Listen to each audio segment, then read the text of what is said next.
It's week 3 of the NFL, and we've got C.J. Stroud. He was a tour de force a week ago. 6 passing touchdowns. It's the Falcons and the Jets coming up next.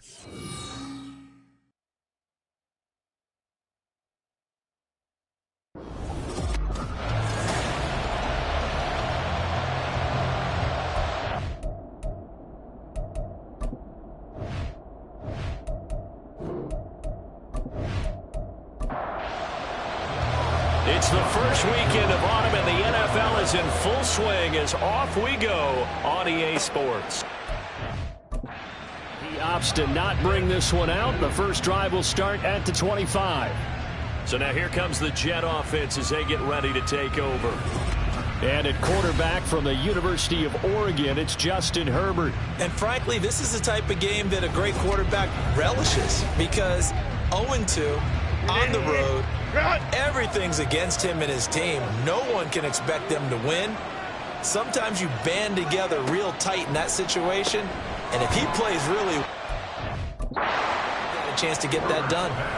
And he'll be upended at the 28-yard line. Just a 3-yard gain there. Brings up 2nd and 7 at the 28-yard line. Here's 2nd and 7 now from the 28.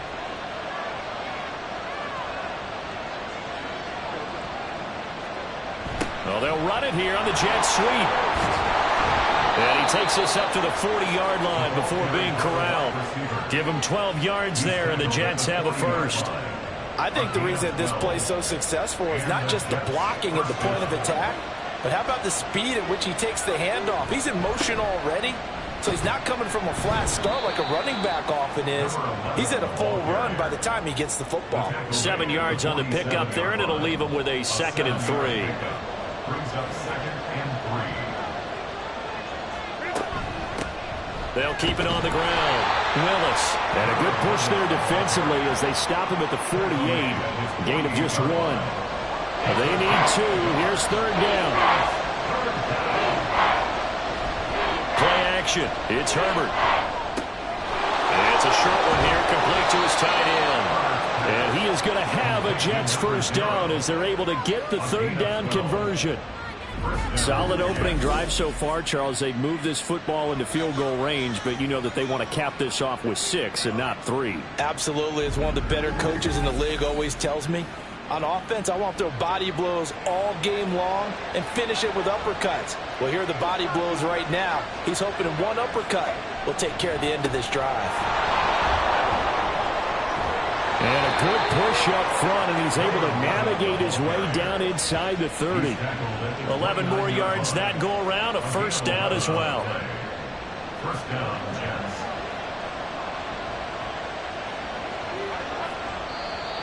And now whistles and a flag, and I think we got a jump here. Encroachment defense.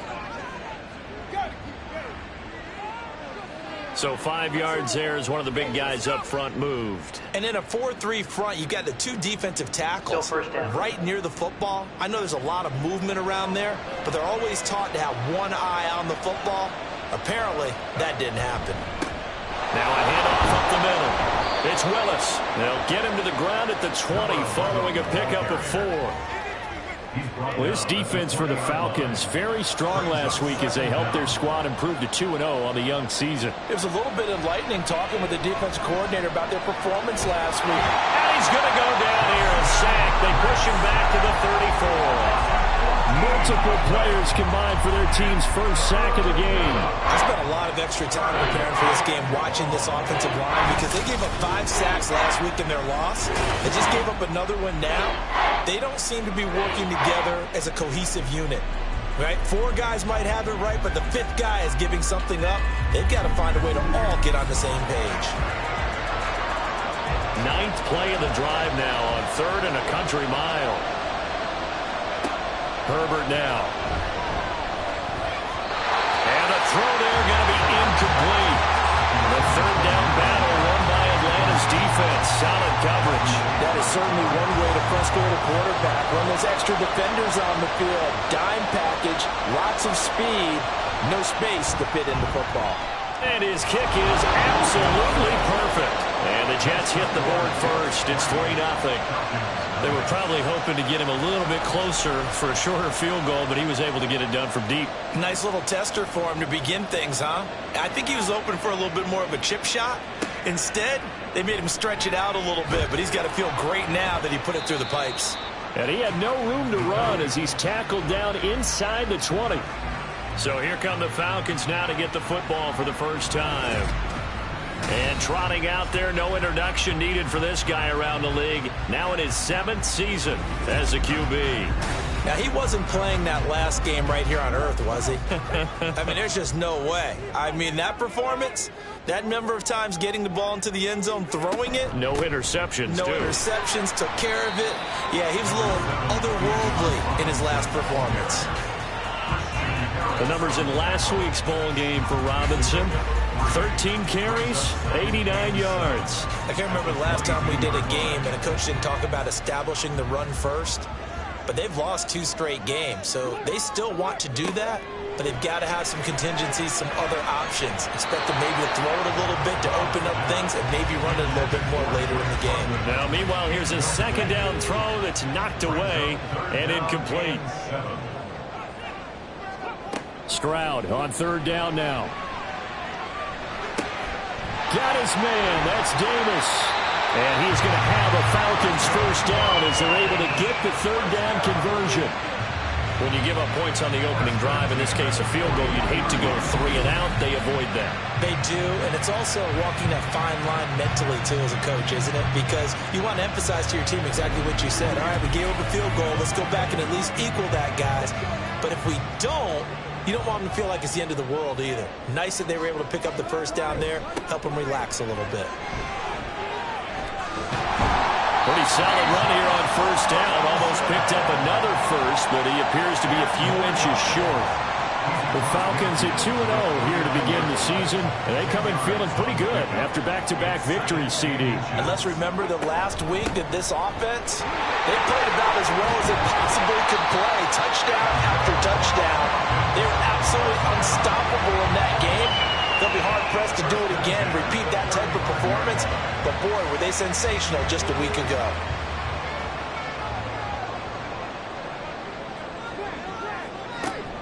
On 1st and 10, it's Robinson. And he's going to take this ahead for right around 3 yards, but no more than that. 2nd down. At the 32-yard line, a 3-yard pickup brings up 2nd and 7.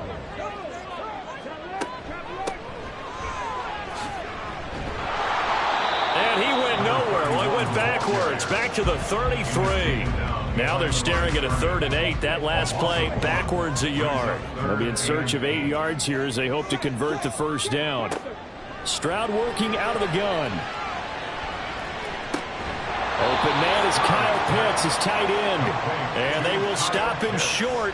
They get him to the ground at the 27. No first down. The field goal unit's going to stay put on the sideline. They're going to go on 4th down here. Needing the tough yards, they run into their fullback. And he is going to have a Falcons first down. It'll wind up being a gain of 5 there on 4th and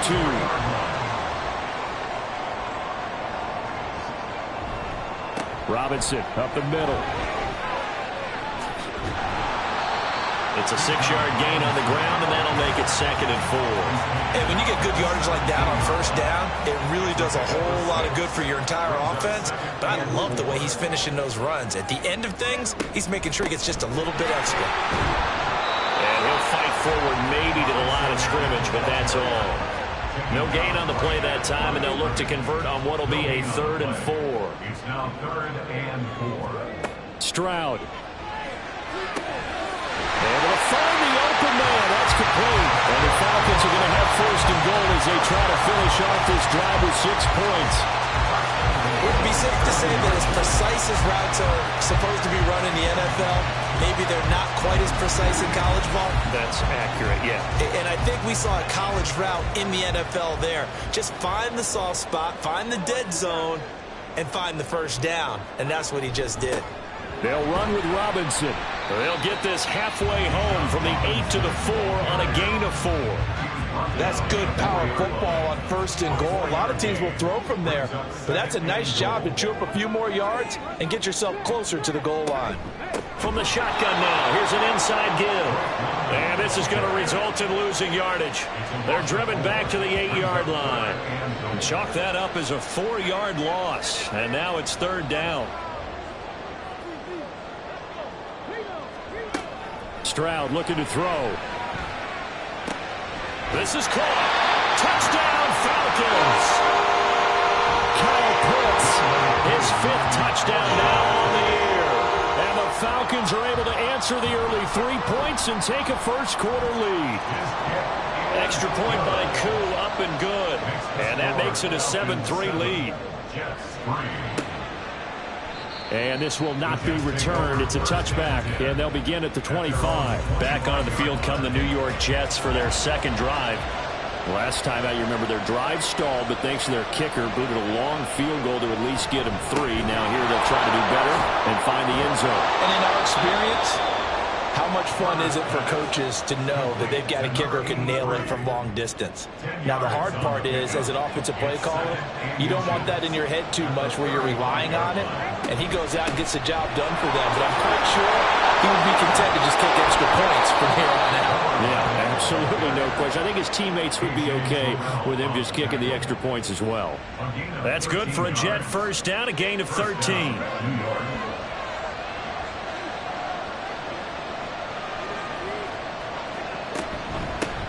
They'll keep it on the ground. It's Willis. And he'll be taken down here as it will take us to the end of the first quarter. After one, 7-3 the score on EA Sports. The Jets with the football here to start the second quarter. From the 48-yard line, here's 2nd and 6. Now it's Herbert. He finds his man, complete. That's Ray.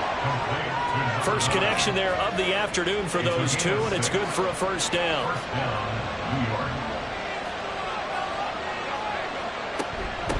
Up the middle they go. Willis. And he'll get what he can up the middle. 3 yards. That'll bring up second down. Here's 2nd and 7. Brings up 2nd and 7. A shotgun snap for Herbert. Throwing the out route incomplete. That's Ray. And that's going to be good for another first down as the tackle's made at the Falcons' 27-yard line. First down, Jets. Now a handoff up the middle. It's Willis. This will be stopped about 2 yards shy of the marker. 8-yard gain, 2nd and 2. 8 yards on the pickup. Brings up 2nd and 2 at the 19-yard line. They'll try the left side. It's Willis. Looking for a crease. Can't find one. Stopped at the line of scrimmage. 9th play coming up here on this drive. This is 3rd and a yard.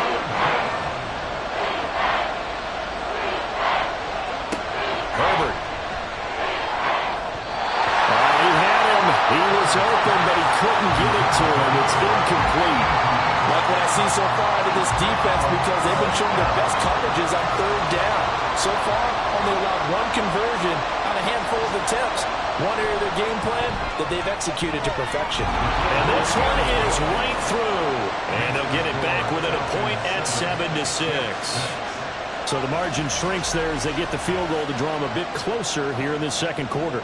Yeah, nice snap, nice hole. They just want to keep this game close, so give them credit for finishing that one off with 3. And here comes a return from just beyond the goal line. And he returns this to the 22. Bijan Robinson leading the offense out for another drive. And no doubt he's come out of the gate strong. Only in week 3, and you see the numbers thus far. And we always talk about identity, setting a tone, you know, getting the groundwork laid for the season or for a game. And that's what they've done with the running game so far. It reminds me of when I first went to the University of Tennessee. And believe it or not, I was a quarterback for a day and a half. And the first practice session, The first play we ran was 28 pitch, which is a toss sweep. And I remember the offense coordinator saying, that's our identity, that's our bread and butter, that's the basis of our offense. We got to get that down right here, right now.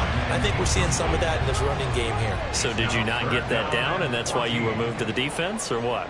I don't know for that reason, but I do know I saw a couple of guys throw, and immediately they were saying, you need to learn how to back up. Hey, you turned into a heck of a DB, though, partner. And this is what you want to see from a defense. Give up an opening drive touchdown, that's fine. But how about them going back out there, recommitting themselves to the task at hand, and forcing a 3-and-out and giving the ball back to their offense? It'll wind up just a 35-yard punt, no return. And the Jets will take over. Getting set to go again as we look at the back heading onto the field again. And the ground game's been good, but they're losing here in the second quarter. Can they use that ground game maybe to work the air attack a little bit more? I think so, because now you can throw play action off of being able to run the ball effectively. And oftentimes you might want to just swing your back out of the backfield, get the ball in his hands in open space, and just don't get totally away from running it, because some of these runs now, they may pop bigger as the game goes along. Yeah, they've been good with a run so far. Throwing quickly, and Herbert completes it. So he'll be stopped here for no gain, and it'll be second down. Well, that was a simple throw and catch, but even with that completion, 0 yards gained, so they're behind schedule on down and distance. I think they were hoping to get it to him. He could make a man or two miss, but that window closed quickly. A second down pass play there, but it's incomplete. This offense so far on third down, just 1 for 3 thus far. This is 3rd and 10. Out of the gun, Herbert. Pressure brought in, and the Falcons get there for the sack. Call it a loss of 4 there on the sack. And speaking of the number 4, it brings up 4th down now. Here's Corey Bojorquez now.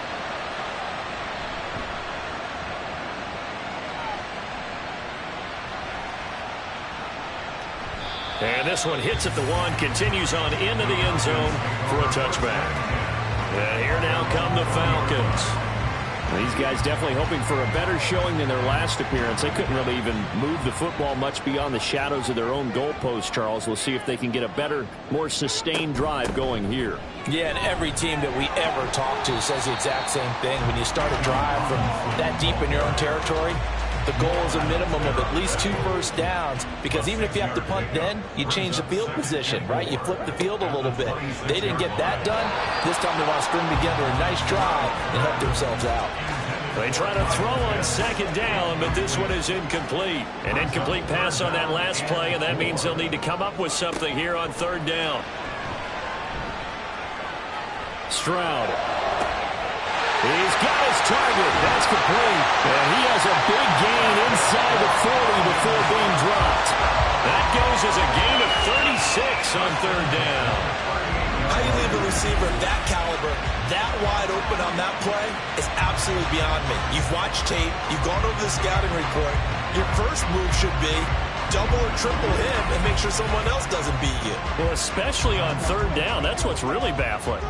So how about that for a chain mover? They're all the way down inside the 40 now for 1st and 10. Robinson on a give right side. He'll work his way up the middle for a gain of about 4. Second down. Not a run that you're going to write home about, but still a good first down run. That's what an offense calls staying on schedule. 3 to 4 yards on first down, you're set up very well for the rest of the drive. Stroud's throw going to be caught by Davis. And he is out of bounds, but first he gets it inside the 10 to the 7. A big play that time on the catch and run, and it'll give him a fresh set of downs.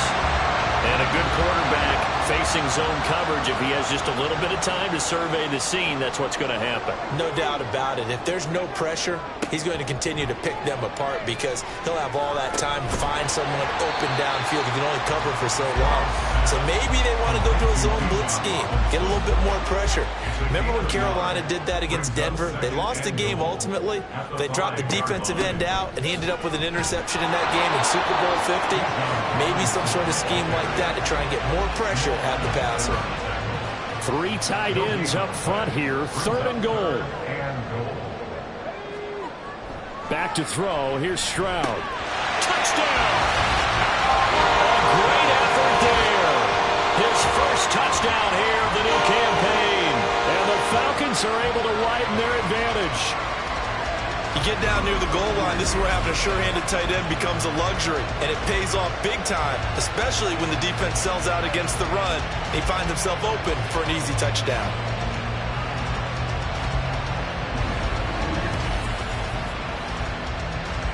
Coup now for the point after.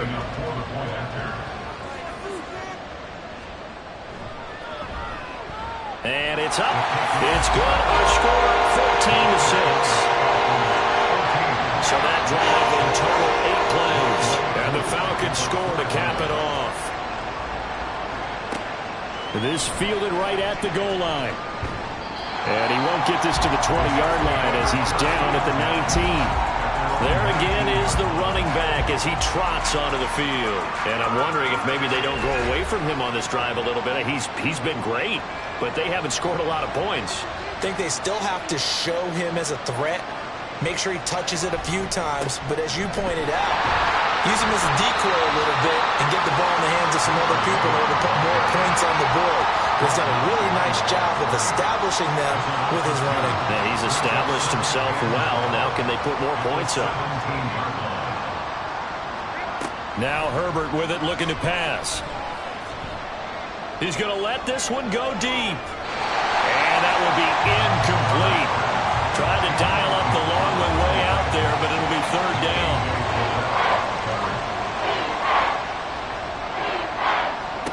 Justin Herbert looking to pass. And this is going to be incomplete. That's well done defensively. They get the pressure they needed on third down. All the receivers are locked up tight, and they force that quarterback to just throw it away. And Bojorquez on to punt as he gets it away. Taken at the 37. It's a 42-yard punt, but 8 on the return. And the Falcons will be taking over 1st and 10.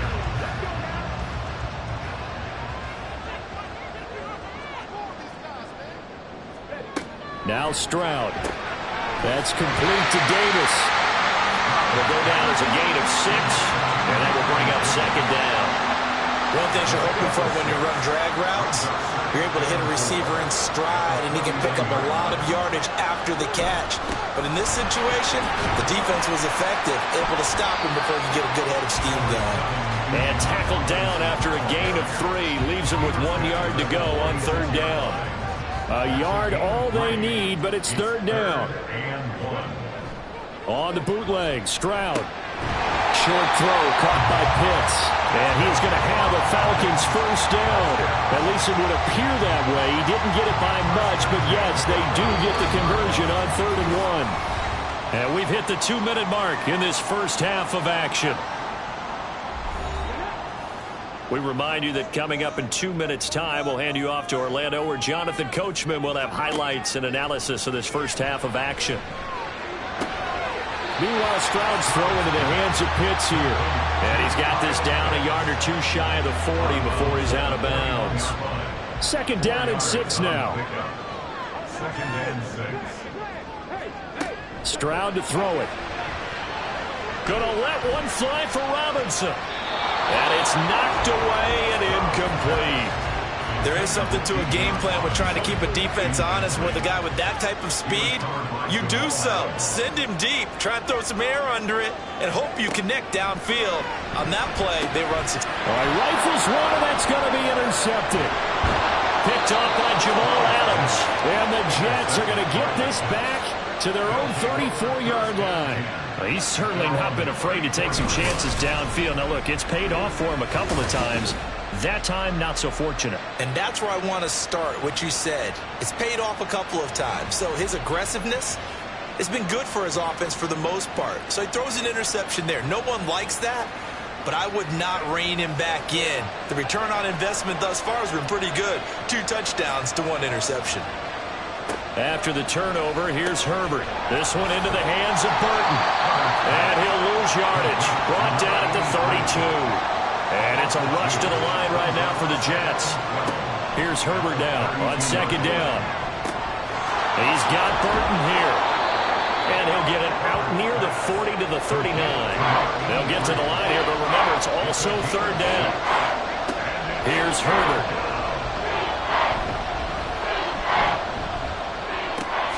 That is caught. And he is going to have a Jets first down as he's able to get 8 yards there on 3rd and 5. Now a timeout called for by the offense. On 1st and 10, Herbert. So as they talk it over, we step aside. To this point, I've been impressed with the work defensively. They have not allowed a lot of receivers to run free. And there's another example, another incompletion. Play action. It's Herbert.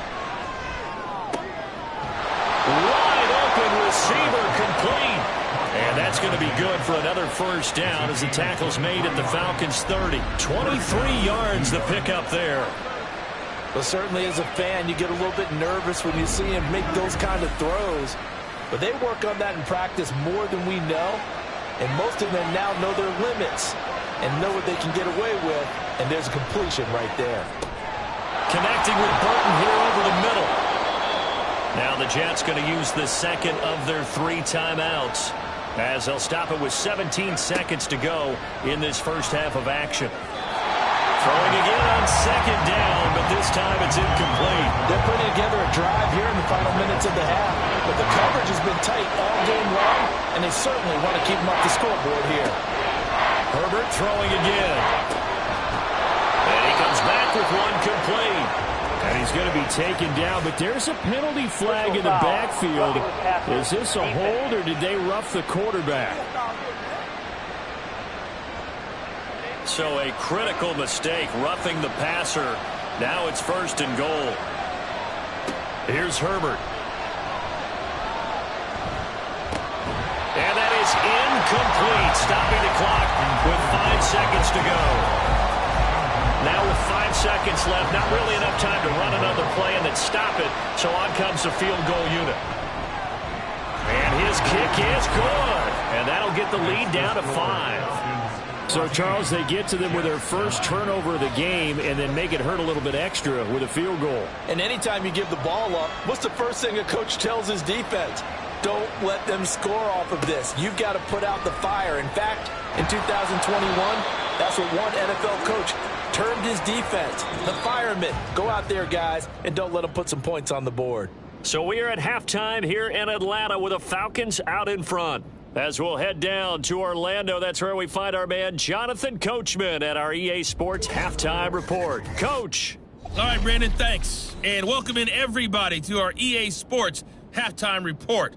Time for a look around the NFL here in Week 3 of the new year. We'll start over at Raymond James Stadium in Tampa. And it's the Bucs who are out in front at halftime. P.J. Walker, 3 first-half touchdown passes. From there, we're off to check out another game. And you can see, currently they trail in that ball game. Jackson Smith-Njigba, a touchdown reception. Lastly, let's get you to Charlotte, North Carolina. Check on the Panthers at home at Bank of America Stadium. As you can see, the score there in the second quarter. Michael Wilson, a touchdown reception. We just watched a very good first half out of the Ohio State man, C.J. Stroud. He fired his guys into the lead with 2 first-half touchdown passes as they were looking like a well-oiled machine in the first half of play. Okay, Coach, adjustments likely going to play a big role in this third quarter in what's been a tight contest so far. And he will be brought down here inside the 20. Good coverage as he's dropped at the 17. The Falcons offense ready to get going to begin this third quarter.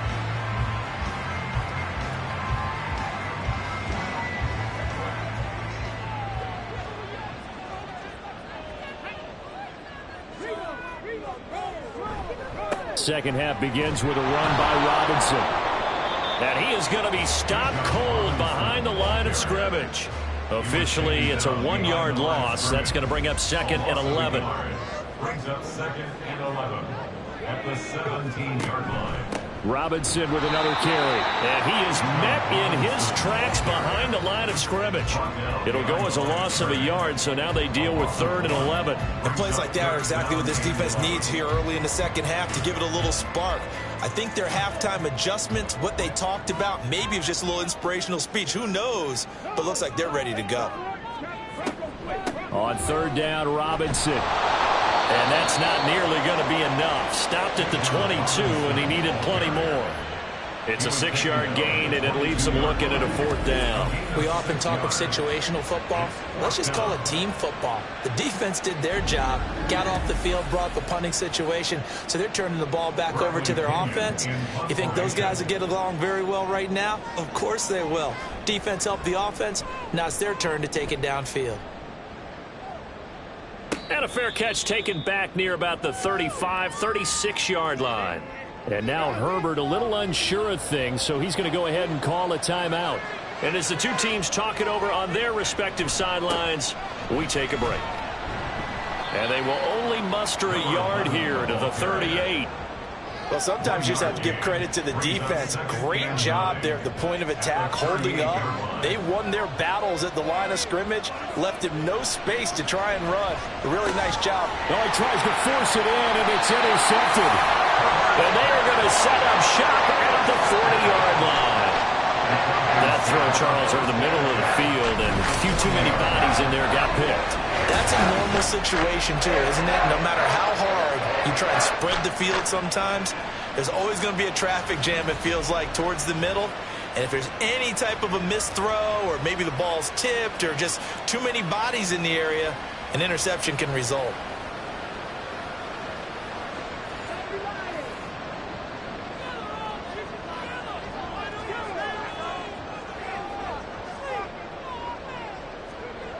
First and 10, it's Stroud. Looking left side, it's complete. He's got it. And all the way inside the 15 before they drop it. That'll wind up a gain of 27 on the catch and run. And defensively, they were in zone coverage there. Do you have to be a little careful? You're losing playing against a good quarterback like he is to not play too much zone? Yeah, you have to be careful about how much time you're giving up. I think it's a good point you just brought up. So maybe if you still want to play zone, you go to a zone blitz scheme. And you can drop anyone out of your defensive front. Defensive end, defensive tackle. It doesn't matter. You just exchange someone to bring more pressure towards the quarterback and still try and cover downfield. And he'll be brought down right on the edge of the goal line at about the 1-yard line.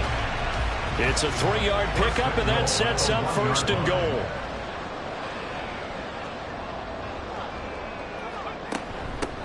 They'll try to run this one in. And he is going to be stopped cold behind the line of scrimmage. Yikes, a 4-yard loss really sets him back now for 2nd down. 2nd and goal at the Jets' 4-yard line. Throwing now is Stroud. Caught out left side by Robinson. Touchdown Falcons! Bijan Robinson from 4 yards out. And they're able to add on to their advantage. It seemed like they were so focused on the guys out wide, they forgot about him out of the backfield. That's a really good point because you've got to communicate, and oftentimes when you start counting receivers, that's exactly what you do. You start from the widest receiver, work your way inside. Who gets lost sometimes? The back in the backfield. That's exactly what happened there. And he got into the end zone. Koo able to connect on the extra point, and it gives his guys a 12-point advantage. Following the touchdown, here's Koo to kick off. Taken at the goal line. And he will make it to the 20-yard line and no further. Now the Jet offense about to take over as they head out onto the field. So now, Charles, this drive maybe a touch more important, trying to erase the memory of that interception they had the last time out. Yeah, and everyone goes through this because even the best in the game, you're going to have games where it just doesn't go right for you, and interceptions result. So, frankly, to me, it's all about how you respond, not just the types of plays that you call, but how you carry yourself, how you show your team that you're still with it, and how you continue to lead. On 2nd down, it's Willis. And he'll have a Jets first down as the tackle made at about the 38. That's pretty much meat and potatoes right there, wasn't it? Just go right at them and let your big horse charge up the middle. Not too fancy there, was it? Nothing fancy at all, challenging that defense. And on that go-around, the offense won the challenge. And not a whole lot of room to operate there on the first down run. He gets maybe 3. Well, that's just a pile of bodies there, and that's when you kind of find out who's a tough guy, right? Who can stand up and make a play. It was only a 3-yard run, but for both sides, they had to walk away from that feeling like, okay, I can stand up when the going gets tough in here. This offense in desperate need of a conversion as they come up on third down.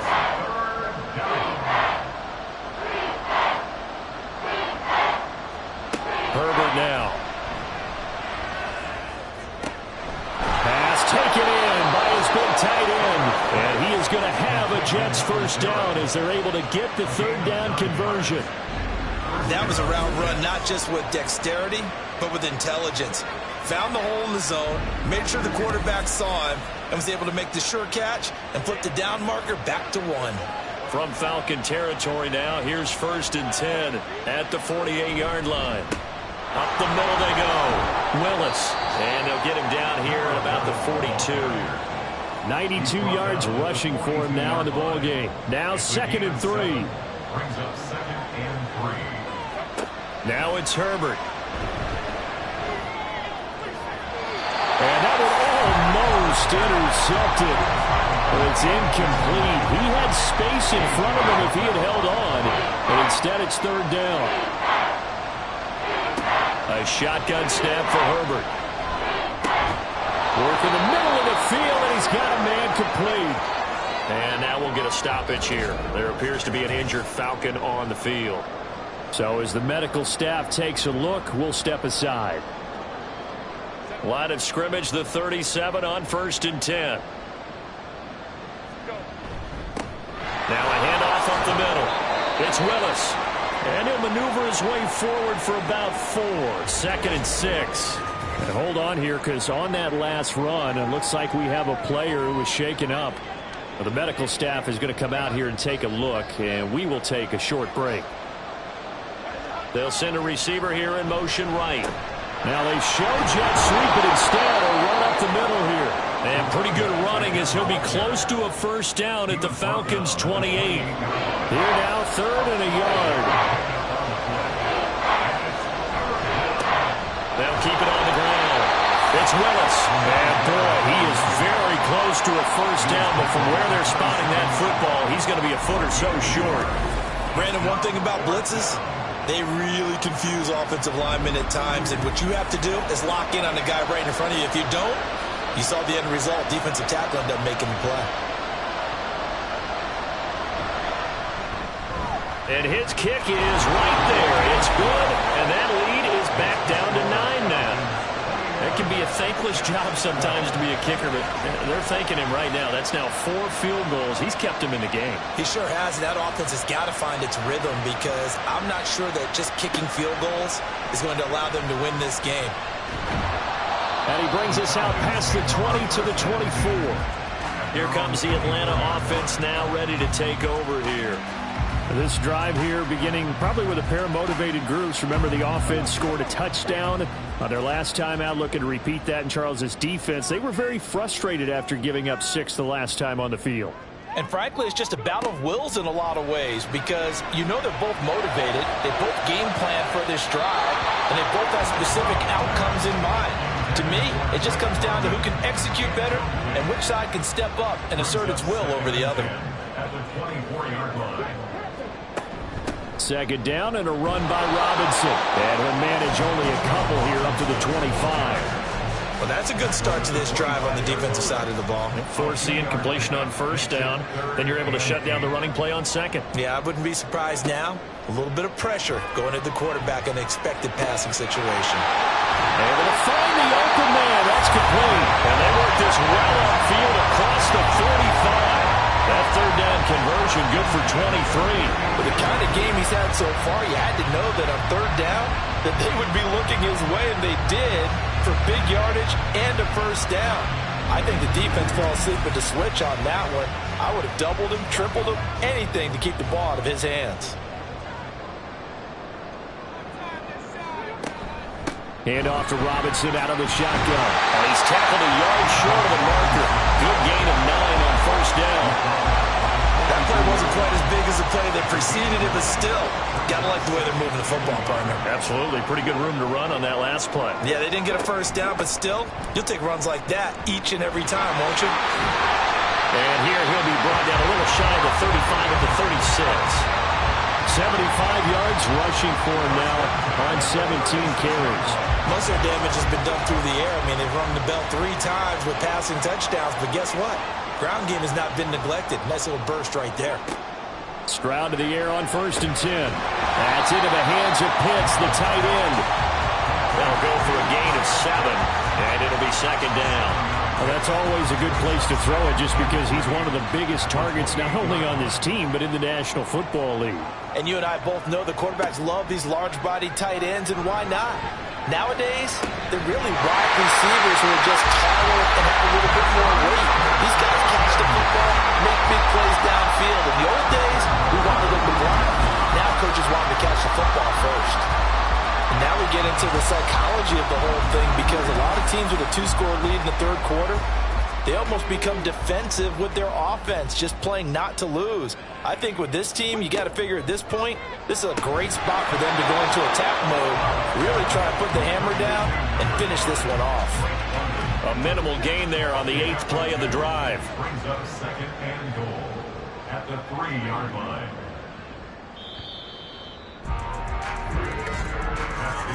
And as they come to the line, they will not be able to get off another play as time has run out on this 3rd quarter. We'll return with more after this break. You're watching the NFL on EA Sports. They'll go again from the 3 here on 2nd and goal. Robinson will struggle to get to the line of scrimmage as he'll be tackled back at the 4-yard line. Officially, it will go as a 1-yard loss, and that's going to lead to a 3rd down. It's now 3rd and goal. Back to throw. Here's Stroud. And it's caught. They're able to hold him to 3 there, and that leads to a 4th and goal. Well, it wasn't a big strike, but that completion put them in really great range. What do we have now, 4th and inches? Yeah, it's not more than a half a foot. You know what I would do here? You would always go for it. And he will take it in for a Falcon touchdown. Bijan Robinson, his first rushing touchdown on the year. And the Falcons are closing in on a 3rd straight win as they widen the gap further here in the 4th quarter. This defense held out as long as they could, but ultimately the running game wears them down from the 1-yard line. And that gets set up throughout the entire drive, doesn't it? And when you put those big bodies and determination into that carry, the end result, touchdown. They'll let Robinson try and run. And he is into the end zone again as he scores both the touchdown and the 2-point conversion to extend this lead.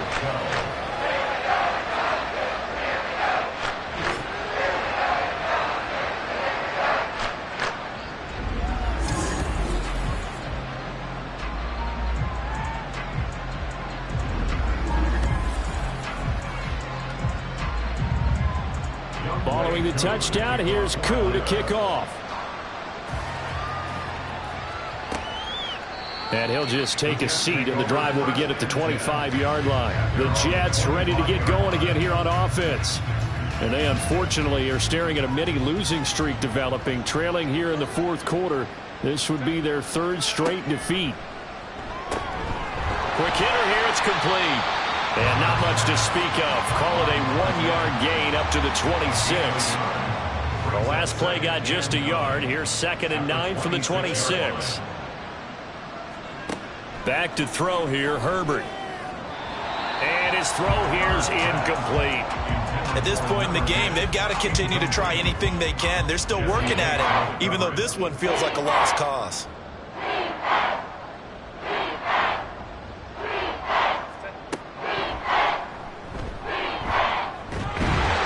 Effort will not get it done. He stopped well short of the 1st first down at the 29.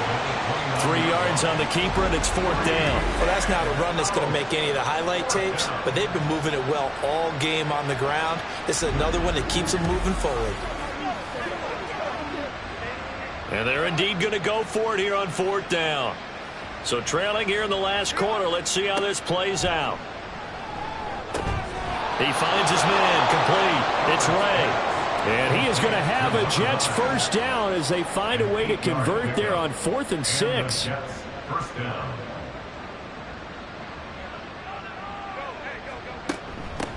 Up the middle they go. Willis. And they'll get him down after a pickup of 8. 2nd and 2. Holding offense.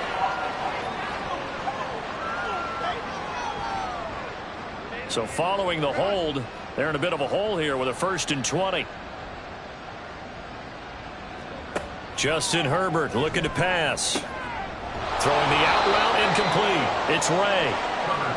What I love about watching the passing game nowadays is that the one-dimensional receiver is really starting to leave the game. You've got to be able to do it all. Of course, you got to run fast. Of course, you got to catch the ball. But route running savvy and toughness, there's a premium for all of that now.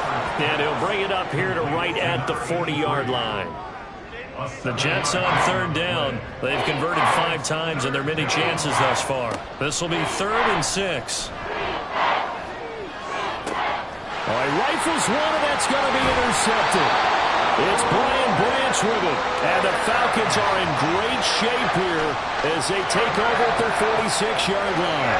And here in the 4th quarter, defensively, you know that you're just going to blanket the field with defensive backs and say, okay, take your best shot. And that time, it's intercepted. And we've often seen teams go into the prevent early, way too early, and sometimes they get too soft in their coverages, but not in this case.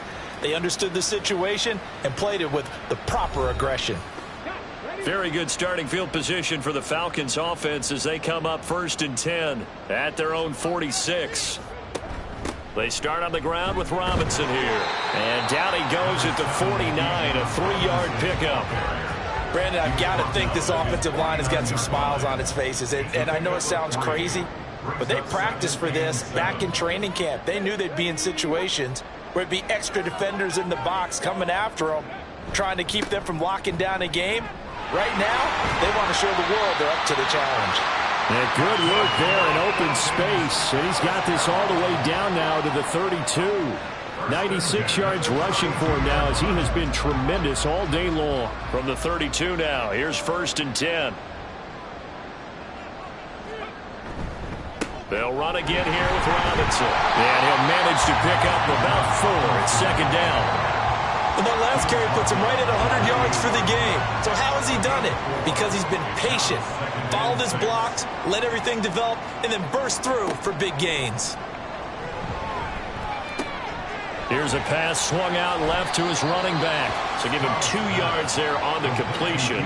And now it's 3rd and 4. A gain of 2 on the play. Brings up 3rd and 4.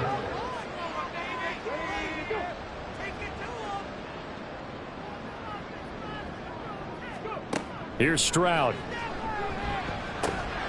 He's got his target. That's complete. And that's going to be another first down as the tackle made at the Jets 16. A nice pickup of 10 means that this drive will stay on track.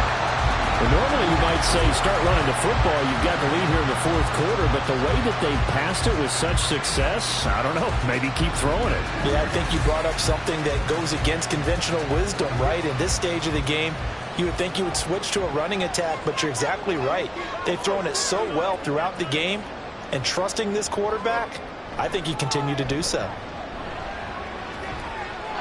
Now a throw to the end zone on first down, but it winds up incomplete. As a corner, you have to be able to run with guys step for step downfield at man coverage and make up ground quickly in zone. You have to put yourself in position to make plays just like that one. And this is caught for a Falcon touchdown. Gabriel Davis, a 16-yard touchdown.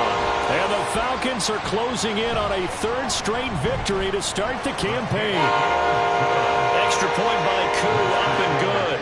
And the lead is now 24. Following the touchdown, here's Koo to kick off.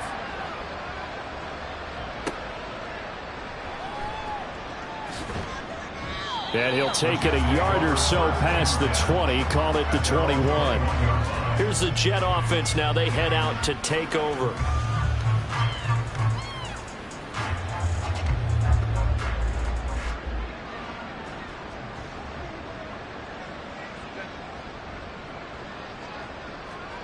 Trying to shake off the interception from the last drive. He'll look to throw.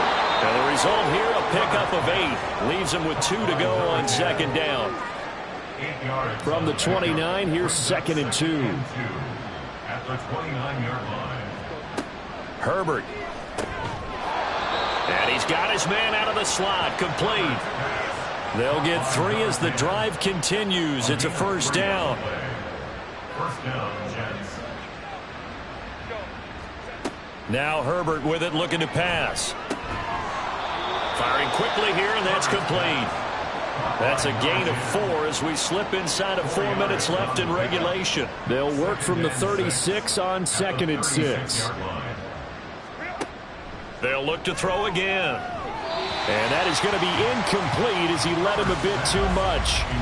And that's another play that's painted the picture of this game overall. It's been a blowout. It's been continually fueled by big turnovers and stops for one side and an inability to advance the ball from the other. Herbert back to the air. Oh, had his hands on it, couldn't bring it in. Pretty symptomatic of how this game's been going. At this point, down big, you'd have to imagine this defense, they're just going to sit back, blanket the field as best they can. Yeah, this is actually the easy part of the game for them because, just as you noted, they can sit back, keep everything in front of them. But they've blanketed the field the entire game using a variety of coverages. And he'll be taken down, but not before he works it past the 50. So this drive going to continue following the conversion on 4th. Here's 1st and 10. The throw over the middle, taken in. Broke through some contact, but unable to reach the 40. That will go as a pickup of 7 on the 7th play of the drive. From the 42-yard line, here's 2nd down and 3. Here's Herbert. Over the middle, it's complete.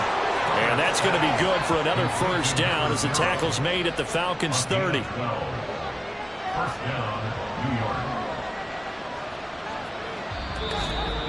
Just 2 minutes remaining here in the 4th quarter of what has been a one-sided affair. So it's Jets football as we get you reset here. So 1st and 10 now from the 30. Again, he'll drop to throw. And a quick throw here, that's complete. And he's down into the red zone at the 15 after a gain of 15. 1st and 10. Line of scrimmage, the 15. It's 1st and 10. Herbert operating from the red zone. Quick hitter here, it's complete. And that's good for a pickup of 10 yards. And they'll be left with a 2nd and about a foot. 10 yards on the pickup. It's 2nd and inches at the 5-yard line. To the air again, Herbert. And this will be caught in the end zone. Touchdown, Jets. A 5-yard touchdown. And the Jets are finally into the end zone here in this 4th quarter. He's got them out now to a 3-score lead here in the 4th quarter after that one, CD. And, well, he looked right off the line like he knew that that ball was coming his way, and he secured it for 6 points. Yeah, and I think when you're leading by a healthy margin already, it actually loosens you up and allows you to take maybe a few more chances and definitely play with more confidence. And now the pressure gets there, and he goes down. So he couldn't get rid of the football, and that deficit stays right where it is. But they tried to get 2 and ended up getting none because the quarterback had nowhere to go with the ball and ends up getting sacked. Nowhere to go at all. Great job, though, defensively. They were ready. So it would no doubt be a miracle comeback from here, but let's see what they can do starting with the onside kick. And a good job here by the Falcons. Their hands team able to recover it. The risk reward of the onside kick. When you don't get it, the risk comes out to play, and here they gave up great field position. And that's the key to everything because you're trying your best to press advantages when you have them. And field position leads you to that type of play calling. And whether you want to blitz or whether you want to throw the ball deep, those types of things, now that they've given up that type of field position, the advantage is switched to their opponent.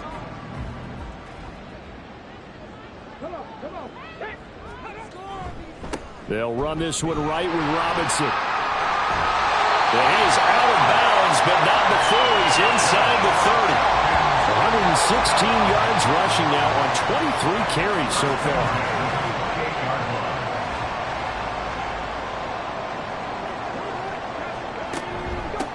On first down, Bright, and he'll get this one down to about the 27.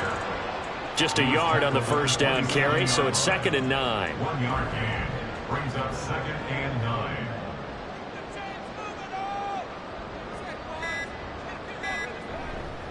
Straight ahead, it's Robinson. And some determined running there as he'll pick his way down to the 12-yard line.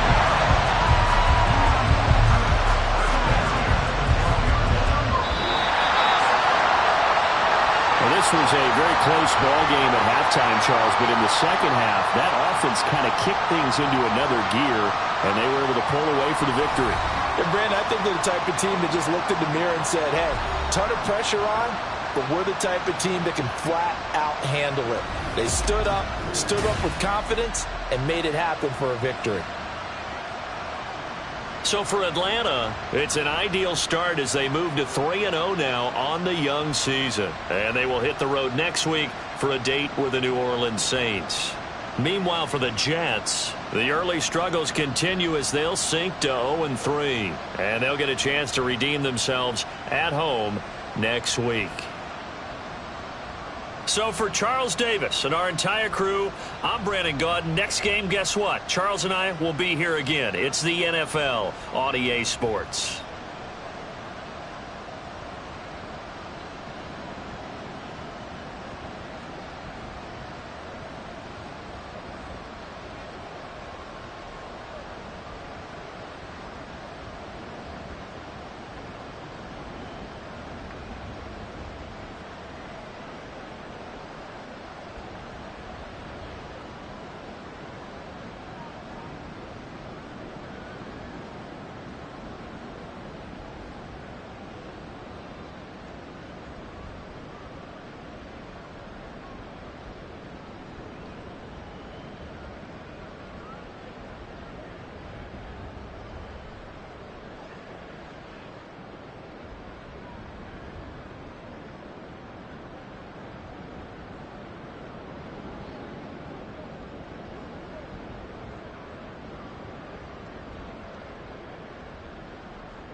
It's the National Football League on EA Sports. And we'll see Isaiah Pacheco. He was unstoppable a week ago with 4 touchdowns. It's the Chiefs and the Raiders. All that and more coming up next on EA Sports. It is perhaps the best home field advantage in all of football, and certainly the loudest, as we welcome you to GEHA Field at Arrowhead Stadium in Kansas City. Today it's week 3, and we've got a good one in store, as it'll be the Las Vegas Raiders taking on the defending Super Bowl champions, the Kansas City Chiefs. Hello again, everybody. Alongside Charles Davis, I'm Brandon Gaudin. And, Charles, we look at this Chiefs ball club. They were winners last time out, so they'll be looking, Charles, to make it 2 in a row. And what I enjoyed when I watched their game tape and their victory last week,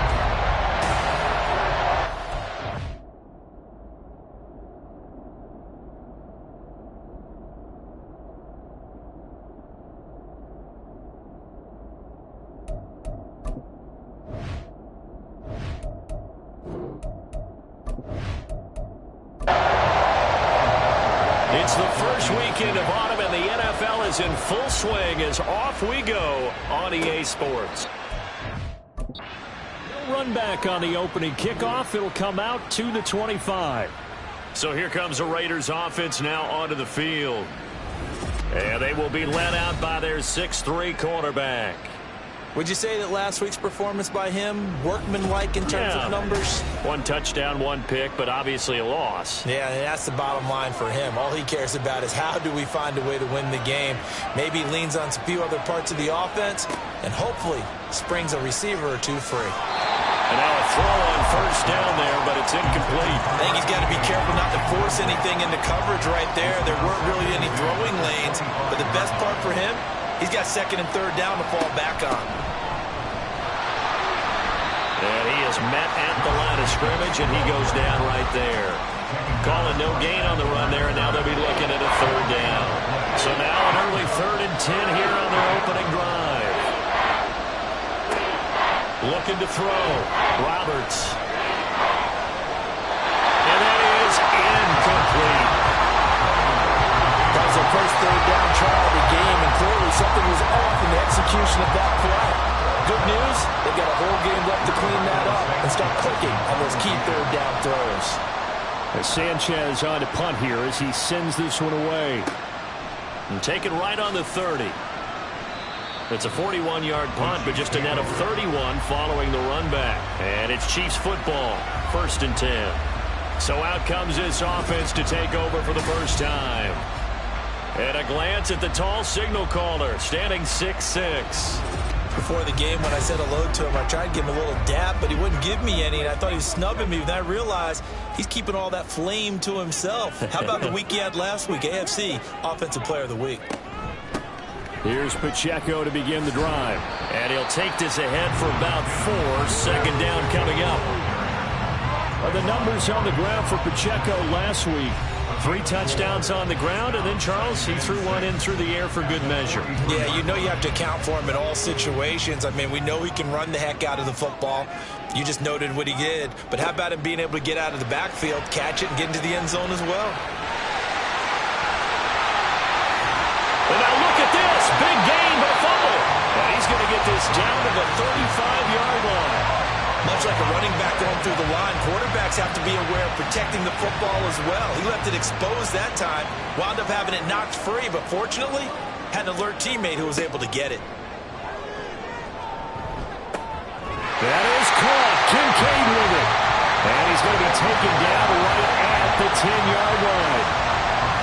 That was good protection there. No, that was great protection there because it allowed him to lock in on his receiver. Although I think he was looking for his tight end on the corner route all the way. Nice connection there for a really nice gain. So not quite a 1st and goal. It's 1st and 10 from the 10. Pacheco gets it up the gut. And he stopped immediately there. Calling no gain on the play, and it'll be 2nd down. No gain on the play. Brings up 2nd and 10 at the 10-yard line. They'll set up a throw. And that is caught. Touchdown, Kansas City. Dalton Kincaid. His first touchdown of the new season. And the Chiefs get the upper hand as they're on the board first here this afternoon. Well, you've got to like that start on both sides of the football. You force the 3 and out, and then you score on your first drive. Well, I know someone who doesn't like that start. Well, yeah, the other side. Yeah, they don't like that at all, right? This is not the way it's supposed to be. But what you just described, that's team football, all right? When you get a 3 and out, you're supposed to take advantage of it on the offensive side of the ball. You said, thank you very much for getting us the rock. Let's put it in the end zone, and they did exactly that. And no effort to bring this one out. It's a touchback. Second drive of the game coming up for this Las Vegas offense.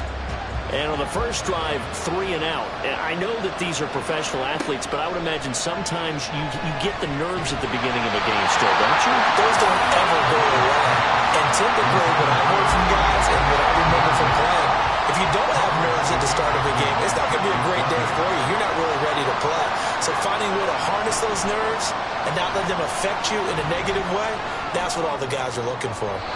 Another throw on second down, and this one incomplete as well. You talk about this Chiefs defense. They enter this one down in the 26th position in the NFL against the run. Well, there wasn't anything wrong with them on that play, was there? Able to make a nice stop, held them to no gain. The key to their defense, though, is exactly what the defensive coordinator told you and I. They've got to be consistent. Now yet another incompletion here as they fail to connect on third. Looks like a second empty possession to start the game, and certainly not the way you want to start when you come in off of a loss last week. Every team talks about starting fast. They're hoping on their next possession, it can be a delayed fast start and get them going. Call it an even 40-yard punt, 7-0 on the return. And it will be 1st and 10 as they take over. Kansas City taking the field for their second drive. They've got a 7-0 lead in the football as well as they start out 1st and 10.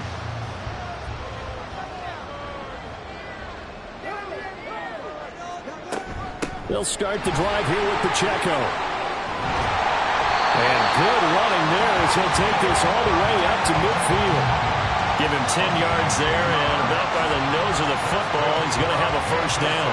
Although his reputation as a speedy runner precedes him, it's always fun to watch him work. It is eye-opening, isn't it? Because when you see him get the ball and just go, in addition to that speed, it helps out his blockers. They don't have to hold blocks for long because he's just going to speed right past them. That goes for a Chiefs first down, 14 yards. Well, it's almost as if they didn't leave the field after their first drive. They picked right up where they left off. Another good throw there. And this offense, humming here in the early going. Back-to-back good plays have them on the move on first down.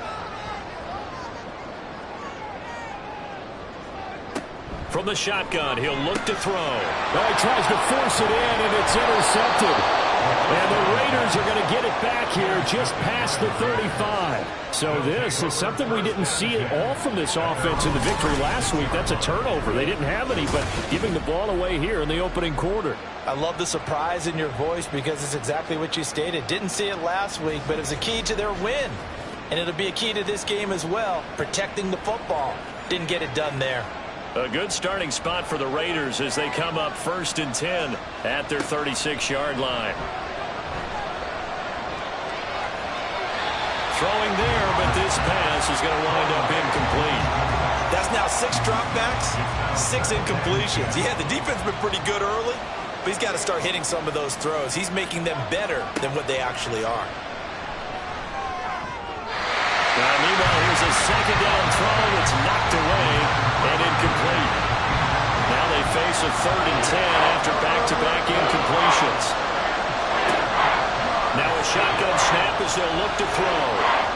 Escaping the pressure right. And able to get this one across the 45 before he's brought down.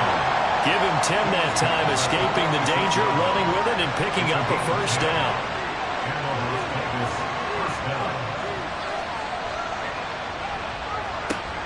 Back to throw. Roberts. He finds his man, complete. It's Jacobs. And he'll take it down shy of the 45 at the 46. Holding offense. They're backed up here with a 1st and 20 now after the holding penalty. Running straight ahead is Jacobs. And he'll get this up to about the 38-yard line. A check on Jacobs from a week ago.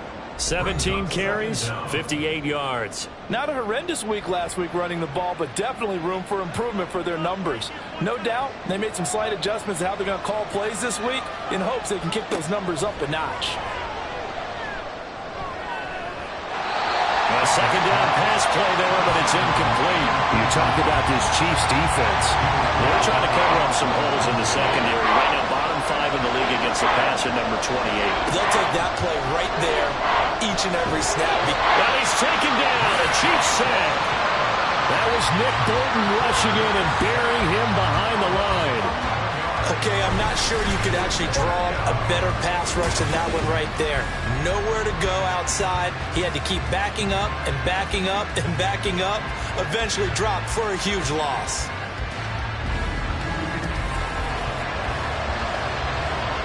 To punt on 4th down, here's Rigoberto Sanchez.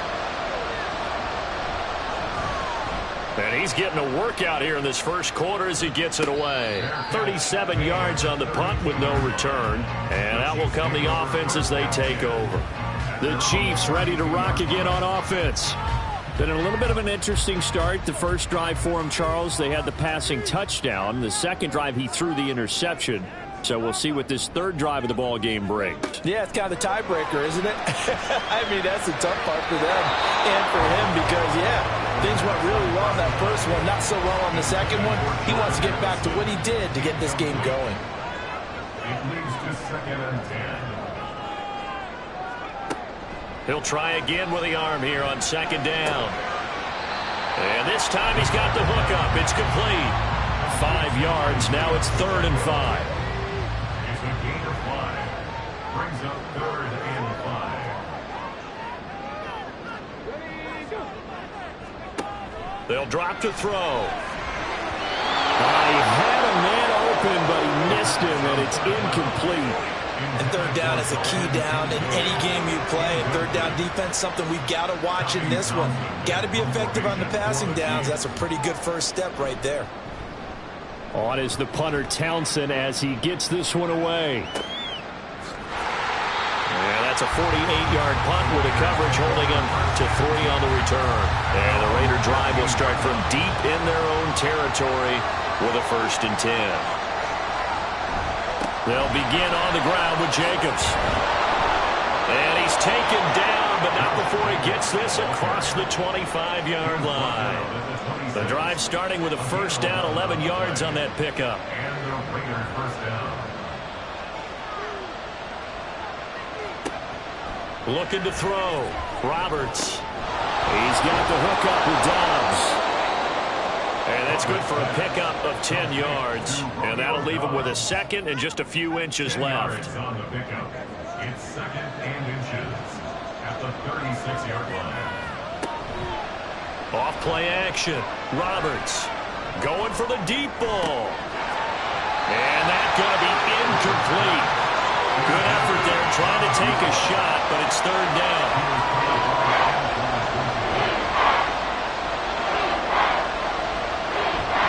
Try to run forward with Jacobs.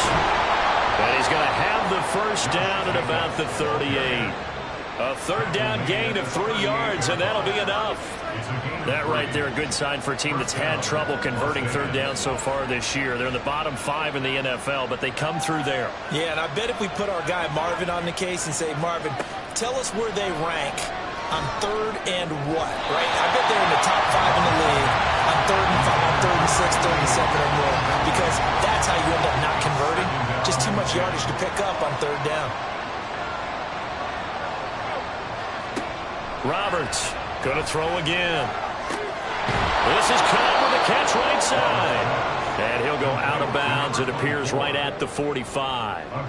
Here's the 7th play of this drive. This is 3rd and 4. Back to throw. Roberts. Look in the middle of the field, and he's got a man complete. And he'll be brought down with a 1st down as the tackle's made at the Chiefs' 45-yard line. Give him 10 yards there as this offense is on a roll. This drive continues to plunge forward. And Brandon, from our time in college football, where receivers weren't running the traditional NFL route tree. One thing they did learn, find open areas, find soft spots, and set up and catch the ball. And I think we just saw that there. Yeah, we saw that indeed, picking up the first. And he goes down, but not before getting this inside the 25. A good pickup there, 21 yards.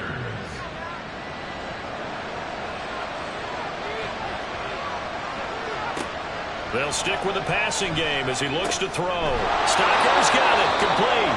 And he gets it inside the 10 to the 9. Another first down as they call his number again. He's got 15 yards here.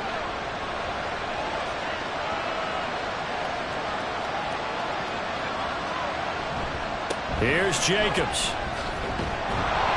And finding room to work, he's down to the 2-yard line. It's a good pickup of 7 yards, and now they're looking at 2nd and goal. Brings up 2nd and goal. They'll let the fullback try and take him home. And he tries to power forward, but he will not get back to the line of scrimmage. That'll be a loss of a yard, and it leads to a 3rd down.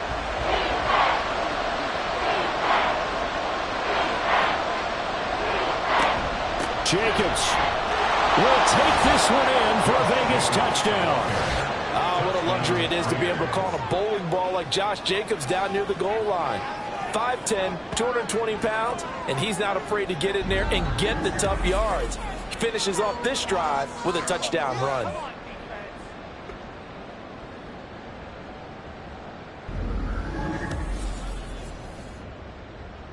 Extra point attempt to follow here.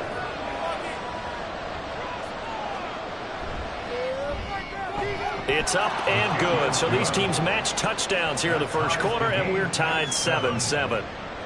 So all even at 7 now as they kick it away.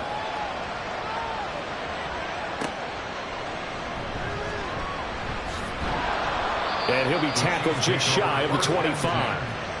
The Chiefs offense about set to begin this drive. The last series for him, a little disappointing, forced a punt. And now they'll try to do better here and come away with some points as they begin this drive. 1st and 10. And he's going to be brought down on what will be the final play of this first quarter. These two teams all tied after one. Second quarter from KC. It's the Chiefs in possession of the football. Took just one play to move all the way to the 44 as they try again on 1st down. Back to throw. Finds his man. There's Jordan Addison. And he's going to get a solid gain of 9 before being brought down. 2nd and right at a yard. Ball on the 47-yard line. Here's 2nd down at a yard. At the 47-yard line. Off the play fake, he'll look to throw. Open man right side is Rice. And he's got this down a yard or 2 shy of the 40 before he's out of bounds. Back to throw again. Throw left side to Kincaid. And all the way in for a Kansas City touchdown. Dalton Kincaid with his 2nd touchdown here in this first half. And the Chiefs have taken the lead. And what a weapon he is at the tight end spot, because when they throw him the football downfield, they count on him getting additional yardage almost every time. And that's exactly what he did there. Caught that, ran with it, all the way to the end zone. Butker now to add the extra point.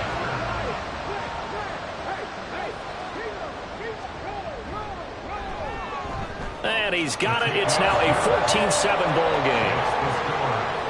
So that drive, 4 plays. And it winds up with the Chiefs hitting pay dirt.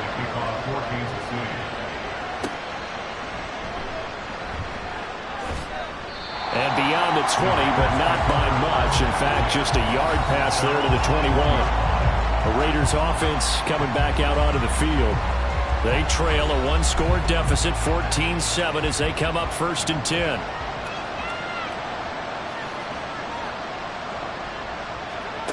Throwing to start the drive. Roberts. Over the middle, complete. It's Jacobs. And this will leave him a yard short.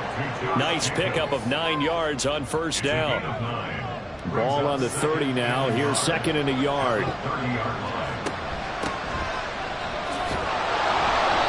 2 yards on the pickup, and that's all they needed to move the sticks. I know what you're thinking out there. I know a lot of you are thinking, take a shot downfield. It's a great spot for it. I'd say maybe later in the game, definitely in the second half. But right now, I think they were just trying to get some momentum built. Get a first down, pick it up, and keep moving. Throwing on first down, but this one winds up to be incomplete. Now a second and 10. This to Jacobs on the toss right. And now they're going to get him down right at the line of scrimmage. Officially nothing on that one, no gain, so they're left with still 10 to go on third down.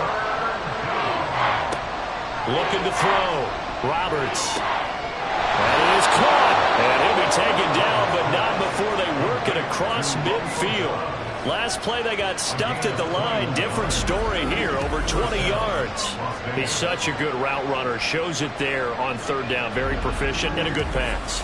And you know what I've observed over the years in the NFL? The better a route runner you are, the more confidence your guy's going to have in you to go to you in important times because he can trust you being in the right spot, and they connected there and picked up a first down. And hold on here, because on that last run, it looks like we have a player who was shaken up. We'll step aside and get an update when we return to Arrowhead. From the 43, here's a second down and 6. Once again, it's Jacobs. Now, during that run, an injury here. We got one of those big blockers in some discomfort. We'll step aside and get an update when we return to KC. And the line to gain here is the 37 on third down. Operating from the gun, Roberts. And this pass broken up. And the contact well timed there, and now fourth down. And I think they'd be well served to take that type of a physical approach against him the rest of the game. He's had his way so far, but on that last one, that worked quite well for the defense. Now, meanwhile, they go for it on fourth down, and my goodness, incomplete. The Raiders try it on fourth down, but to no avail. And the Chiefs' defense comes up with a stop. And he'll have a tough time living that one down. It's one thing, Charles, to drop a pass. It's quite another to drop it on fourth down. And so many teams work on that in terms of locking in on those key downs. You know, you and I have both been to practices where we've seen. Now the ball comes loose, and the Raiders pick it up. But they have possession, and they have it at the 38-yard line. We have seen this before, and we know coaches preach about this and work on it all the time. Catch the ball. You know there's going to be some traffic somewhere. They've got to put it away and secure it as they try and get downfield. The Vegas offense ready for their next possession. A kind of a lucky break on the prior drive, Charles. The turnover on downs that the offense had didn't come back to bite them after the other side. Their defense came through, was able to hold them without any points. I would agree with you, partner. A little bit of a lucky break indeed, but you know what they'd say to us? No luck, just pure skill. We rose to the challenge, and we didn't permit a score. That's how we roll. Well, I'm kind of curious, Charles, if they might temper their aggressiveness now offensively if they get in that fourth down spot again. Yeah, one would think so. But maybe because they held them, they might go for it again. A throw there, but that's going to wind up incomplete.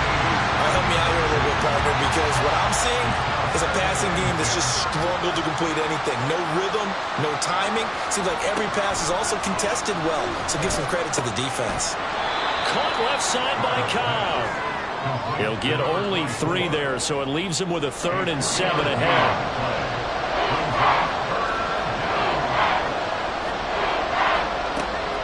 Operating from the gun, Roberts. And the Chiefs are going to get him. It was Leo Chanel who got in to drop it.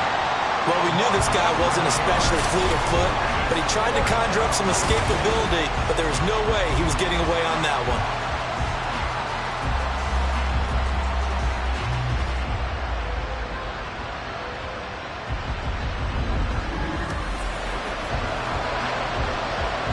Out is Rigoberto Sanchez on fourth down to punt this thing.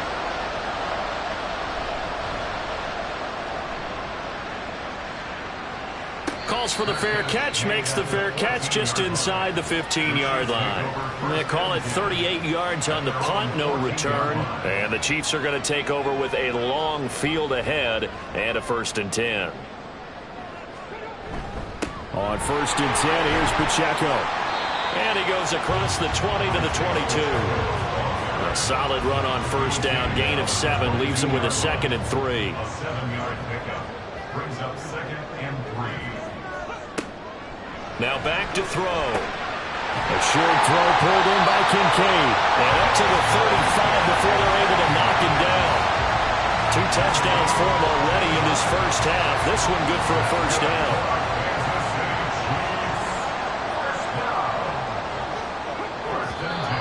Now whistles and a flag down. Looked like one of the Chief linemen might have moved. Now they nabbed the rookie there for the 5-yard penalty. So much going through his head. You know it just has to be, right? All of his assignments and realizing every game he plays, one of the better players in the league will be opposite him. And that is incomplete. Now the coverage a little too good there. And it's 2nd down. Brings up 2nd down and 15 yards to go. He'll look to throw. He'll check this one down to Pacheco. And he went nowhere. He'll lose yardage back to the 29. Just a 1-yard loss that time, but that's not what they needed. Now they're dealing with a 3rd and long. Again, he'll drop to throw. And he slips up past the 45 before being tackled. I guess no need to force it when you can do that instead. 1st down, 18-yard gain. No surprise to see his sideline fired up by that big play. Heck, we're fired up, and we're supposed to be neutral. That's a quarterback putting his body on the line to fight and just barely get the 1st down. When he does something like that, it gets everyone ready to lay it all out there and try and match his intensity. And he can't find a receiver, and he's brought down. Tyree Wilson using that athletic ability to make the play. But that's what they have to do more of defensively, not just getting sacks, but they have to keep getting in his face, not let him get his feet set and deliver. He's been carving them up previously. Yeah, already has a couple of touchdown passes. About time they put a few grass stains on that jersey. Now here's a throw that's complete. So they'll get 8 out of that completion, and it's 3rd and 4 now.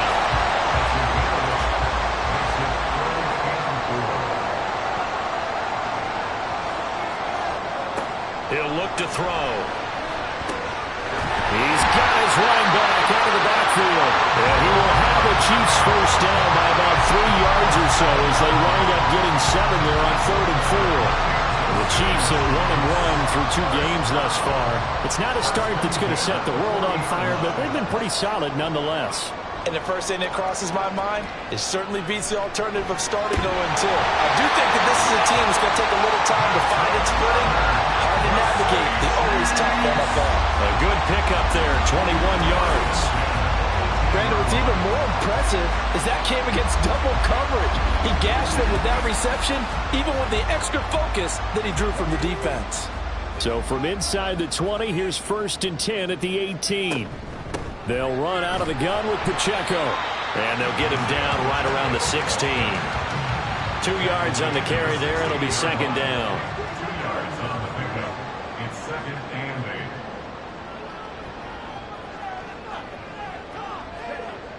8. Back to throw here. And he'll be out of bounds. Second catch for him today, and it'll wind up a 1st down. Boy, this is a well-orchestrated drive they've put together. You think back to how far they were backed up to start things out, but they've gone on a march since then, and now after that completion there, they've got a 1st and goal.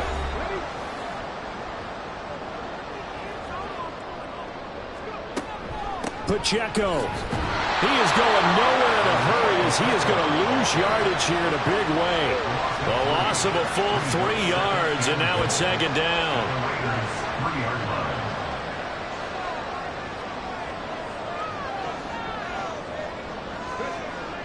They'll set up a throw to the end zone, but it's incomplete. The way he's been slinging in the first half, you expect everything he throws to go for a touchdown, but I guess he's going to have to wait to try and pick up that third, isn't he? Yeah, I thought he had him for a second, but you're right, not to be. And in for the Chiefs touchdown. Rashee Rice, his second touchdown on the season. And the Chiefs go coast to coast and finish the drive off with 6 points. When you give up a long touchdown drive, you're looking for a silver lining. In this case, it's the fact that your offense had a chance to rest, and now they can come out in the field charged up and ready to go. Butker on for the PAT.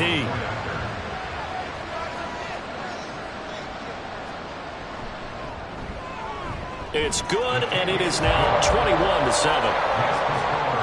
That one was an extended drive, 14 plays all told, and it's capped off with a Kansas City touchdown. Now after the touchdown, here's Butker on to kick it away.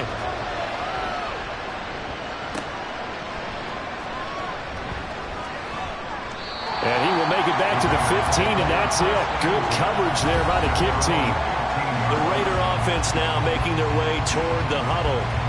Charles, we'll see what they can do here. Not a ton of time left, but enough certainly to get points out of this drive, and they need them right now because they're trailing. Yeah, and this is exactly why you practice a 2-minute drill all through camp and at least one practice each week before a game. A minute left, more than enough time to string a few completions together, reach the end zone, and then make that walk back to the locker room just a little more animated. 2nd and 10.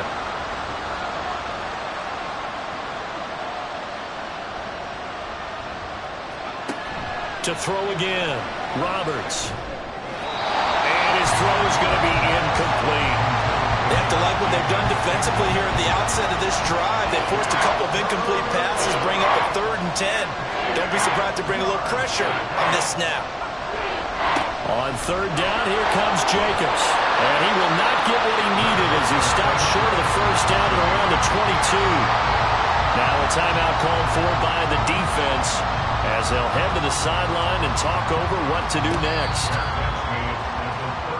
And Kansas City's offense now set and ready to go.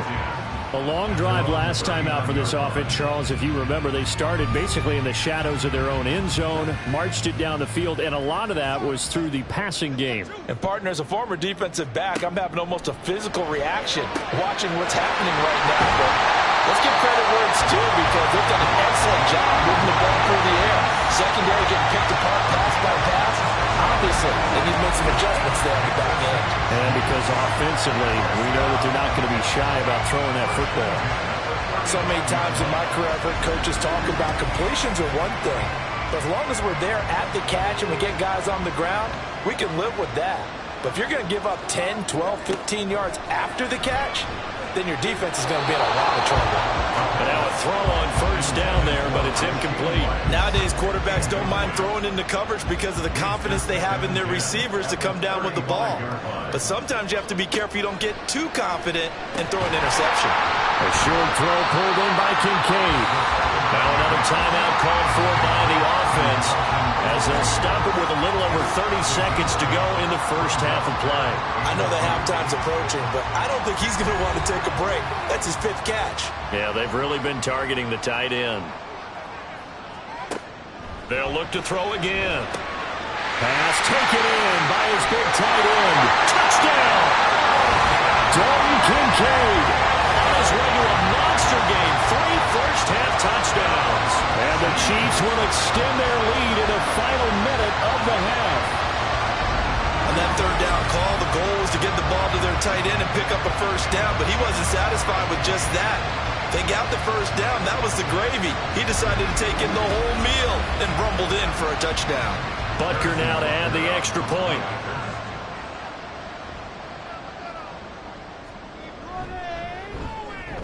He knocks it through.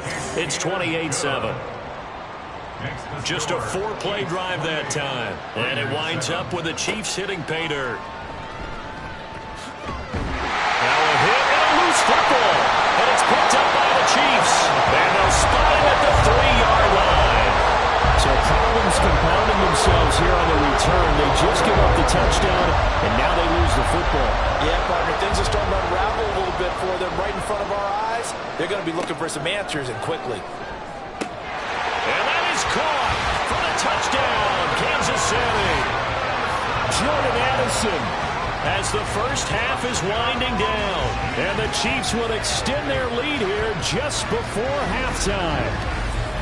That score that they just gave up there, that's a tough one for their defense to swallow because they've had a tough time through the first 2 quarters.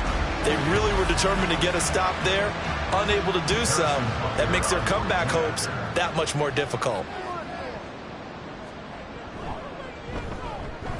Extra point by Butker is on target, and a rout is on here in this first half.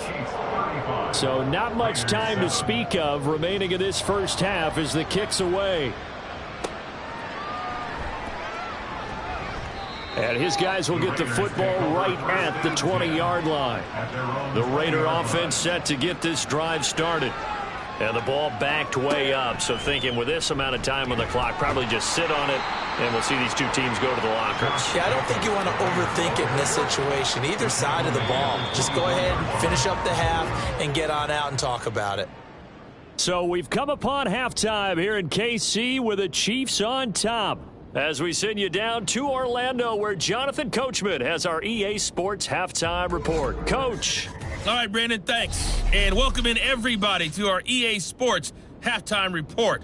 Time for a look around the NFL here in Week 3 of the new year. We'll get started up at FedEx Field in our nation's capital. And it's the home side who have the lead as they play the second quarter. Christian McCaffrey leading the charge on the ground. From there, we head down south to Tampa to check on the Bucs at home at Raymond James Stadium. And they've got the lead over the visiting Chicago Bears. P.J. Walker throwing the football well. He has 3 touchdown passes. Lastly, let's get you to Charlotte, North Carolina. Check on the Panthers at home at Bank of America Stadium. As you can see, the score there in the second quarter. Michael Wilson, a touchdown reception.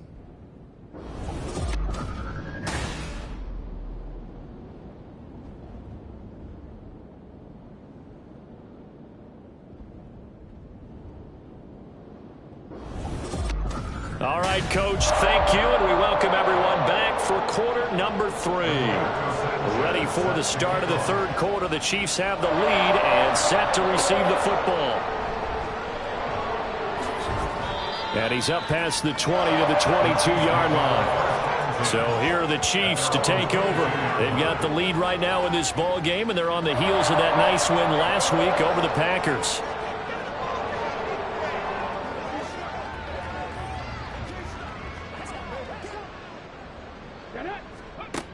They'll try and start this drive in the air. That one caught by Rice. And he's got it past the 30 before he's hit and dropped. He continues to deliver a first down here. He had 4 catches in the first half, and this one number 5. They'll look to throw. Slant route, and he's got Addison. And he'll be knocked to the turf right there as he gets it up to the 43. Back-to-back good plays have him on the move on first down. First down. First and 10 at the 43-yard line. A quick throw caught by Rice. Yeah, that's good for a gain of 6, and it's second down. A 6-yard pickup brings up second and 4 at their 49-yard line. Here's a play fake as they set up to throw. That ball caught. It's Rice. And he's going to have another first down as the tackle comes at the Raiders' 31-yard line. A good pickup there of 20 yards. Whatever the discussions were at halftime to try to slow down this offense, it has not worked to this point. Yeah, I have a vision right now of everything that was discussed at the half just being torn in shreds or being erased off of the Microsoft Surface tablets because none of it is working. They're really locked in on offense. And they'll work it inside the 15-yard line before it's all said and done. 17 more yards on that one as they keep the drive rolling. So first and 10, and if they score on this drive, might have to start digging in our second half blowout material. He's going to get 4 out of this as he's down to the 10-yard line.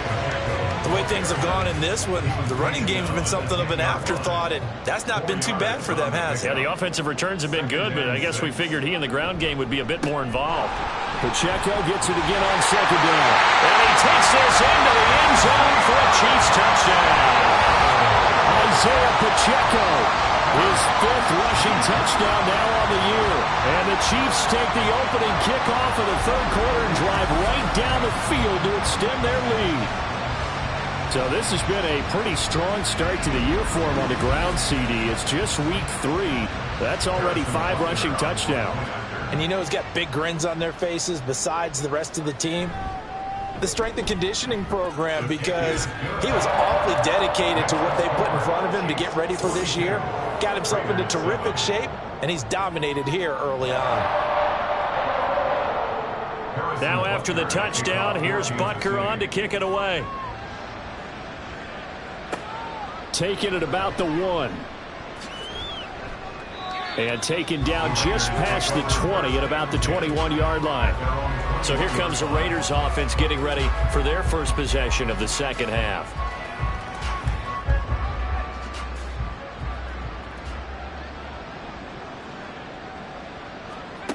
Here's Roberts throwing to start the drive. Oh, he's got a man wide open, complete. And he's taken down but able to slip across the 35. One play has him to the 37 here for 1st and 10. Slant route, he's got Downs. And this will be good for a pickup of 9 to the 46. Just need a yard here, 2nd and 1. Brings up 2nd and 1 at the 46-yard line. Off the play fake. Roberts, he's going to air one out. And that one incomplete, but now a penalty flag coming in late. That might be PI. Defense. Well, obviously, they never want to see penalties on that defense, but this one a little bit more significant there on the downfield pass play. And coaches preach it all the time. You can't put yourself in that kind of position if you're the defender. You've got to stay in a spot far downfield where you can play the ball without creating extra contact. Now a throw to the end zone on 1st down, but it winds up incomplete. And those two just haven't been in sync thus far. They've done a nice job against him, but still, with his talent, you would expect them to have more completions to him in this game. The 2nd down attempt there knocked down as it leaves the quarterback's hand, and it's incomplete. So back-to-back incompletions, and that has him staring at a 3rd and 10. They'll stick with the passing game as he looks to throw. And he'll go down. Brought down at the 20-yard line. It'll go as a sack, a loss of 3, and in turn, it takes us to a 4th down.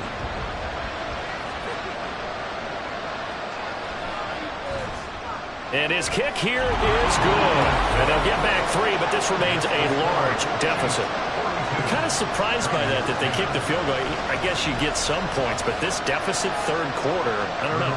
Yeah, I don't either. Hey, I'm with you on that one. When you're down that much, kicking a field goal, does it feel a little bit maybe waving the white flag and just want to get out of here? Yeah, I think you got to go ahead and try and get some bigger points on the board. And able to break this out all the way to the 38-yard line. Great return. And the Chiefs now getting set to go. Well, this offense, this team, they are rolling right now, Charles. They've scored on 3 straight possessions. You look at the scoreboard, and they pretty much right now got this thing on cruise control. Yeah, and this is that time of game where... And he fumbled it. It's on the ground. And the Raiders pick it up. And they will set up shop in enemy territory at the 42-yard line. A lot of talk this week about ball security. In fact, they added an extra period in practice to be more secure with the ball. It didn't work out there. Well, sometimes you just get overexcited during the game. You may all of a sudden make your catch, see some open field, and decide you're going for it, and not realizing that danger lurks while you're doing so. And there's your end result right there.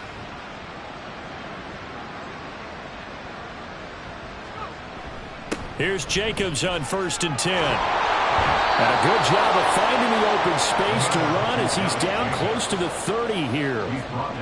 Line of scrimmage, the 31 now on 1st and 10.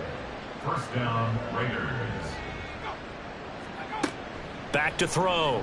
Roberts. And he's got his man on the out route. And he'll be out of bounds just inside the 25-yard line.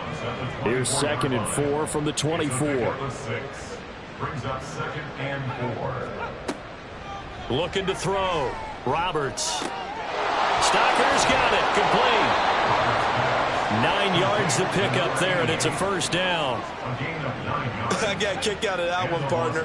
You and I talk often about trying to hide receivers in certain situations, but a guy of his size can't really hide. And they're going to get him. He's sacked back around the 28. Leo Chanel picks up his second sack of the afternoon. Oh, you can just see it in their body language. They're starting to see victory on the horizon now, and if it comes to fruition, they got to give a game ball to the front 7. Defensive line has taken charge and controlled this game. Face a challenge of stopping this opposing offense, and they've done so with ease. Now then, after the sack, it'll be interesting to see what they have planned for 2nd and 23. Jacobs going to try the middle, and he's brought down at the 24 after a gain of 4. When you find that kind of yardage, you couldn't be more confident as a ball carrier. And guess what? You're going to go back and tell your offensive coordinator, I'd like to keep carrying it, thank you. Now on 3rd and long, they'll look to throw. And that is incomplete.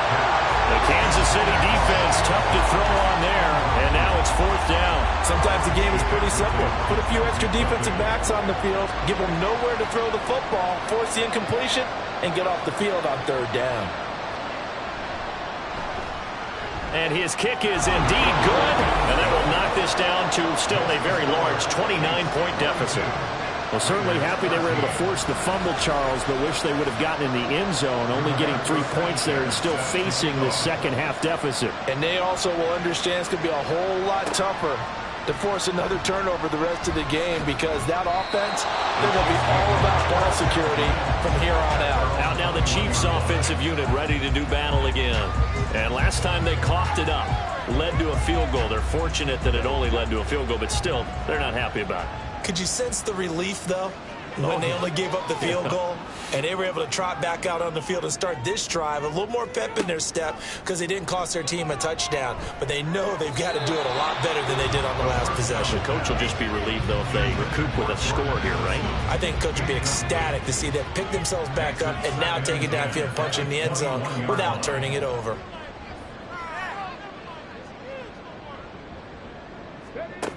He'll try again with the arm here on 2nd down. He's going to have the hook up to Ross.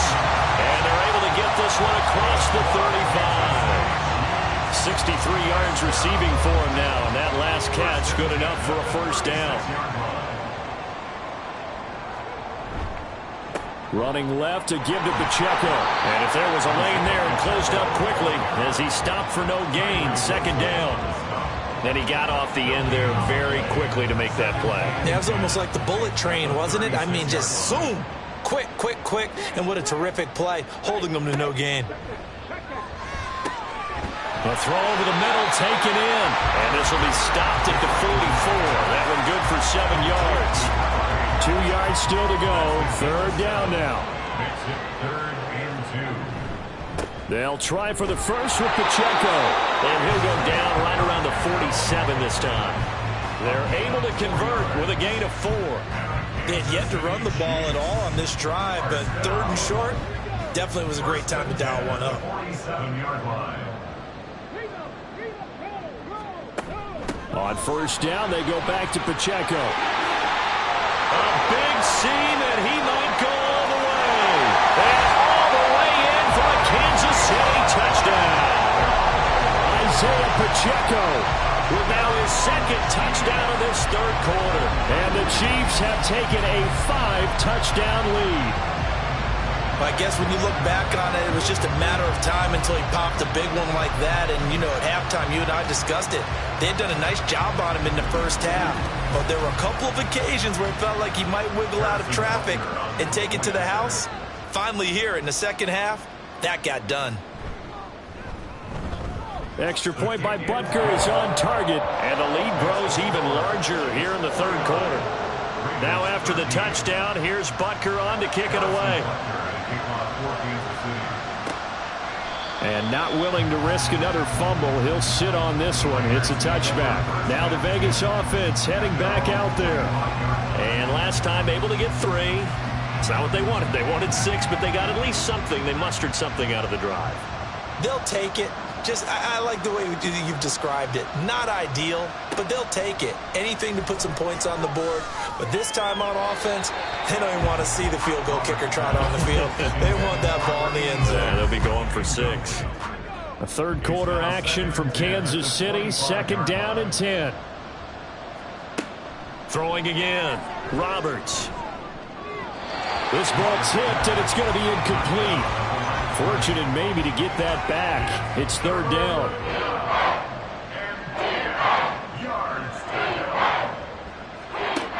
Back to throw. Roberts. And he can't find anywhere to go with it, and he goes down. It's a loss of 10 on the sack, and it leads to 4th. It's been a tough one all game long for this offensive line. They're already down big, and now you know they're just going to come after the quarterback in a big way, don't you? Yeah, they just can't get out of their own way right now. It's created an avalanche, and an avalanche is coming right on top of them. Now here's Rigoberto Sanchez as the drive goes backwards, so he's on to punt it away. And a fair catch is taken here, a step or two inside the 45-yard line. 36 yards on the punt with no return. And they will take over 1st and 10.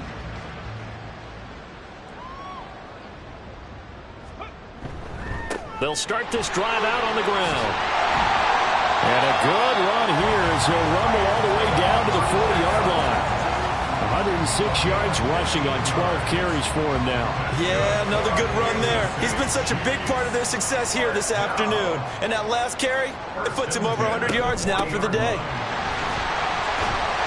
run there on 1st down and a pretty good one of 5 yards, so make it 2nd and 5. Oh, that was a thing of beauty right there. Look at how quick those blockers fired off the line once the ball was snapped. That was an O-line on a mission, all in sync. And the defense is lucky that play only picked up 5 yards. They try to throw on 2nd down, but this one is incomplete. They come up now 3rd and 5 following the incomplete pass.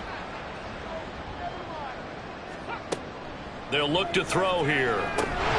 Got a man open. It's Ross. And he will have a Chiefs 1st down. He needed 5. He got it barely as it will officially go down as a gain of 5 yards.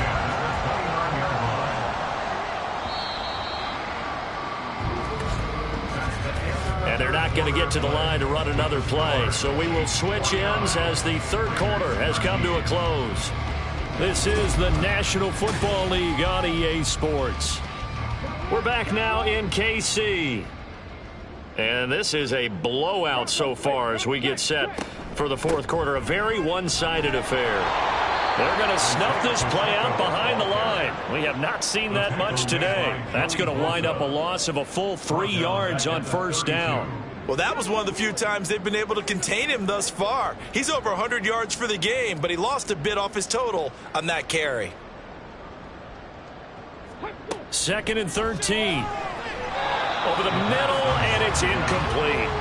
Well, big here in the 4th quarter, up really big. That passing incompletion, I don't think they needed the completion, but Charles, this is an offense right now that they're just having fun. They're clicking on all cylinders. Yeah, you're right. They didn't need a completion. They certainly don't need any more points. But they're not going to turn them down. They're going to continue to run what they have in their playbook, and they still want to run it efficiently. And there we saw one of the downsides of blitzing during a rundown, because sometimes you get out of your gaps. You don't fit the run quite as well because you're headed towards the ball carrier with abandon. Now Harrison Butker for the field goal try. This from 42 yards out. Butker's kick here is good, and that will extend their lead even further. Well, ultimately not really sure that they're going to need those 3 points, but they'll take the 3 and they pad that lead. Yeah, this one's already wrapped up, but you and I both know if you're an offensive coordinator, you never let up on the gas unless the head coach tells you to do so. And maybe you've actually clicked him off in your headset so you can keep calling plays and trying to add to this lead. Here's Las Vegas ready to take the field. See if they can put this drive in the end zone, Charles, because it's been a little bit of a rough go at times. They've had to punt the football a ton in this ball game because of stalled-out drives. So are you saying that you're kind of tired of seeing the punter run out there and do his thing during this game? Is that what you're trying to say? Well, I mean, I'm okay with it. I have a feeling that this offense, they don't want to see the punter again. And frankly, the punter doesn't want to run out there anymore himself. He would love to see his offense put together a drive and give his leg a rest. And he's taken down, a Chiefs sack. Leo Chanel Able to disrupt yet another pass play. That is his third sack of the afternoon. Here now a third down and 8. Operating from the gun, Roberts. Work in the middle of the field, and he's got a man complete. And he'll have it past midfield almost to the 40 before being taken down. A gain of 32 that time. So the big play gets him across midfield now for 1st and 10. Operating from the gun, Roberts. And he's got his man in stride, complete. And he's tackled a yard short of the marker. Good gain of 9 on 1st down. From the 32-yard line now, here's 2nd down and 1. Looking to throw. Roberts. Oh, it's a screen pass. That's complete. And he'll be brought down at the 27-yard line.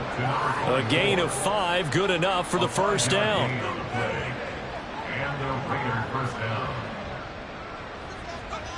Back to throw again. He finds his man, complete. That's Blake. And he gets it inside the 10 to the 9. 18 yards there, and it'll be a 1st and goal. Again, he'll drop to throw. He'll swing that out wide to Jacobs. And he's going to be brought down just shy of the 5 at the 6.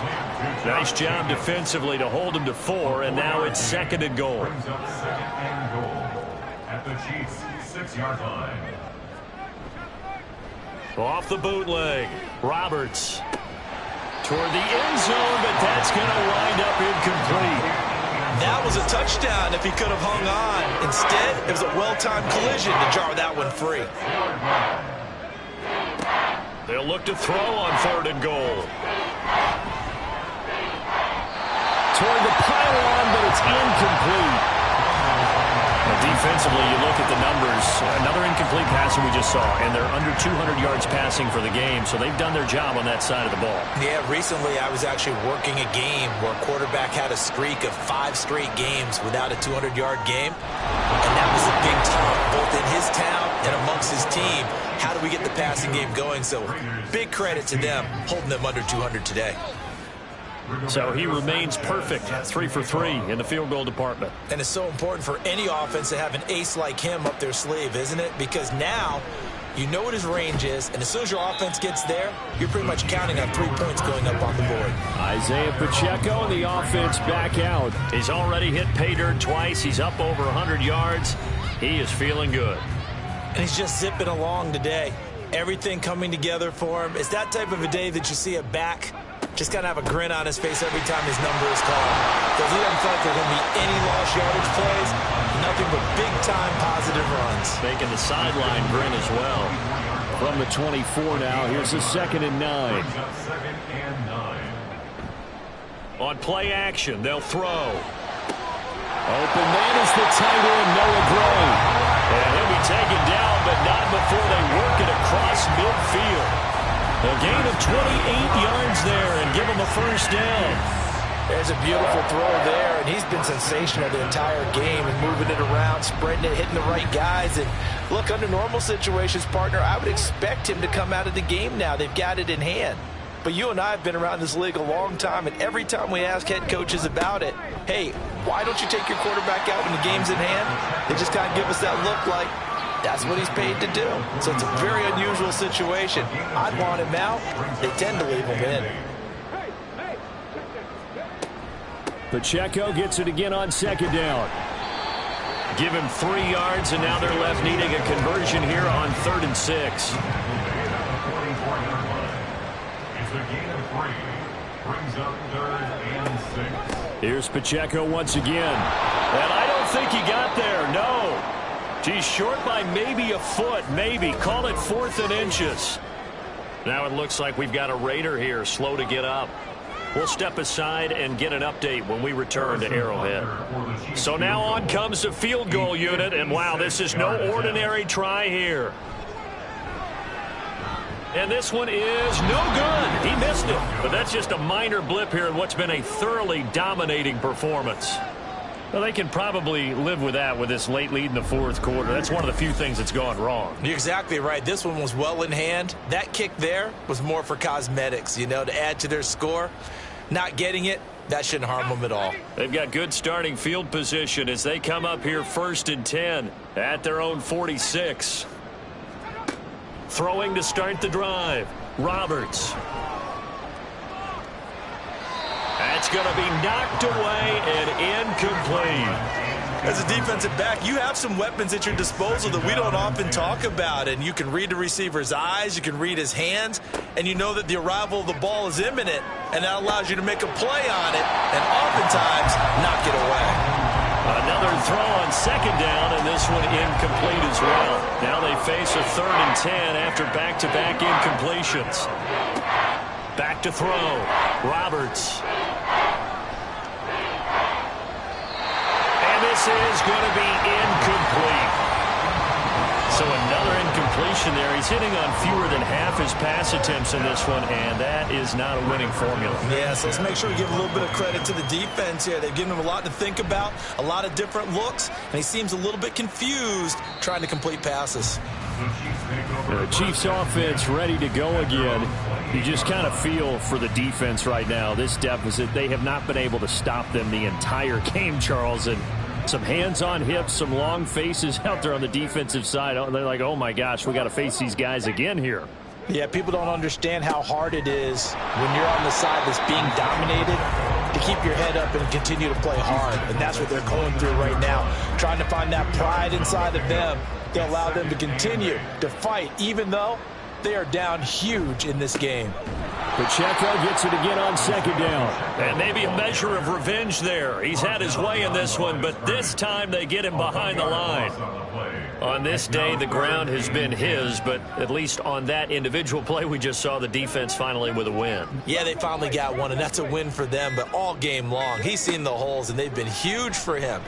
Kind of like a baseball hitter in the zone. The ball seems bigger, and he's just whacking it. These guys, they've got it going today. Now we get a stoppage because a member of the Raiders shaken up on that one. We'll step aside and get an update when we return to KC. Here's the Chiefs punter now as he'll kick it away for the 2nd time.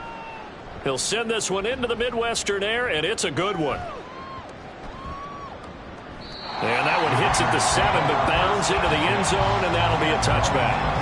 Las Vegas' offense back out there ready to go. Even though they were able to force the punt defensively, still a big hole to climb out of, especially at this late stage of the contest. Now Roberts throwing to start the drive. Got his man complete over the middle. It's Cobb. And they'll get 8 out of this before being stopped at the 28. Line of scrimmage, the 28 now as they come up on 2nd and a couple. At the 28-yard line. Looking to throw. Roberts. That's complete, and once again, it's Cobb. And he'll get it up near the 35, right at the 34 here.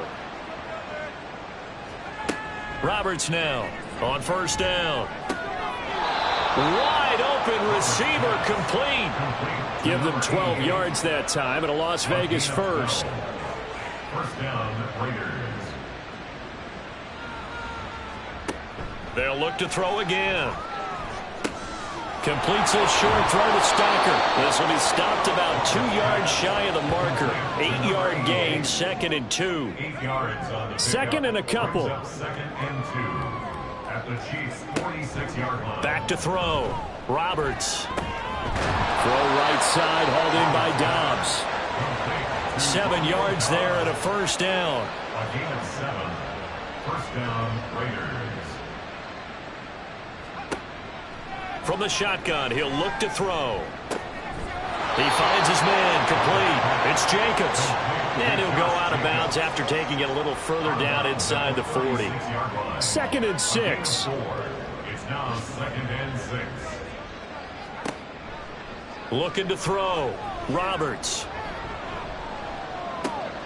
Same target. It's Jacobs again. And he'll go down at the 28.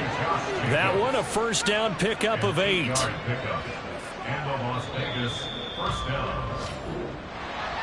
But the lopsided affair finally coming to an end, and really no shortage of big plays for us to examine, partner, on offense or on defense for this team. They were so well-rounded in this one. They certainly were, and how about the day those defenders had, though? How many takeaways did they have? I quit counting after a while. They were clearly the better team, and their defensive effort, it led the way. So for Kansas City, it's back-to-back victories now after the Week 1 defeat as they move to 2-1.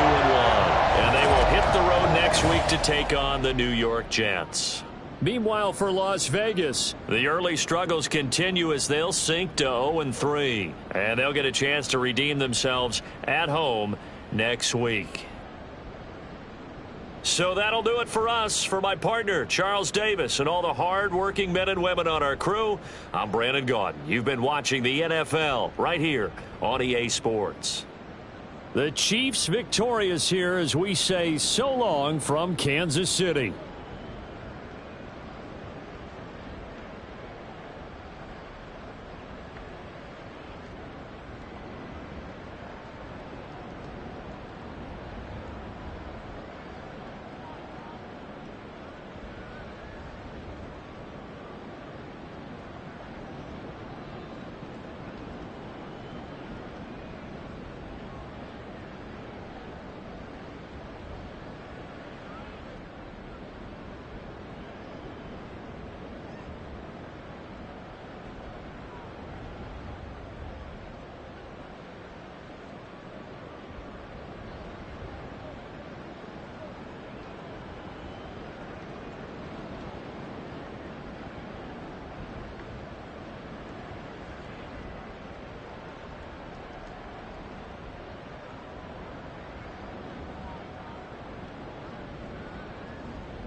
It's the NFL on EA Sports, and this one features the Saints' creative quarterback. You can't ask for much more than his last game, a 5-touchdown effort. It's the Saints and the Pats, all that and more, coming up next.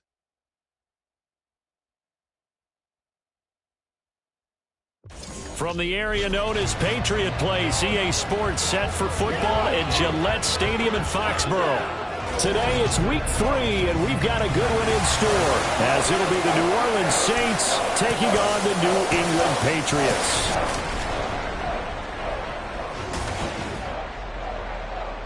With Charles Davis, as always, I'm Brandon Gaudin. And Charles, you talk about storylines in this one. I think it begins and ends with our two quarterbacks, certainly two of the best in the business. And nowadays, I don't think you can get by for long periods of time without a top-flight quarterback. The way the game is played, with all the responsibility he has and how the game flows through him, if he's not on the top of his game, your team's not going to benefit at all.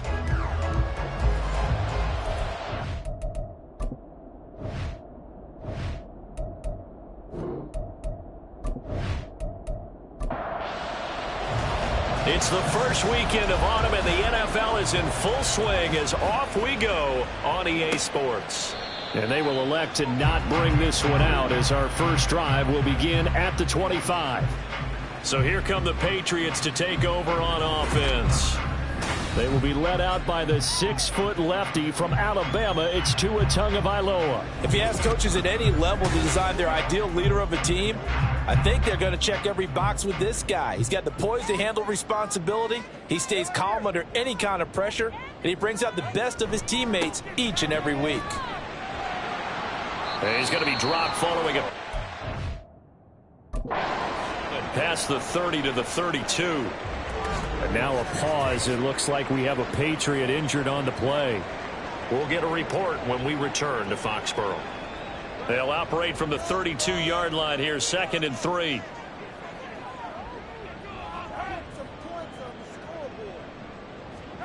Here's Tua. They're unable to connect, but a late flag comes in. And the contact may have come too early. Defense. A little too aggressive defensively, and the flag comes out. And no one trying to cover is going to like a call going against them, but you have to like the effort there. Went for the interception, just unable to get it, and the flag did come out. Now a throw on first down there, but it's incomplete. And you look at this Saints defense. They were terrific last week against Buffalo in that victory. And the big difference in the game, their ability to force turnovers. Multiple, in fact. Being able to take the ball away, give it back to their offense, the big difference in the game. It was impressive. Now the question, can they duplicate it? And a strong run that time as he's across midfield and down to the 43. How about that there? No frills, no additives, right? Nothing crazy. Just find a way to pick up the first down. A nice run right there. So in Saints territory now. Here's 1st and 10 at the 43.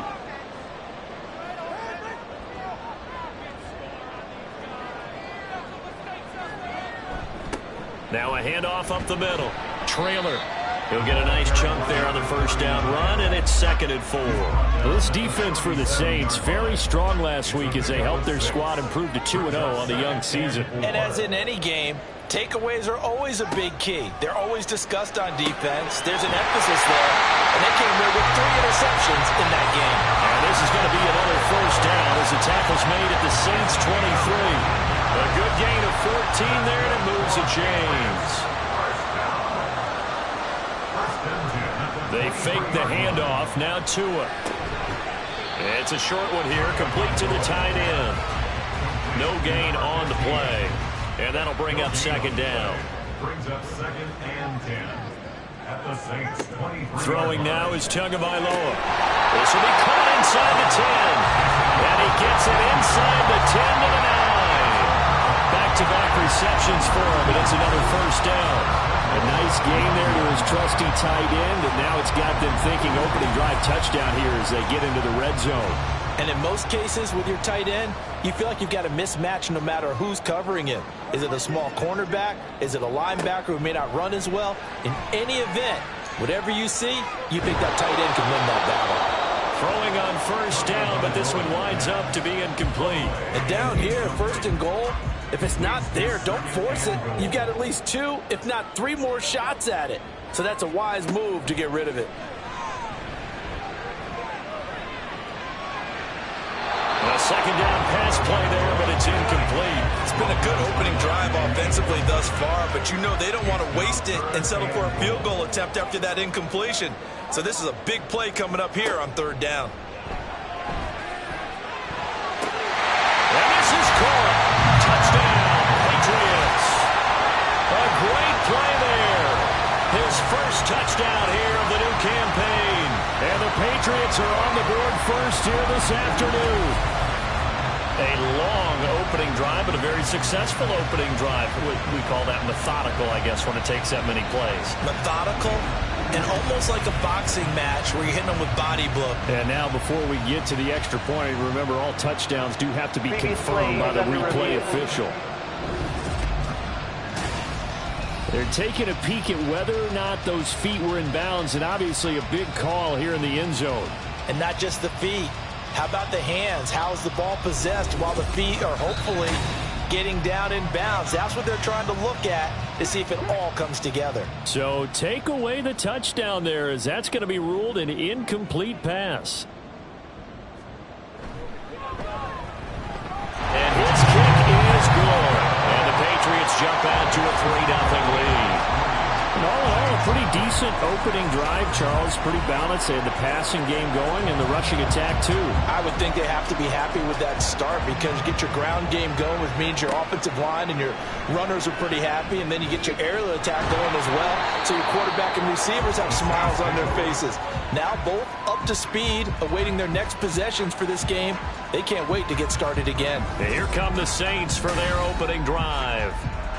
And they are led out there by their mobile quarterback. And what a start to the season he's had. 10 touchdowns through the first 2 weeks. Now, we won't start playing the game of what kind of pace is he on because it is a long year. But at the very least, he's got to be the front runner for NFL Offensive Player of the Month for September. Oh, good move. And they're going to get this beyond the 40 before he's taken down. That's good for 21 yards and a first down. Now that's a big-time run. Lightning in a bottle, forget it. He exploded out of the bottle for that type of a pickup. Going back to Gibbs on first down. And he is met in his tracks behind the line of scrimmage. He'll lose a yard there, and it's 2nd and 11.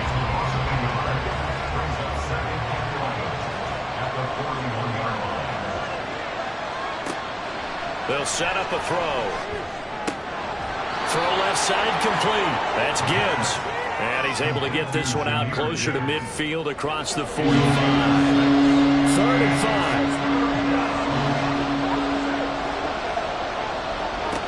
Now back to throw. Able to find the open man. That's complete. And he's got another first down as the tackle's going to be made at the Patriots 36. 17 yards is the pickup there for number 17. That's a play that will likely be forgotten when you talk about big moments in this game. But plays like this are critical to keep drives going. And if points result, we'll call this play significant. They'll look to throw here on first down. He's got it complete to Gibbs. And he's out of bounds. Almost gets to the 10. That one goes for 24 yards. From down at the 12, it's 1st and 10. Gibbs straight ahead. Breaks a tackle. Oh, another great move. And he'll take it into the end zone for the Saints touchdown. Jahmyr Gibbs, his 3rd rushing touchdown on the year. And the Saints have answered that early field goal to take a first-quarter lead. And on his way to the end zone, shedding the tackle, he would not be denied. That's what's called finishing the run. Making sure you power your way through. One-on-one tackle, No running back wants to go to the bench and say, I got stopped just short. Blake Groupie now for the extra point.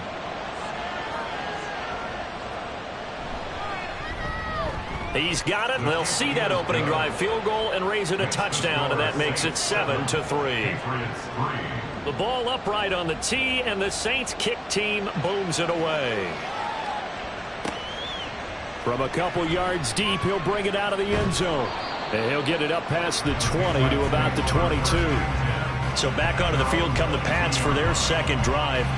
And last time they got 3 points, but it was a chip shot field goal. And when you go to the sideline after a chip shot field goal, maybe the offense not too happy.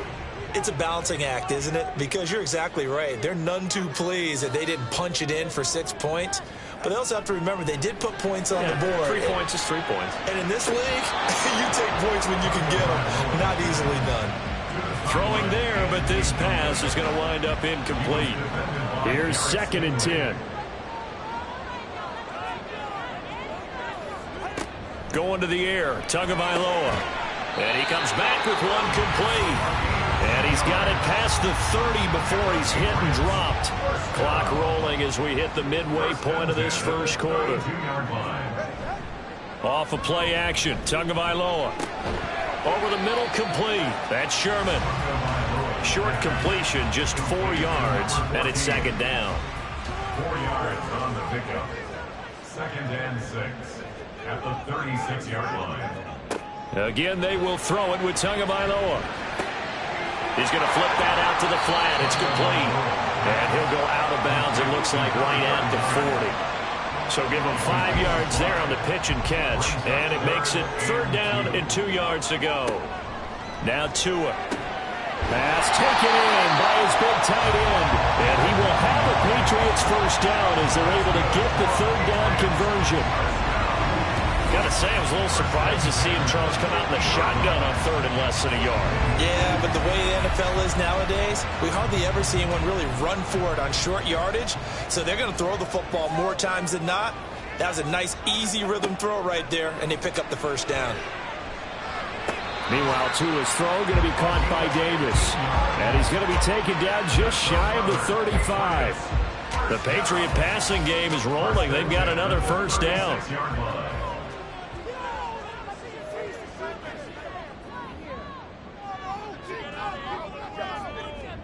Tua to throw again. And the Saints pressure gets him. Brought down for a sack.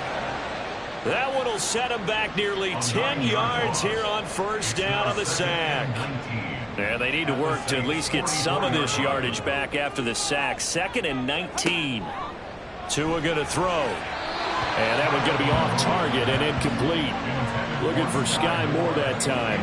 And that takes us from 2nd to 3rd down. You look at this Saints defense. They were terrific last week against Buffalo in that victory. And the big thing for them was the interceptions. And you hear teams all the time talk about establishing themselves against the pass. You know, no-fly zones and things of that nature. This group had a bunch of them in last week's game. So on 4th down, here's Bryce Behringer on to punt for the Patriots. And just a single punt for him in the loss last week as he sends this one away. And this will be out of bounds. Now it's a question of where they'll mark it. And they'll say it crosses at the 11-yard line. Jahmyr Gibbs and the rest of the offense headed back out. And you see his numbers from a week ago. He was up over 100 yards then, and he's already hit pay dirt here once in this one. We always talk about quarterbacks and receivers getting into rhythm, right? Really feeling good, finding each other downfield. I think running backs operate the same way. They can hit a good rhythm and a good stride, and he's carrying it over from last week. And he's able to get this one all the way past the 30. That good for 21 yards on the catch and run. And I like the idea here. Get the ball in his hands, even if it's in the passing game.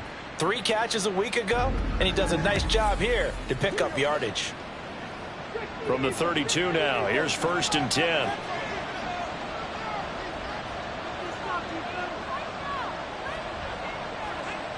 Looking to throw. Into the hands of Perry, complete. And he'll be taken down, but not before he gets into enemy territory. Now a timeout here, at least for the moment. Looks like one of the Saints is injured, shaken up on that last play. We'll get a report when we return to Foxborough.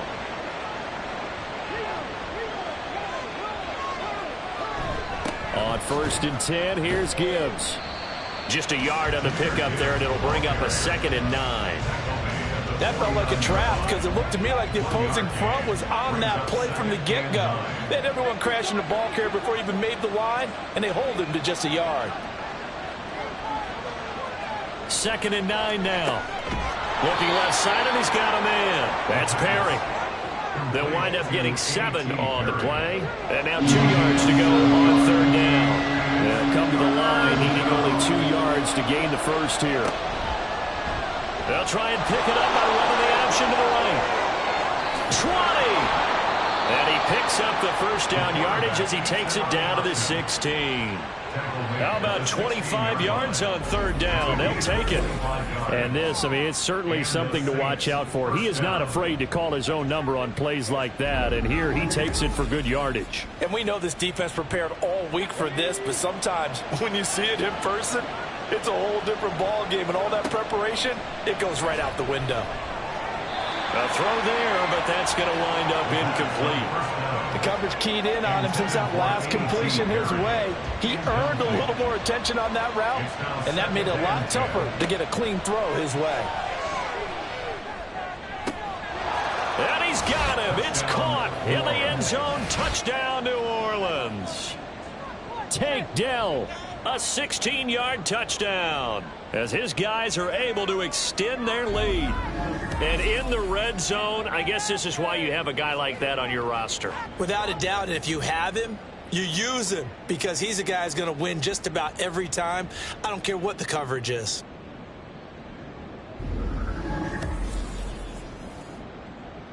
Groupie for the extra point.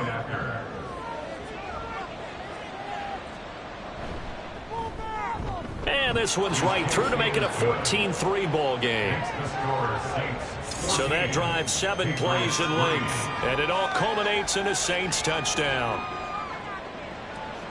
The kickoff team on the field now as they will send this one away.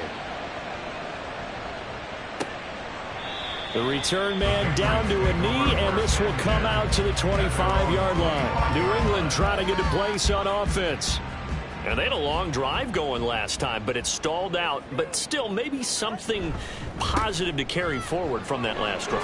Well, a few different things that you carry forward. Number one, as you noted, they were moving it pretty well, so that gives them a lot of confidence. The second part is, keep your defense off the field, gives them a chance to rest up a little bit. And last but not least, you've taken a good look at what you've done on offense, noted where the weaknesses are, and you know when you want to come back to them. Like when you're organized with your points. Well done. A, B, and C. Now they face a 3rd down and 4 after that incompletion on 2nd down. From the gun, it's Tua. And that is incomplete. Well, they came up with points in their first 2 possessions, but it looks like they'll come up empty here on their 3rd drive. The defense finally starting to get locked into them a little bit. Might have to go a little bit deeper into their playbook on their next possession. And on 4th down, on is the punt team sending this one away. This is taken at the 18. A nice punt, but a good run back as well of 13 yards. And the Saints will take over with a 1st down and 10. And they start things off with a carry by Gibbs here. And he'll get a few yards here to the 34. He's tackled at the 34-yard line. A 3-yard pickup. After one, a 14-3 ball game. The Saints with the football here to begin quarter number 2. As they've got it 2nd and 7.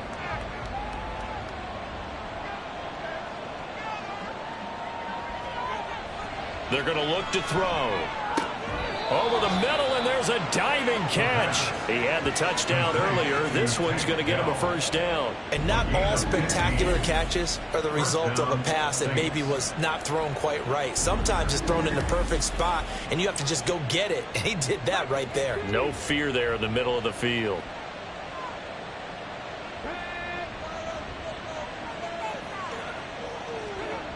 Now on 1st down, he'll drop to throw it. He's going to let this go. Back of the end zone. Oh, he had a man open. He overshot him. It's incomplete. So now 2nd and 10 after the incompletion on 1st down. Back to throw. That's going to be complete on the sideline, but, you know, that throw left him no room to run, and the good footwork nearly all for naught. This now a 3rd and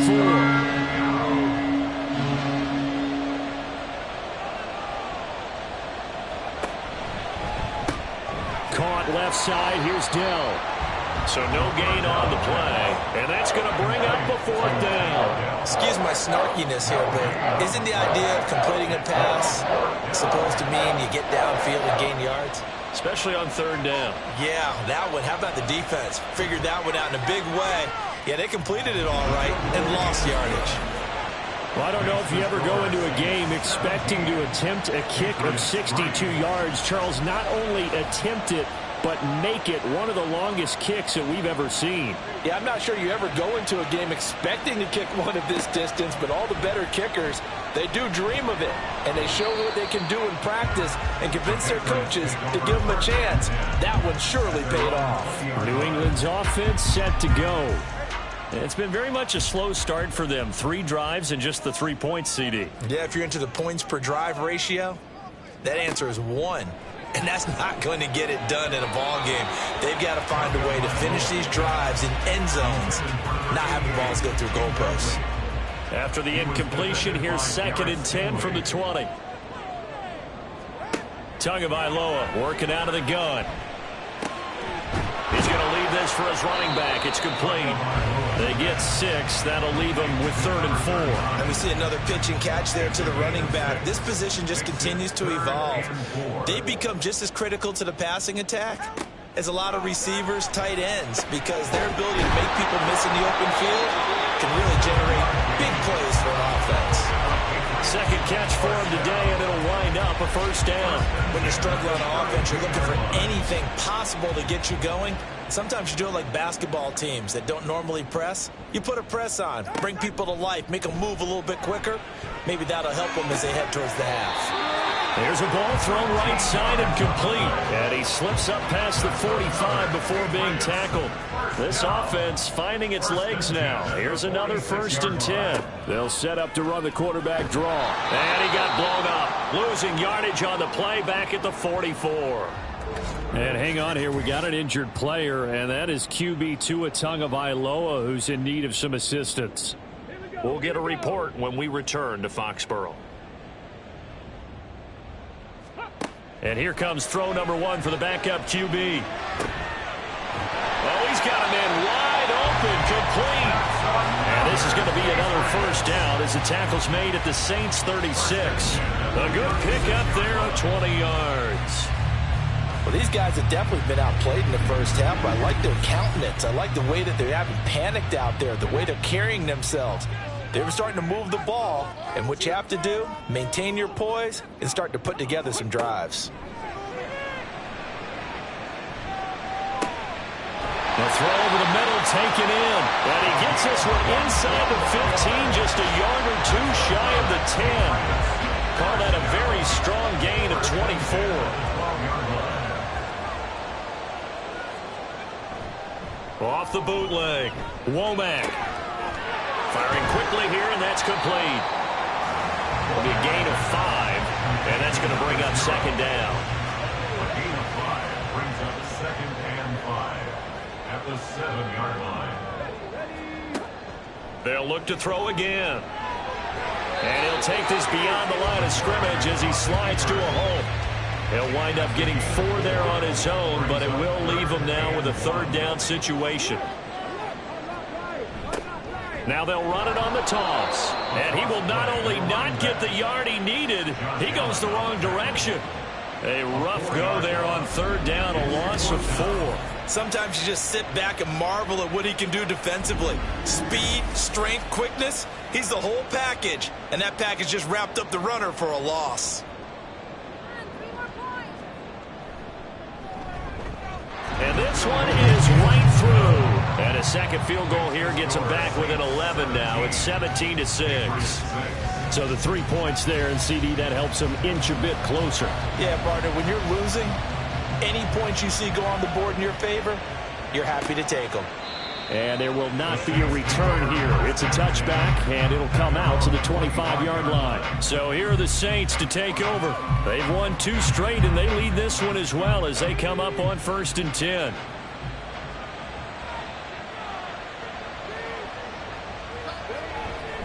Drive starts with a run from Gibbs. And not much to speak of. Call it a 1-yard gain up to the 26. The last play got just a yard. Here's 2nd and 9 from the 26. They'll set up to throw. Oh, he rifles one, and that's going to be intercepted. And they're going to set up shop at the 27-yard line. Partner, I think this one went awry very simply because he overestimated his arm strength and his ability to fit it anywhere he wants to. A lot of quarterbacks do that and often pay the price.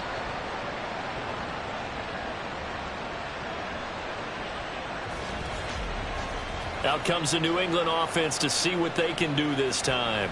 And they'll start with great field position, trying to get back into this one. It's 1st and 10 here.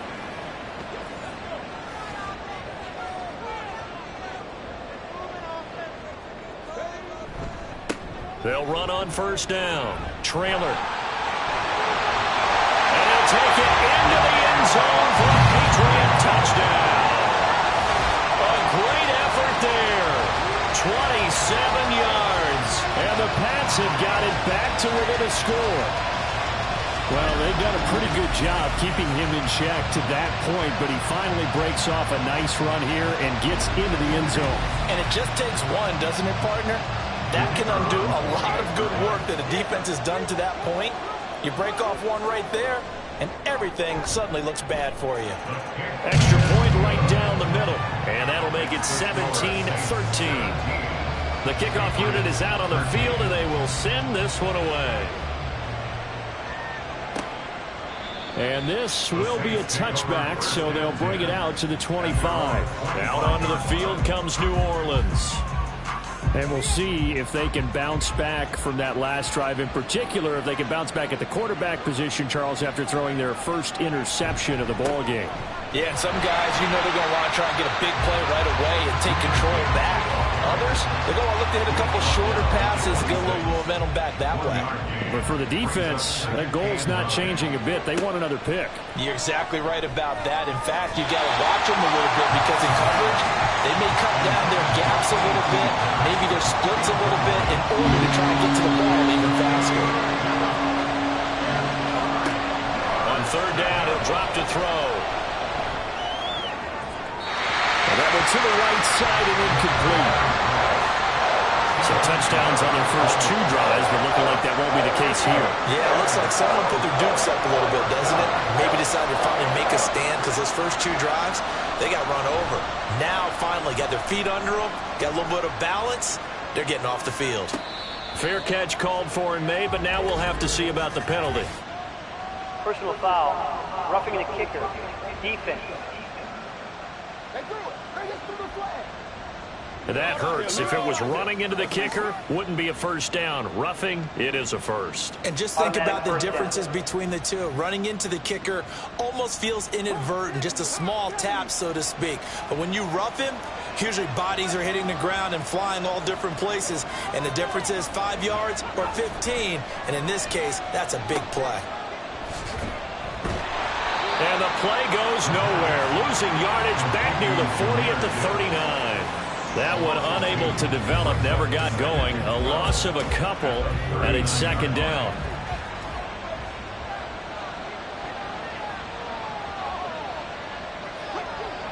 He'll look to throw.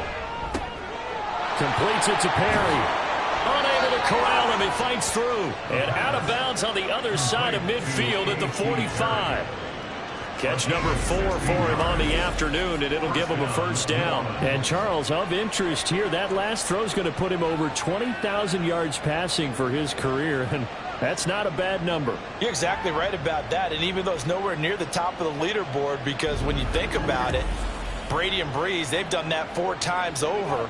But when you hit 20,000, let's face it, only a little over 100 guys have ever done that in the NFL. It's worthy of some applause. Here's a throw to his running back. It's complete. And he gets it inside the 35 and just shy of the 30. From the 32 now, here's 1st and 10. He'll look to throw. Short throw, and that's hauled in by Mayer. And he's got this down almost to the 20 before he's dropped. 11 more on that one, and another 1st down. 1st down, Saints. Again, he'll drop to throw. That's complete to Dell. The result, only 4 yards there on the play. And it'll be 2nd down. A gain of 4. It's now 2nd and 6 at the 17-yard line. They'll stick with the passing game as he looks to throw. Wide open receiver complete. Touchdown, Saints. A.T. Perry with career touchdown number 128. He's now tied with Marvin Harrison for number 9 on the all-time list. And the Saints are able to stretch out their lead.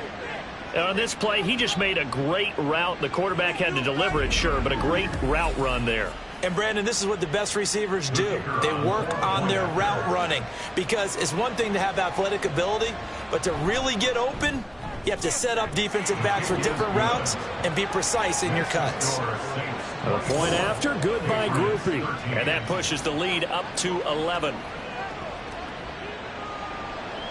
The ball upright on the tee, and the Saints kick team booms it away. This taken in at the goal line. And he won't quite make it to the 25.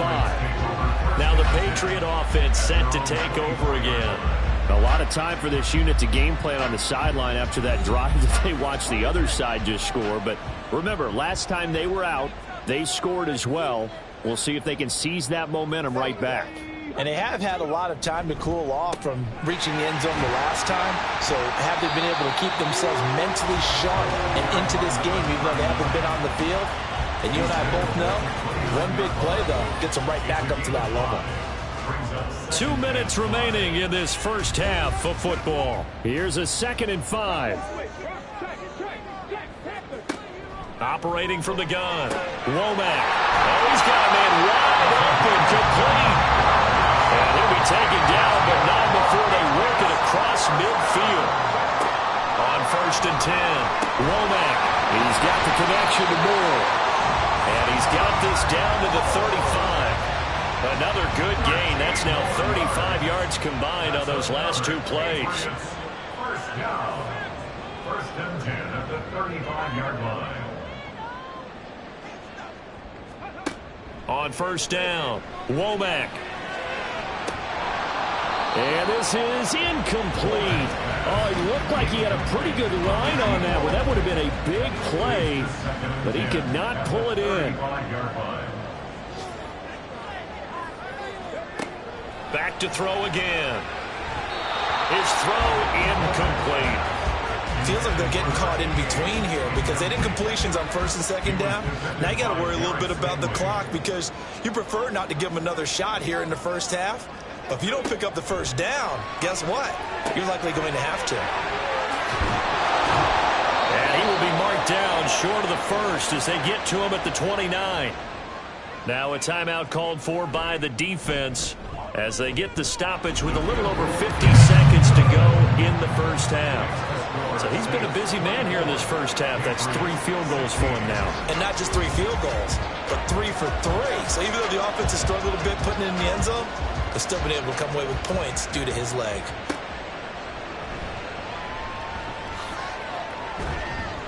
And he'll go down as this drive will start at the 25-yard line. The Saints offense going to head out now late in this first half. And we'll see how this is played. Offensively, they've got the lead. Not a whole lot of time left. What do you think, Charles? Well, it's tempting to try and add to your lead, but a mistake there, that can change things in a big way. I say go ahead, take the knee, get on out for the half. 16 yards right off the bat and a 1st down.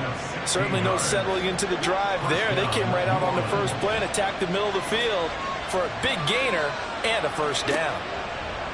They'll look to throw here on 1st down. Throw left side complete. That's Gibbs. Now we'll get a quick timeout called by New Orleans. Number 2. as it'll come with 15 seconds to play in the first half. Got his man, Dell. And he's out of bounds just before the midfield stripe at the 49. 3rd down and 1. They'll look to throw here. Work in the middle of the field, and he's got a man complete. And he is going to have a Saints first down as they're able to convert by plenty there on 3rd and 1. Now whistles and a timeout with 3 seconds left in the first half. So 3 seconds here remain in the half. On is the field goal unit to see about getting 3 points. They spot it on the midfield stripe, so it is a 60-yard attempt here. And his kick is good. And that will do it for this first half. So we have reached halftime with the visiting Saints out on top. As we'll send you down the coast now to Orlando, that's where we find Jonathan Coachman ready with our EA Sports Halftime Report. Coach. All right, Brandon, thanks. And welcome in everybody to our EA Sports Halftime Report. Time for a look around the NFL here in Week 3 of the new year. We'll start over at Raymond James Stadium in Tampa. And that one at the half with the scoreline of 21-10. P.J. Walker, 3 first-half touchdown passes. From there, let's head off and check out a second game. And you can see, currently they trail in that ball game. Jackson Smith-Njigba, a touchdown reception. Lastly, let's get you to Charlotte, North Carolina. Check on the Panthers at home at Bank of America Stadium. As you can see, the score there in the second quarter. Michael Wilson, a touchdown reception. In the first half, it was the Alabama man, Jahmyr Gibbs, who had it cooking. He wound up finding the end zone on a touchdown run to help give his guys the advantage here at the break. All right, Coach, thank you, and we welcome everyone back for quarter number 3. The kicking unit out for the Patriots as they send this one away. And he'll elect not to return this one, so they'll bring it out to the 25 on the touchback. The Saints going to take over on offense to begin this third quarter. Cougar 19!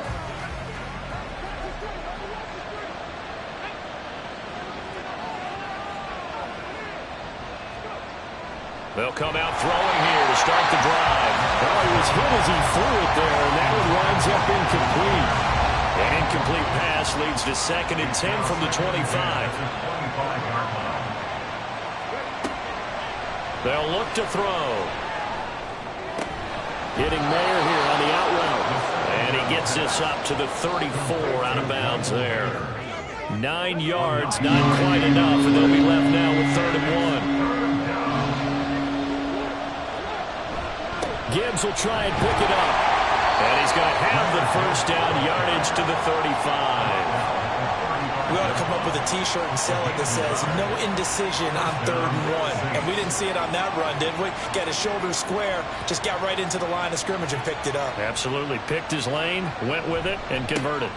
Another run for Gibbs here.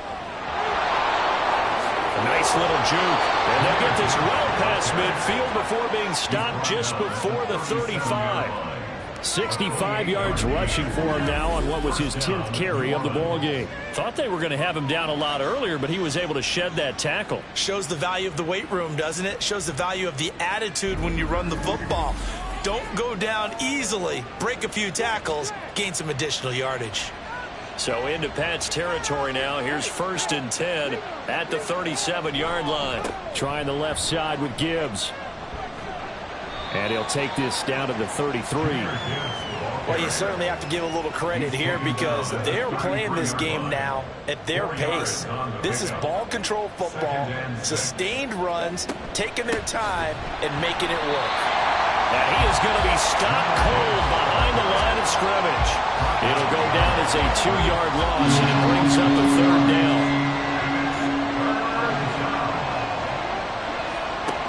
Now a shotgun snap as they'll look to throw. He gets this out wide to Gibbs. And he's going to be taken down here still a couple yards short of the first. So the completion good for 7 there. And it'll be 4th down. Here's Blake Grupe now for the Saints field goal. Spotted at the left hash, this from 45. And this one looks good. It is good. Right down the pipe. And that one extend their lead even further. Well, they picked up right where they left off in the first half. First drive after the break, they come away with 3 and increase that lead. Yeah, and you just want to keep building on that lead, don't you? Whether it's 6 points or 3 points, take everything you can get, keep maneuvering, keep adding to it, keep making it difficult for them to come back. So here are the Patriots now. They get ready for their first possession of half number 2. And their deficit a little wider now than it was at halftime following the field goal a moment ago. But the goal is still the same because you know they want to come out, establish a rhythm in the second half, and get going. Make no mistake about it, though. Kicking field goals, not in their game plan. They need to get the ball in the end zone. They'll keep it on the ground. Trailer. And he'll scratch out a yard up to the 30, and that's all. We've called a lot of games, but we don't normally talk about inside linebackers being that fleet of foot, do we? No, he was able to get outside there to make that play. Yeah, and you know what makes them faster? Their ability to read plays, understand what offenses are trying to do, and put themselves in proper position. Just a 1-yard gain on the play, and that'll mean a call to the punt team as it's 4th down. Well, this was just simply excellent defense. On this 3rd down, they had to be alert for the possibility of a pass, but that didn't stop them at all from understanding what was going on when they decided to run the football, and they just swarmed and stuffed them for almost no gain. On 4th down, the punt team is on as this is sent away. And fights through one man. Well, on that punt, we've got a man shaken up. We'll get a report when we return to Foxborough.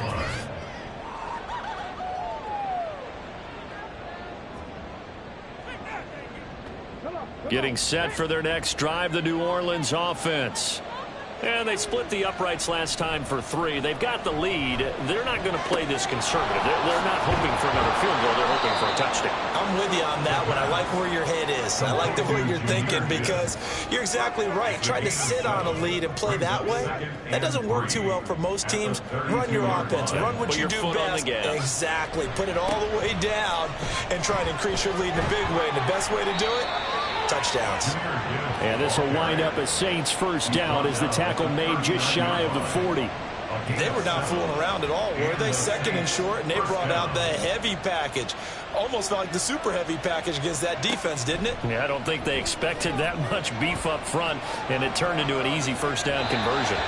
Throwing on first down, but this one winds up to be incomplete. They don't get the hook up there, but you really have to marvel at how precise he's been throwing the football these last couple weeks. Oh, that's the perfect word for it, precise. Because if you're at 70% or better 2 weeks in a row, you have a job as long as you want one in this league, won't you?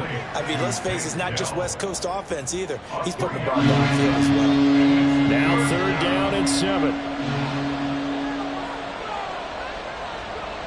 Back to throw here. That's caught inside the 20. Touchdown, New Orleans. A.T. Perry, his 2nd touchdown of the afternoon. And the Saints take a 3-touchdown lead. In order to lead in a game, you're going to get plenty of contributors, but that's his 2nd touchdown catch of this game. He's one of the key guys in this one. And you better believe he'll be looking for the hat trick here as this one continues to go.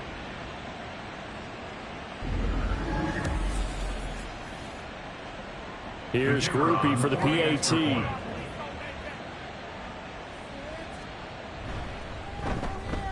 And the lead now to 3 touchdowns at 21 points. That time, 75-yard drive, 5 plays. And it ends with a touchdown for New Orleans. The ball upright on the tee, and the Saints kick team booms it away. And this will not be returned. It'll come out to the 25. The Patriots ready to try again on offense. I kind of feel like they've reached a do-or-die point in this game, Charles. If they're going to try to pull off an impressive comeback, it has to start right here, right now. Yeah, now they've got a final chance to get out of this situation, but they also understand they've got to move the ball and move it fast. In addition, they need to save as much time so they can get 2 more possessions. So the incompletion, and now it's 2nd and 10, again from the 25-yard line. Back to throw. Womack escapes the sack. And he'll slide to a halt here. Still a little shy of the first down marker. He'll end up getting 5 out of that, but now they're looking at 3rd down.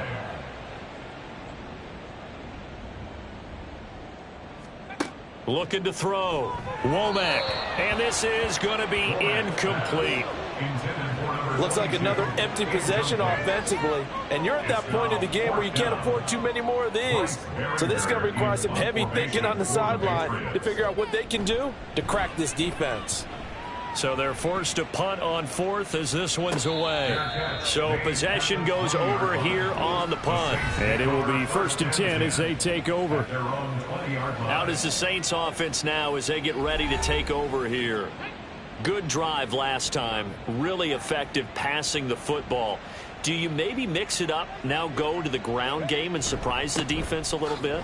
I would anticipate the defense making some changes, but I wouldn't necessarily just absolutely go in the opposite direction. They're doing so well throwing the ball. Yeah, why? I wouldn't change it up until they showed me a reason to do so. The play action fake. They'll look to throw. And his throw's going to be incomplete. Let's give some credit to the defensive guys on that play. Able to bat that one away. Sure looked like they were trying to hit the corner route. On play action, they'll throw.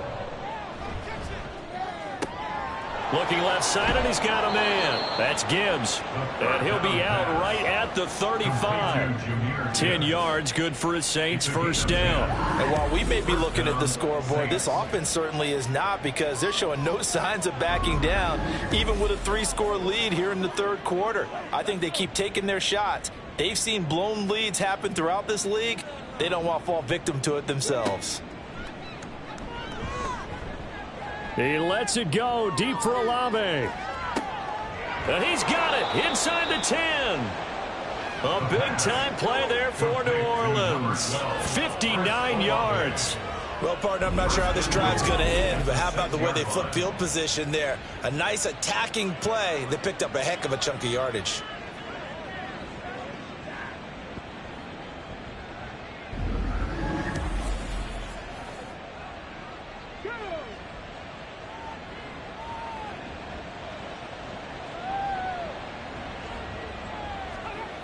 They'll run with Gibbs.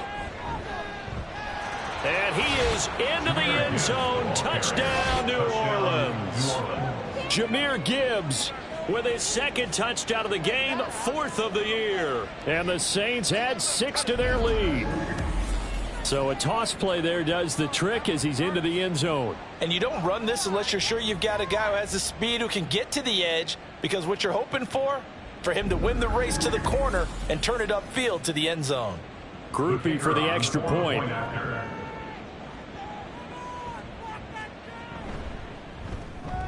And he's been a busy man, 5 for 5 now as he knocks another one through to extend the lead. So that drive spanned 5 plays. And it was all capped off by a touchdown run from Jahmyr Gibbs. The ball upright on the tee, and the Saints kick team booms it away.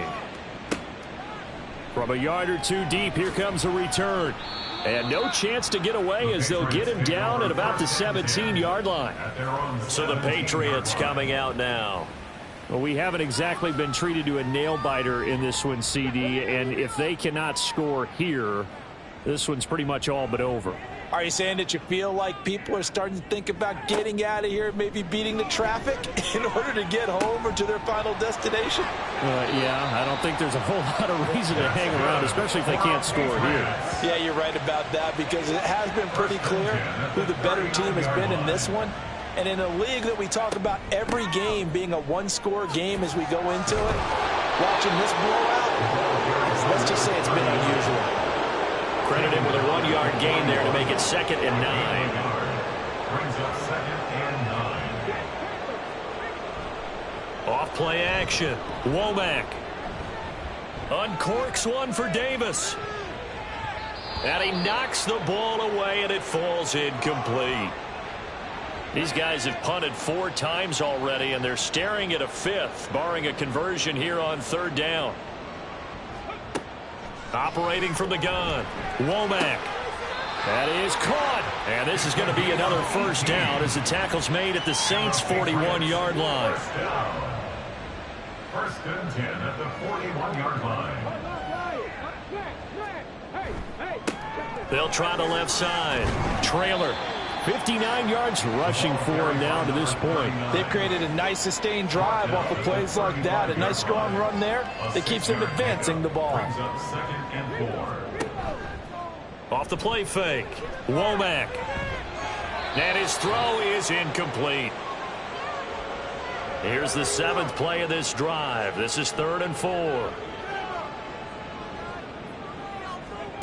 Back to throw. Womack. And now another one thrown incomplete. You can tell they wanted to get that ball downfield. They had nothing working in the secondary, so he dropped it off to the running back. That one ended up incomplete. Let's go now. On 4th down, Womack. It's a short one here, complete to his tight end. And he is going to pick up a Patriots first down by a good couple of yards as they end up getting 6 there on 4th and 4. Here we go. Moore, the man in motion. He'll get it here on the jet sweep. Oh, and this one may need to go back to the drawing board. He's going to be swallowed up right away. Officially no gain on the play, and it's 2nd down. 2nd and 10 at the 30-yard line. Ready. Off play action. Womack. Rush coming, and he's taken down. Kayvon Thibodeau, he beat the O-line and recorded the sack. I think you saw the same thing that I did there, partner. Remember, he's their backup quarterback, so the last thing they need is to lose another one right here on the sack. Looks like he's going to be okay, though. Yeah, he looked like he was favoring something in the left leg. Appears to be fine now, but you're right. That O-line, they got to protect it. Meanwhile, on 3rd down, they take a shot at the end zone, but it's incomplete. They really had a good drive going there, but a nice recovery by the defense these past few downs, able to knock that one away on 3rd down and bring up what I think for the offense, an unexpected 4th down here.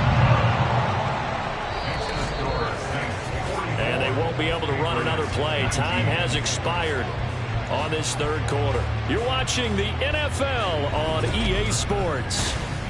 Back now in Foxborough, where the 4th quarter will begin with a kickoff following the score on the final play of the 3rd quarter.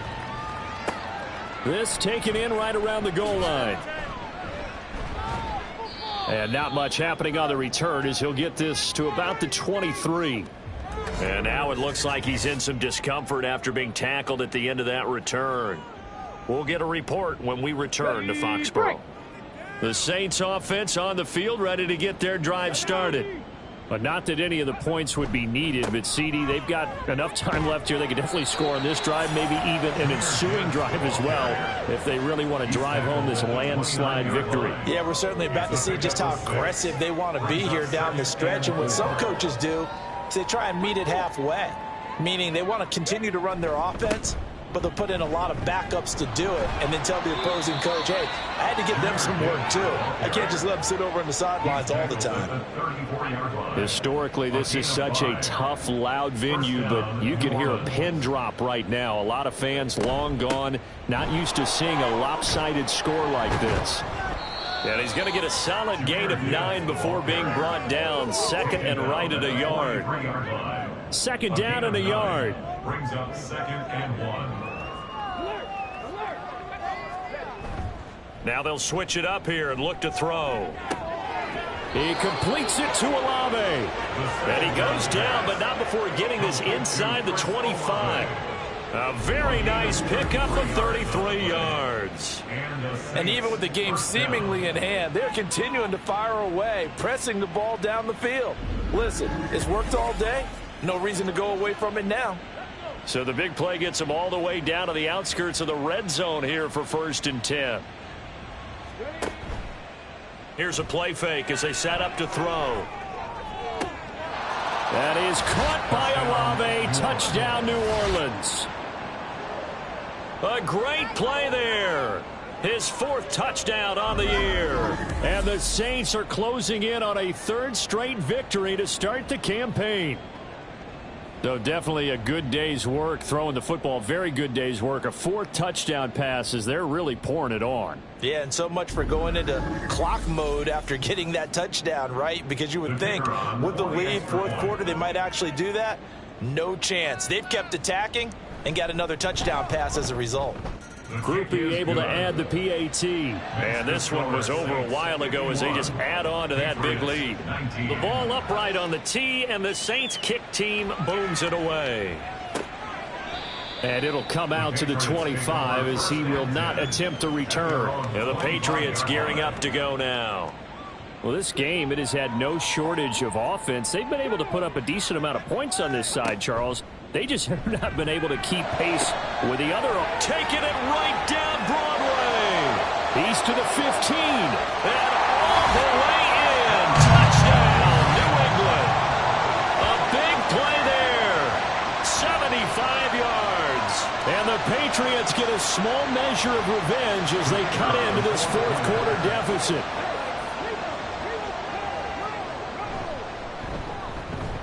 Extra point splits the uprights, and that will cut this lead down to 25. Set now to kick this one away, and off it goes. And here comes a return from just beyond the goal line. And he'll be brought down shy of the 20, so the decision to bring it out of the end zone, not a good one. Jahmyr Gibbs and the rest of the offense headed back out. He has been a factor in a multitude of ways. Over 100 yards rushing. He's approaching that number in the receiving category, too. And you know why I've always respected guys who can have these types of games? As a runner, you're going through a pile, people raking at the football all the time. Your hands take a beating, okay? And to be able to still go out and catch the football in open field after going through that, that guy's dynamite. He's been dynamite in this game so far. We'll see defensively if they have an answer, because they need to come up with something. And he'll take this one up to about the 23. That's it. That's what you want. Straight ahead, positive gain. Just keep that clock ticking.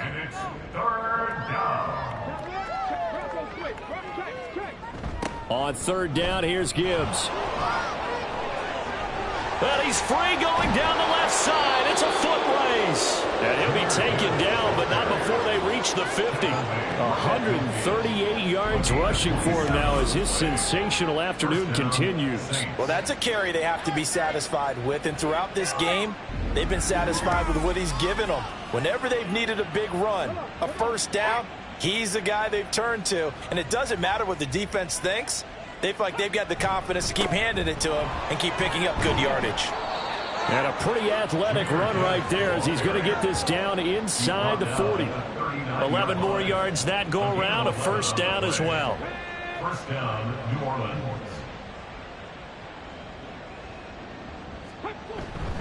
They'll go again with Gibbs. He'll be hit down at the 33, 5 yards on the play.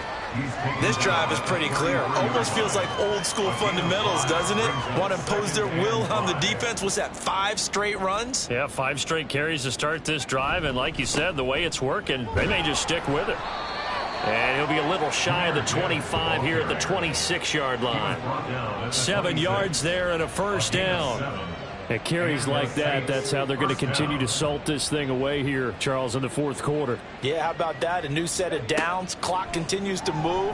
No better way to close out a game than to tap those mastodons you have up front and say, guys, keep pounding them. Let's keep the ball, keep their offense on the sidelines, and let's close this one out. 18 yards that time to push him up, first and goal. Well, they have been unstoppable this afternoon, Charles. They just went after them from the start, and pass plays like we just saw, they're continuing their dominance here despite the big lead in the fourth quarter. And that they have in every way, and plays like that across all phases of the game, they've just been effortless for them in this one. And that's what's helped them build such a large lead and allowed them to smile as this game continues. And now a throw on first down there, but it's incomplete. So an incomplete pass a moment ago, and that leads to second and goal. Now back to the ground. Here's Gibbs. And he'll take it into the end zone for the Saints touchdown. Jahmyr Gibbs. An 8-yard touchdown run. And the Saints have sewn this one up as they add to their lead here in the fourth. Sometimes you get a first and goal and you're back near the 7, 8, 9-yard line and you start thinking, maybe we'll run it here on first down to get half of what we need, so maybe we can have 2 or 3 shots at going for it from closer range. So this is a bonus right here. What a great run to work his way into the end zone. The point after, good by Groupie. And this one was over a while ago as they just add on to that big lead. The ball upright on the tee, and the Saints kick team booms it away. And he'll just sit on this one as their drive will start at the 25. New England trying to get a place on offense. Well, partner, you know, coaches always say that every play is designed to score a touchdown. Sometimes that's not really true, but last drive, that was the case. One play to get into the end zone, and now they'll try to duplicate that success here. And it's rare for those moments to happen. Incredible when they do. And you saw the celebration. Pure, unbridled joy after that one. Throwing there, but this pass is going to wind up incomplete. He'll try again with the arm here on second down. Going to throw right side here, complete. And they work this well upfield across the 45.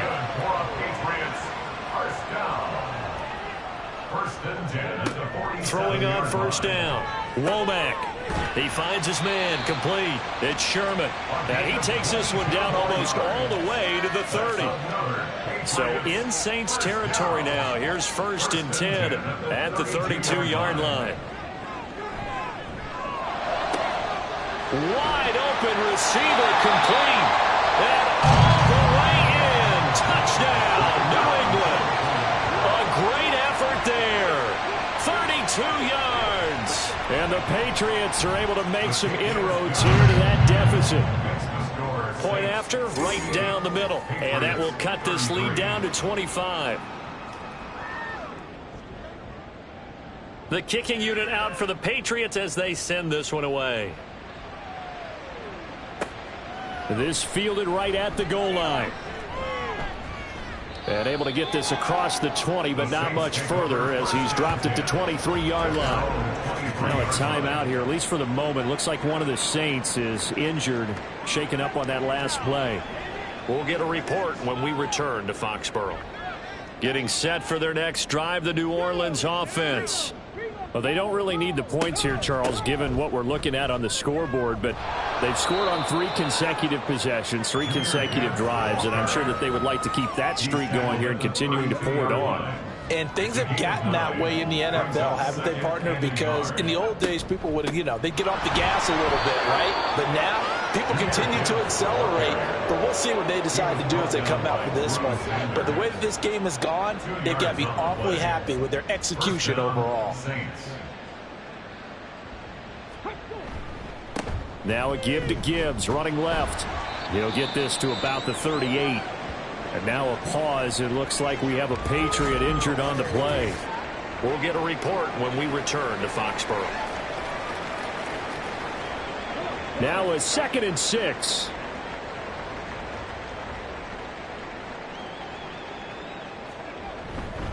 Hand off to Gibbs, headed right here. And this winds up a pickup of 2, maybe 2.5 to about the 39.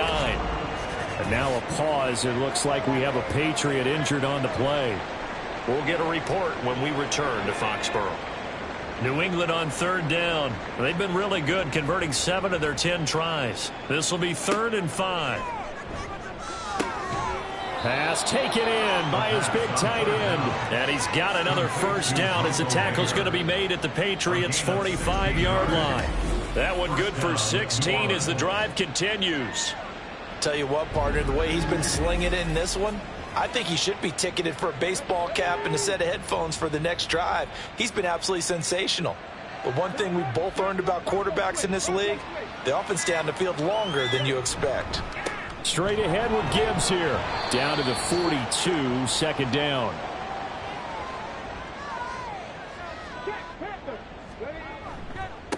Hand off now to Gibbs. And a good job of finding the open space to run as he's down close to the 30 here. The Saints 1st down there on a gain of 11. No doubt those are the types of carries they're looking for here, Charles. The lead in the 4th quarter. This is when coaches that have a reliable running game, they breathe a little easier on the sideline. Yeah, they love the idea that they can take the air out of the football at this point of the game. That means they're really counting on that offensive line, counting on the runners, taking care of the football. Because you're going to tell your quarterback, hey, no time to be a hero. We're not going to throw it here. Just eat up that clock. And if you have the ball, they can't score. On second down, here's Gibbs.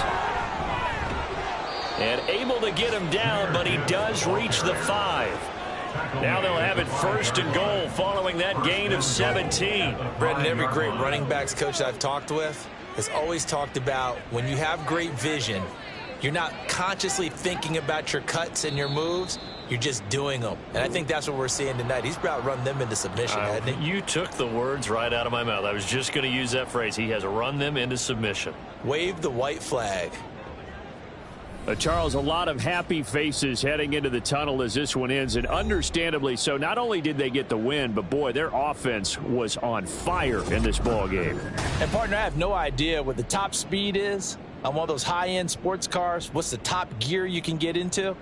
This offense, they certainly were there in this one, huh?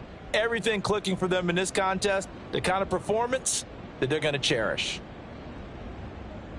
So for the Saints, it's an ideal start as they move to 3-0 now on the young season. And they will head back home next week. Meanwhile, for the Patriots, they'll fall to 1-2. And they'll look to get back on track next week as they travel to Denver to take on the Broncos. So for our entire crew, alongside Charles Davis, I'm Brandon Gaudin. Thanks for watching, everybody. We'll see you next time.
It's Madden NFL 24 on EA Sports, and the wait is over for this rivalry game. It's the Rams and the 49ers, and it comes your way next.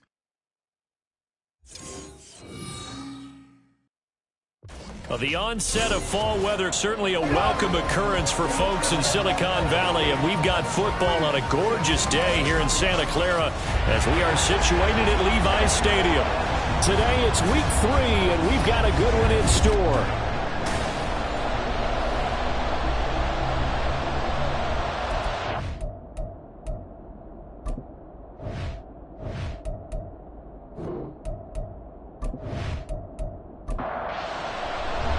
It's the first weekend of autumn, and the NFL is in full swing as off we go on EA Sports. And he returns this to the 22. So here's the first drive now for the 49ers. And a look at a guy, definitely got a little razzle-dazzle to him. Can do it with his arm or his legs. Their mobile QB. And he's had good success here already this season throwing the football. 6 touchdown passes in his 2 games. He's really got this offense playing with a lot of confidence, trying to establish themselves early as a Super Bowl contender. And that one into the hands of Ayuk. And they work this well upfield across the 45. That one goes for 24 yards. And we see the emphasis early here. Get your star receiver involved, able to do it successfully. Not a bad start to begin with, that's for sure. And to me, this play says our guy is better than your guy's. Because, you know, a player of his stature, he won't just be single cover all game long. He's going to involve multiple people, and right away, they told the other team, guess what? He's just better. And he's already got 2 catches on the opening drive. They know he's going to be a handful. And sometimes you game plan for that offensively. You want to make sure that guy touches the ball, and sometimes it just happens naturally. And then you change your game plan. When he has the hot hand, you keep going back to him because he's running routes with confidence as the game goes on. Back to throw now on first down. Got a man, that's Ayuk. And they'll get this down to the 10.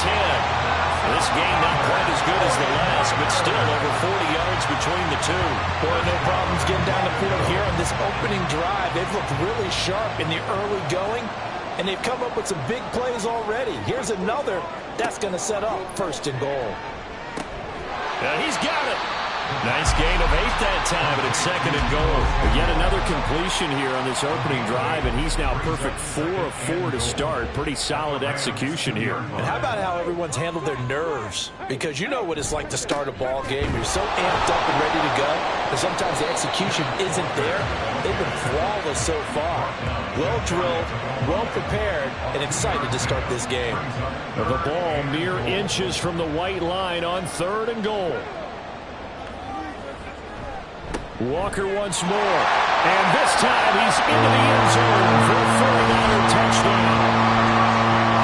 So the second down run didn't work. They run it again on 3rd down and get in. I wasn't sure if they might pass it, Charles. We know that they like to mix it up down here around the goal line.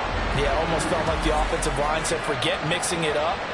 Let's call our favorite running play over our best blockers, and let's get this one in. Jake Moody now for the point after.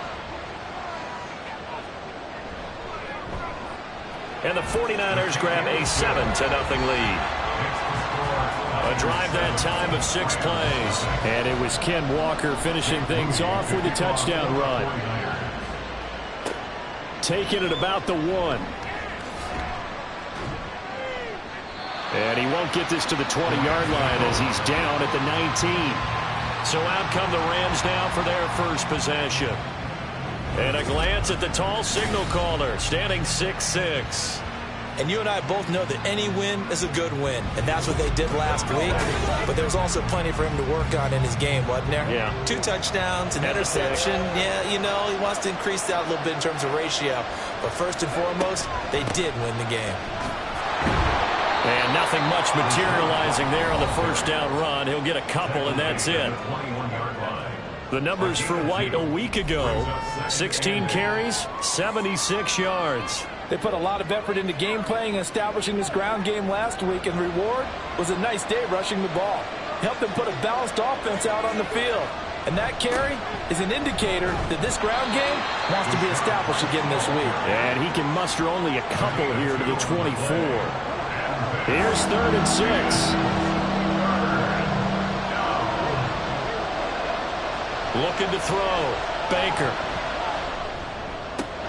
A short throw there to Strange. And he is going to have a Rams first down by about a yard as they find a way to convert there on 3rd down and 5. And already down 7-0 after the touchdown a minute ago, so a 3-and-out here would not be ideal for them. Nice job finding his receiver there, and they get the first down.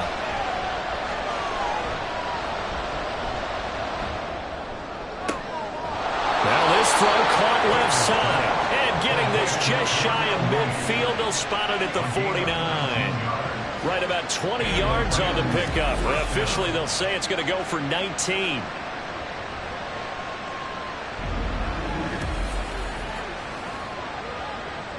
2 first downs have them up near midfield now on 1st and 10. Back to throw. Baker. Throwing the slant pattern here complete.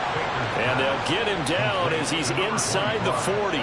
So from inside Niner territory now, this is 1st and 10 at the 38. Again, he'll drop to throw.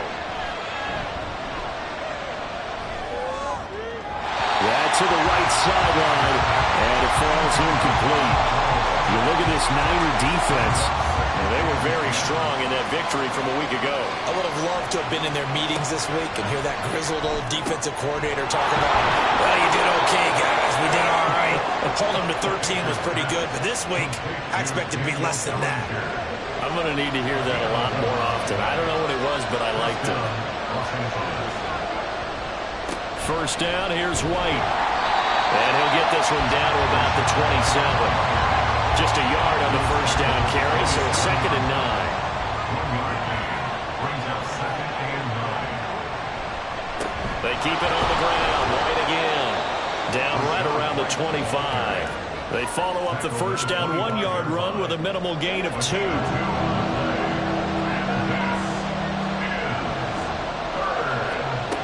To throw is Baker on 3rd down.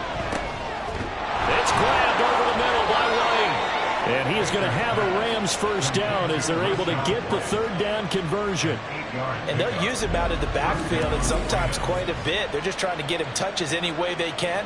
4 catches a week ago. There's another one right there. So the ball down to the 16 here for 1st and 10. They'll run with White. Try to find a lane, but instead he'll get back to the line of scrimmage. And no more. There to stop him on the defensive side, Fred Warner.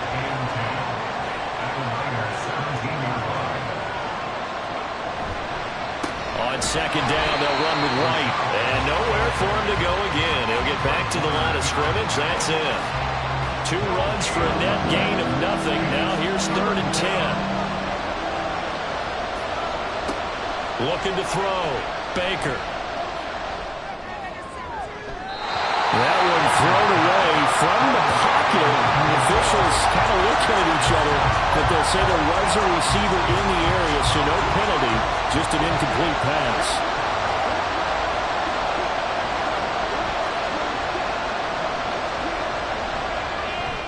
And his kick is right there. It's good, and they are on the board, but still trailing. It's 7-3. So both teams come away with points on their opening drives. Now they still trail. They answered the touchdown with a field goal, but at least able to break that goose egg here early. And that is what's important, right? Because they didn't let that initial touchdown go unanswered. Took the ball themselves, moved it downfield, and put it through the post for 3 points. Game on. Back out there comes the 49ers offense ready for their second drive. Early on, you know, Charles, every game could be called a measuring stick game. But I think when it comes within your division like this, it's a measuring stick game with a little extra intrigue. I would agree with that totally because all division games have a little extra to them. But I like where this game is situated because at this stage of the season, it has that little extra juice.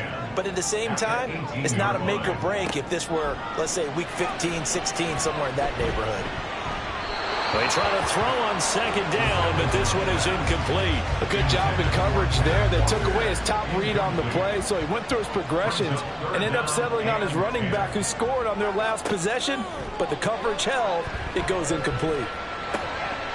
Able to find the open man. That's complete. And he is going to have a Niners first down as they're able to get the third down conversion. And that's well executed there on third down. And I love the confidence that they had to let their tight end try and find some space in the middle of the field, right in their quarterback's line of vision. And QBs love to make that easy throw, and they hooked up there for a first down. They'll look to throw now on first down. And we'll find the open man. It's DJ Moore. Another big gainer that time. This one goes for 19 yards. I don't care who you put on him, he's going to be a handful of one-on-one throws. Yeah, right now you're right. They're in man-to-man. Maybe needs some safety help. I would say that'd be a good idea. Double team him somehow. I'm going to have to make someone else beat me rather than let him shred my defense. That's going to be caught by Samuel. And he's going to get this one down to the edge of the red zone. The catch and run, good for 24 yards. It's a game of matchups, and that's why you take your receivers and move them around a bunch, especially your best guys. And when they work out of the slot, you often hear the coaches talk about how great it is because it gives you a two-way go. You can break out or you can break in, and it makes it hard to defend. They'll head out of bounds inside the 10, mark him down at the 9. Following the play now, they're going to stop the clock here as a man is shaken up. While they come out and take a look at him, we will step aside for just a moment.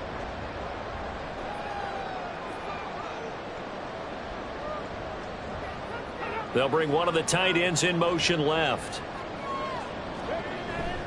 Here's Walker. Only about a yard there as he takes it from the 9 to the 8. The yards may start getting a little tougher to come by down here near the goal line. That's good work defensively there on first down, holding them to a short gain. Here's 2nd and 8. This is caught, and they get him down at the 1. He had the broken tackle, but ultimately could not get into the end zone. They'll wind up getting 7 on the completion, but they'll still be faced now with a 3rd and goal situation. Walker will get into the end zone for a 49er touchdown. Now Moody for the PAT.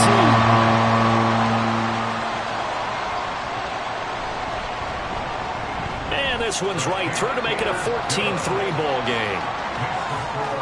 That time a 9-play drive. And it was Kenneth Walker finishing things off with a touchdown run.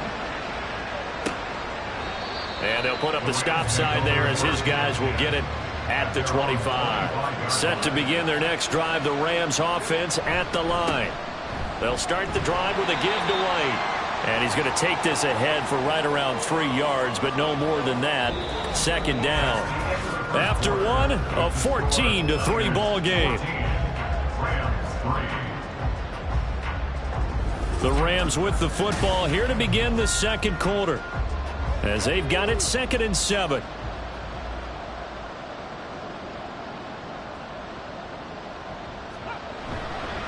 Opting to run again here with White. And only able to get 2 here. Stopped at the 30. Just not a whole lot of room to operate there on that carry. No, not at all. They did a really nice job staying in their proper places and not allowing any lanes to open up. He'll get that out to the flat to White. And he is going to have a Rams first down. They needed 5 there on 3rd down. He winds up getting 7. I'm not sure that was necessarily a safety valve or a check down throw on 3rd down. Sometimes just try and find the open guy and get him the ball. He did exactly that and found a way to pick up a first down. A throw there, but that's going to wind up incomplete. But that's a defensive coordinator's got to be happy with that result. They took away all options downfield and forced the incompletion. On the draw, it's White. And nothing doing. He's immediately taken down at the line of scrimmage.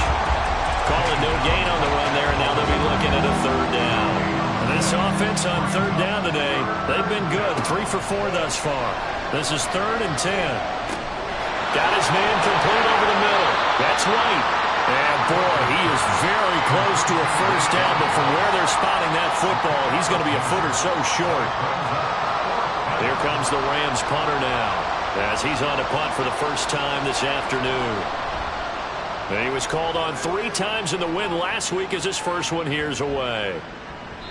And this one hits at the 3 and then bounds into the end zone for a touchback. And play is stopped here. Timeout. It's the defense calling the timeout here. So as they talk it over, we step aside. They'll try and start this drive in the air. They'll get this into the hands of Ayuk. And he's got it past the 30 before he's hit and dropped. Line of scrimmage, the 31 now on 1st and 10. He'll look to throw. This one goes underneath to Walker. Call it a gain of 6 on the play, and that will bring up 2nd down.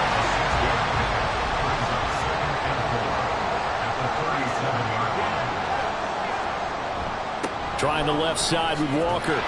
And the running lane's non-existent in this first half as they'll stop him behind the line. It'll be a loss of a couple on the play, so now 3rd down coming up. Back to throw. That's Samuel, caught left side. And this won't do it. He needed 6. He only got halfway there. One hallmark of good defenses is understanding the game, understanding positioning, and tackling immediately in the secondary after catches. I think we just saw that on display right there. Got to him before he ever had a chance to think about turning it upfield. 33 yards is the distance on the punt there. And the Rams will go on offense here with a 1st and 10. L.A. set to take over again on offense. Defense got the better of them last series, forcing a punt. See if they make a few changes in the game plan here and try to get points out of this drive. 1st and 10. And he'll get this to the 32. And it appears we've got a member of the Rams shaken up on that last play. Well, hopefully, obviously nothing serious here. Medical staff, though, going to take a peek, and we'll take a break. Now 2nd and 8 at the 32-yard line. They stay on the ground with White. And he'll work this one up to about the 38. Give him 6 yards on the carry. It's going to be 3rd and 3 now. Coming up here looking for 3 yards to pick up the first. On 3rd and short, they'll try and pick it up through the air. And he will not be able to hang on through the contact. It's incomplete. The coverage strong, and now it's 4th down. Here comes the Rams punter now, as he'll punt it away for the 2nd time.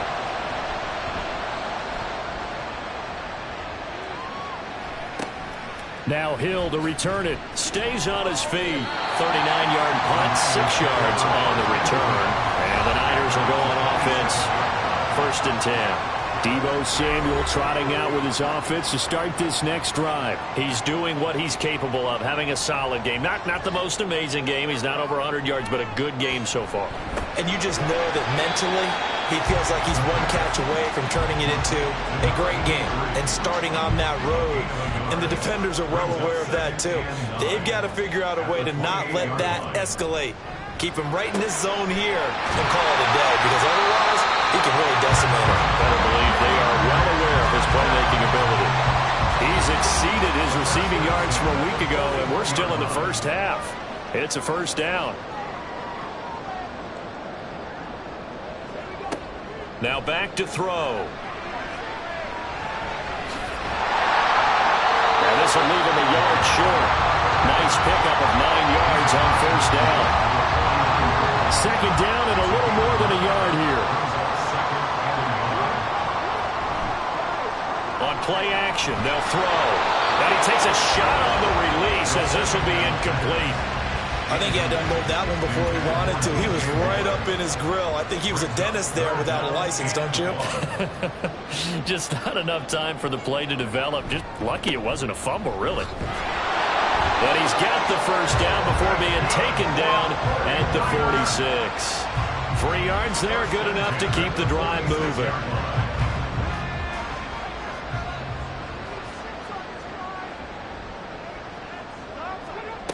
They'll look to throw here on first down. Over the middle, complete to Samuel. And he is tackled inside the 40, not quite to the 35. A gain of 10 and a 49er first down.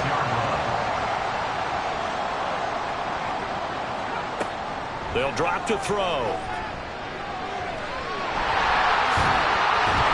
He'll get 5 out of the scramble. It's second down. They made a nice effort to stick him with a loss for that play, but it's going to take more than that to keep him from advancing the ball. Should be an entertaining battle anytime he tucks and runs over the second half of this contest. A second down pass play there, but it's incomplete. It's another zone defense. It looks like it's open for possibilities, but they did a nice job patrolling the middle of the field and forcing an incompletion. Out of the gun now on third down. Work in the middle of the field, and he's got a man complete. This is going to be another first down as the tackle's going to be made at the Rams' 20-yard line. That'll put him over 100 yards receiving now here in this first half of action. We are keeping a close eye on his catches, a really close eye now because that's number 899 in his career. The next one will give him 900.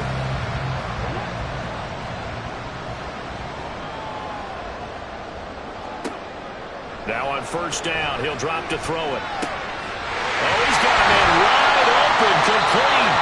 And the 49ers are going to have a first and goal coming up as the tackle made at the 3-yard line. Just picking up yardage in bunches here these last few plays. They have moved right down the field, and just like that, they're going to be set up for the first and goal. Walker now on first and 10. And he is met in his tracks behind the line of scrimmage. It's a loss of a yard there, and now second down. That's a really alert defense there because they saw the heavy look come in from the offense, countered it with extra linebackers who brought a little bit of speed and heft, and able to really make a big-time play for their defense. And it's complete. In the end zone, touchdown 49ers. A great play there. His third touchdown now on the year. And the 49ers are able to add on to that lead. This is where, as a tight end, you've got to really sell that this is a run. They're going to fake the give, hope the linebackers bite, and here they do just enough. That split second, that's all it takes for that tight end to leak out into the end zone. Touchdown. Moody good with the extra point, and the lead is up to 18 now. That one in the books as a 12-play drive. And the end result for the 49ers, a touchdown. And this will not be returned. It's a touchback, and they'll begin at the 25. And the Rams getting set to go now. And this, let's face it, an important drive if they're going to get back into this ballgame. Think about going into the locker room down 21-10 as opposed to 21-3. 21-10, a little more optimism, a little more bounce around the locker room, a little more discussion about how they're going to finish this thing off. 21-3, I think discouragement clouds that locker room. Yeah, and I think a touchdown much bigger than a field goal on this drive just to get into the end zone and get that momentum.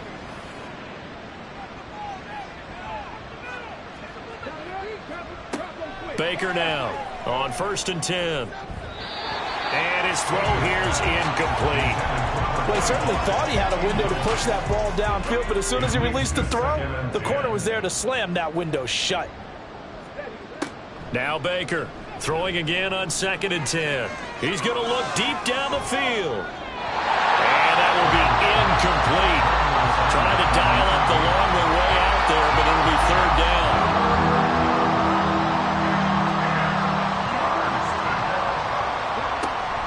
They run the draw play. This is White. And they'll get this across the midfield stripe, but still winding up short of the first down. That'll be good for 6, but now it's fourth down. And once again, leverage wins. The offensive line, lower than the defensive front.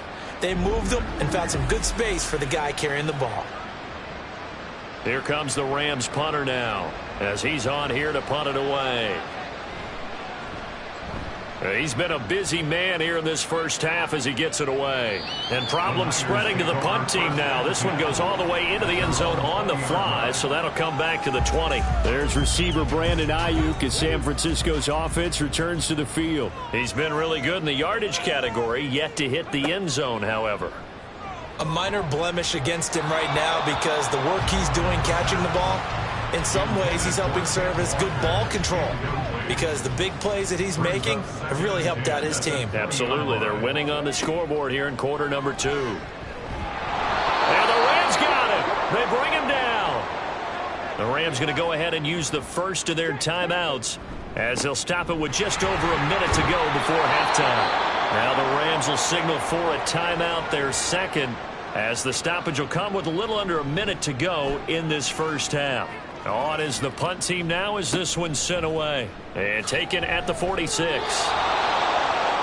Well, the Rams going to take over late in this first half. And right now these guys, they're shuffling a little bit, maybe doubting, because 3 straight drives have ended with them punting the football away. Yeah, so you start pointing fingers at each other a little bit, asking a lot of questions. What are you seeing? What are you getting? Maybe trying to narrow down your playbook a little bit and maybe get simpler rather than more complex in order to try and fashion together a drive. And he is tackled inside the 40, not quite to the 35. They're going to need to get up and set in a hurry. They go play action here on first down. And that one too wide and incomplete. Let's face it, if you want to get back into the game, these are the kind of throws you got to hit. He's wide open right there. Got to be able to get it to him, don't you think? And those are the throws that haven't been available to them every time he's dropped a pass. Yeah, that's a big miss. Pass to Bellinger on the crossing route.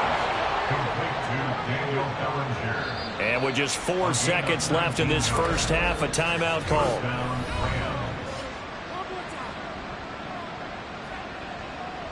So with 4 seconds to go in the half, here's the field goal unit onto the field. It'll be from the right hash, and it'll be a 36-yarder. And his kick here is good. And that'll get the deficit down to 15.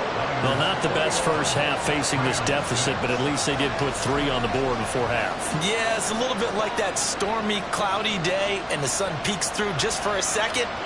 They saw the sun there. They're hoping to see a little bit more of it in the second half.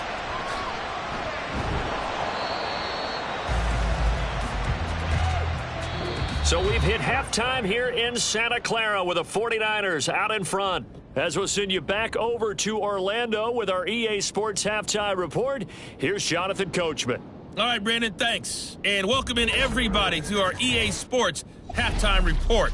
Time for a look around the NFL here in Week 3 of the new year.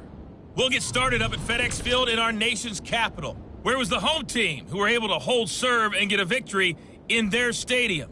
Kenny Pickett, sharp in the victory, as his guys bounce back from a tough start to the year to claim victory number 1.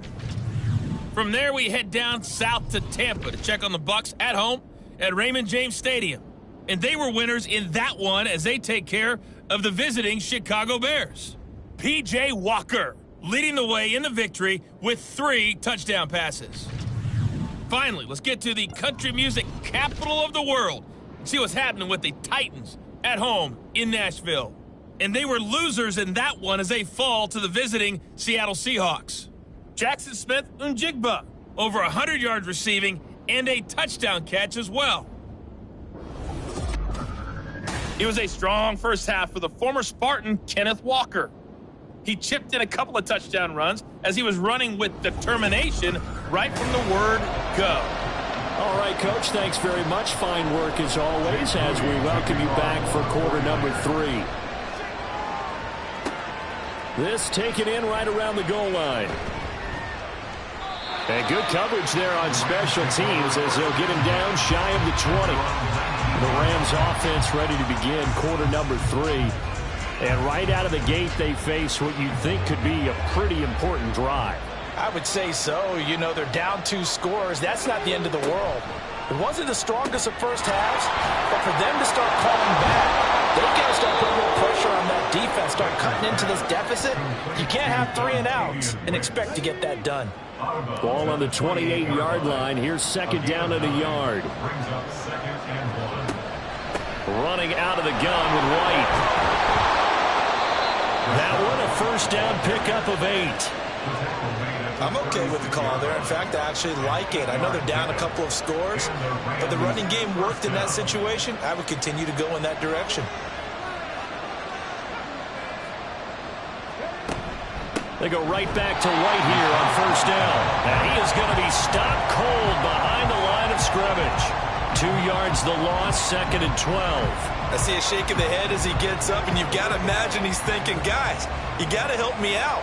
He's hoping his team can read his thoughts because he definitely needs some assistance. And his defense able to plug him up there as he'll get a yard to the 35. Typically, we think it's the strong safeties that are better tacklers, especially closer to the line of scrimmage amidst traffic. But in this case, how about the free safety coming up and making the big-time play? That's complete to White. And he can only manage to take the football to the 40, and that is well shy of the first down marker. That one good for only 6, and it leaves him with a 4th down. Here comes the Rams punter now, as he'll punt it away for the 4th time today. And that one hits at the 7, but bounds into the end zone, and that'll be a touchback. Now Brandon Ayuk ready to bring out the rest of this offense here for this upcoming series. And I know that they've double-teamed him a couple times, but not a ton. Whatever they're doing isn't working. He's up over 100 yards. We'll see how they adjust. And when they do that, they weaken their defense in other places as well. How many times have we done games where we've seen... And nothing but green grass here, middle of the field. A big play there for the Niners. 47 yards. Another big play right there. And this is where, as an offense, you can really put the hammer down. You've got a double-digit lead, but those other guys, they've been hanging around. A touchdown here could put this game out of reach, and that's a strong step towards getting it done. So the big play changes the complexion of things. Here's 1st and 10 just outside the 30. Looking to throw. That's to the former Alabama man, Cameron Latu. And they'll get him down after a pickup of 8, 2nd and 2. More muscle up front for this 2nd and 2. They've got 3 tight ends out there. They'll look to throw. A short throw here to Latu. Back-to-back receptions for him, and it's another first down. And the tight end is certainly in position built to move the chains because they can control space underneath. If they've got good hands, then, of course, they're a dynamic target. But one other thing is they're right in the sight lines of a quarterback on just about every play. And that makes it easier for the quarterback to pick him out and deliver.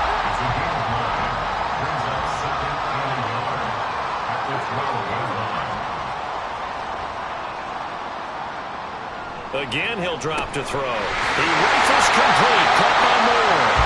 And the Niners are going to have a 1st and goal as the tackle is made at about the 5. Now a play fake here on 1st down. And across the choke into the end zone. It's a 49er touchdown. A 5-yard touchdown run. And the 49ers have moved out in front by 3 touchdowns. That drive that really increased their cushion felt very military to me. Very precise, methodical. That's one of the words you've taught me. And they just got it done. And slowly but surely now starting to pull away a little bit. Things looking good for them here in the 3rd quarter. Not only pulling away, but you mentioned that slowly but surely. You also drain clock, too, with a drive like that. So you really give yourself an advantage. Moody good with the extra point. And the lead opens up now to 22 points. So following the touchdown, here's Moody back out to send it away. Taken at the goal line. And he brings us out past the 20 to the 24. The offense for Los Angeles returns to the field. Over on the sideline, hoping to hit that reset button between possessions. Last time out, they had to punt it away. This time, hoping to finish this thing off in the end zone. Here's Baker, throwing to start the drive. Oh, he dropped it. And that's pretty indicative of the way this one's gone. Now a 2nd and 10.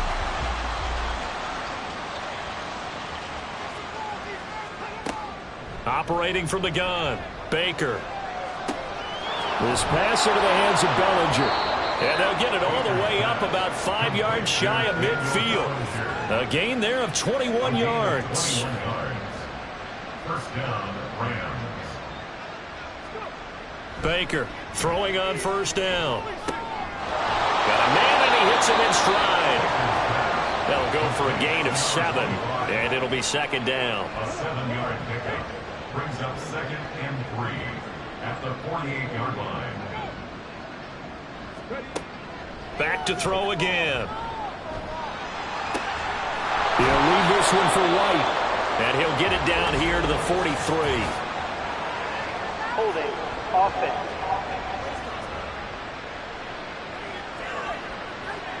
Now they face a 2nd and long following the holding penalty.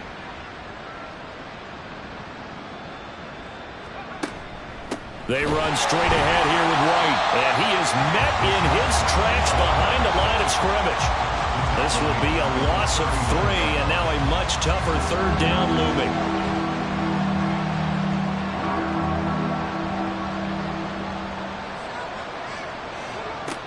Back to throw. Baker. That's complete to Wicks. And he stopped at the 44. It's also a gain of 4. And now it's 4th down. So much about this game is just understanding situations and then having to execute, isn't it? Guard the first down sticks. Don't let them get there. And they rallied and made the tackle. And no one there to stop it. Hits at the 8, but it carries all the way into the end zone for a touchback. The Niners set to take over on offense. Well, certainly they'd rather have the scenario they had last time out, Charles. Remember, they had the short field. They took it in the end zone. Now this is going to have to be a longer, more sustained drive if they want to get points. Yeah, a little bit more of a quick strike opportunity last time by where they were on the field, and you're exactly right about that. But now, backed up a little bit. What's that old expression we love to use? Time to matriculate the ball down the field and try and do it again. 2nd and 3. Sticking with Walker on 2nd down. And he's able to get out to the 32, brought down there. A gain of 5, good enough for the first down.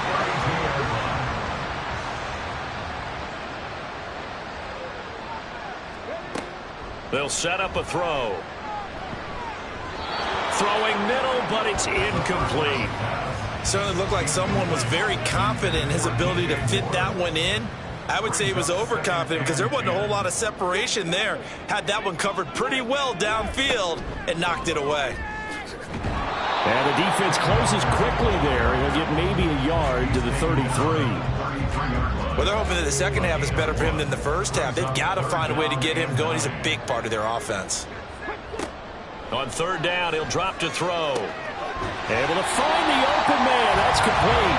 And this is going to be another first down as the tackle's going to be made at the Rams' 45-yard line. Great way to convert on 3rd down there. 21 yards to play. That grab another career milestone for him. 900 career catches now. All right, the applause is beginning, right? The applause is going on. That puts him just outside the top 20 all-time in the NFL. Next in his sights at 9:03, Wes Welker. Rarefied air. 2 yards the loss, 2nd and 12. I think it's pretty evident. We can say what a difference a week makes. Last week, he ran pretty much wild, didn't he? Did pretty much what he wanted to do.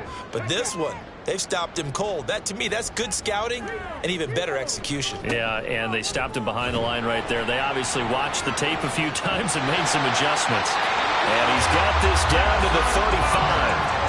13 yards there and a Niner first. Looks to me like maybe there's a little attrition setting in with this drive, because when you see that type of a run, I get the feeling the defense getting a little bit tired. And that's the last thing they need, especially when they look up at the scoreboard. On 1st down, he'll drop to throw. And that's going to be incomplete. Too tough to hold on to that one. It's 2nd down. 2nd and 10 here as we roll along in quarter number 3 from Santa Clara. They're going to look to throw. And this time he's got the hook up. It's complete. And he'll cross over out of bounds right at the 25. Here's 3rd and a few inches. They'll try for the first with Walker. And a strong run there as he'll maneuver his way down inside the 15. 41 yards on the ground for him now as he's done that on 15 carries. Well, lots of praise on this drive, obviously. I know you're seeing what I'm seeing. Those guys up front, they're getting it done. Doesn't matter what play is called. They are handling their business at the line of scrimmage and dominating right now on this drive. Throw out wide to Walker. Touchdown 49ers! Kenneth Walker With touchdown number 3 in the game and 6 on the year. And the 49ers are able to extend their lead in the final seconds of this third quarter. Well, forget about the weapons out wide. He knows he's got another weapon in the backfield of the passing game, Charles, and he utilized him perfectly on that play. And the offense coordinator showed me something on that play, Brandon, because so often during a game, our cameras find them looking down at their play sheets, and you wonder if they're absorbing anything. He had something specific in mind, and he went to it, and it worked well. Moody good with the extra point. And that'll push the lead up to 29 now. From a couple yards deep, he'll bring it out of the end zone. And he will be taken down here on the return on what will wind up being the final play of this third quarter. 3 quarters have come and gone. We'll return with more after this break. You're watching the NFL on EA Sports. Back now here in Santa Clara. Set to begin their next drive, the Rams offense at the line. The last series for him, a little disappointing, forced a punt. And now they'll try to do better here and come away with some points as they begin this drive. 1st and 10. Here now, 2nd and 4. Brings up 2nd and 4 at the 32-yard line. Looking to throw. Baker. A short throw pulled in by Bellinger. A 6-yard pass on back-to-back plays. Picks up the first. Many different ways to create space, but on that play, he did it with that big, wide body of his. Didn't get a whole lot of yardage on the play, but it did what it was supposed to. Pick up a first down. The throw over the middle taken in. And that'll be good for 8 yards to the 45. 8 yards. Now a 2nd and 2. 2nd and 2 at the 45-yard line. They'll look to throw again. And he bats it away, and it falls down incomplete. They lead big, and a major part of that has been how they've taken their play to a whole new level this second half. No points allowed since the break, and you can add another incompletion to the total number that they forced in this runaway contest. And he is going to have a Rams first down. It's a gain of 6 that time on 3rd and 2. So from inside Niner territory now, this is 1st and 10 at the 49-yard line. A throw there, but that's going to wind up incomplete. Nice progress down the field was halted by that incompletion. They could try for some safe yards here to get things moving again, or keep throwing it and pushing it downfield to try and pick up bigger yardage. This is White on the screen. And he'll get it inside the 40 to the 39. 9 yards, not quite enough, and they'll be left now with 3rd and 1. 9 yards. And this is 3rd down. They'll stick with the passing game as he looks to throw. Another catch by White. Back-to-back plays. So that'll be no better than an incompletion. And that'll bring up 4th down. As a defense, you're more balanced when you're in zone coverage because you're able to keep your eyes on the quarterback and see the play develop in front of you. They're able to keep the quick pass in front of them and stop it right at the line of scrimmage. And he is going to have the Rams first down. No problem there. They get the first by plenty on 4th and inches. A gain of 9 yards. And the Rams first down. They'll go up the middle. And now a fumble. The ball's out. And one of the linebackers has got it. And his guys will take over at the 30-yard line. And I don't know that that fumble's going to matter a whole lot. You look at the deficit here in the 4th. It doesn't matter. The coach on the sideline is still scratching his head. Yeah, not only scratching his head, but probably writing a note or two about, we're going to address this come practice next week because maybe that's the reason we're down this far. Doesn't matter at this point, but being sloppy throughout the game, not going to help them improve. So 1st and 10 now from the 30. They'll run with Walker to begin the drive. Breaks the tackle. He's got room to run. And they get him down, but not before he takes it across the 40-yard line. 54 yards rushing for him now as he's carried it 16 times. Another example of this offense really having their way, Charles, and another big chunk play there on the ground. And when you look at the defense, they've got to do a much better job of wrapping up when they tackle. A lot of great opportunities continue to slip through their fingers, as do the runners. Tackle on the play by Christian Benford. Ball spotted at the 45. Here's second down and 8. At the 45-yard line. Up the middle, here's Walker. And a good run here as he'll rumble all the way down to the 40-yard line. Hold on here, because on that last run, it looks like we have a player who was shaken up. The medical staff will attend to him, and we will step aside. So from Rams territory now, it's 1st and 10, right at the 40. And going right back to Walker. And after the good gain last play, this time they say, as he's going to be stopped behind the line of scrimmage. 2 yards the loss, 2nd and 12. This offense has had a lot to like in this game. I don't know that last play, though, is going to make the highlight reel. It's not going to make the highlight reel, but it will be the focus of the film session that the team has to sit through. I've sat through those before. Never any fun. You're always excited about your good plays, and they actually fast forward through those. All right, that was good. All right, great. They get to the bad ones and really illuminate them. Not cool.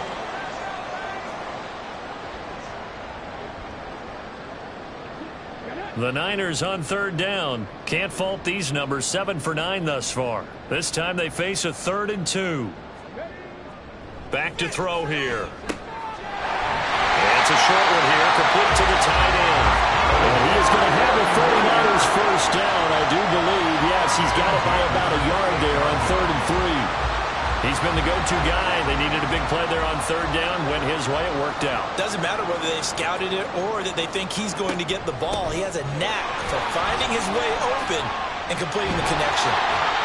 And they'll get him down inside the red zone at the 14.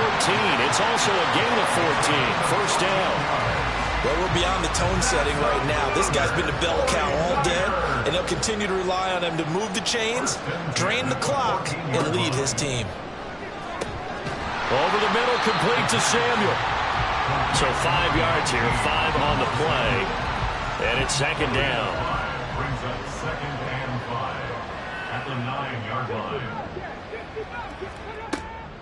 He'll drop to throw. To the goal line, but it's incomplete.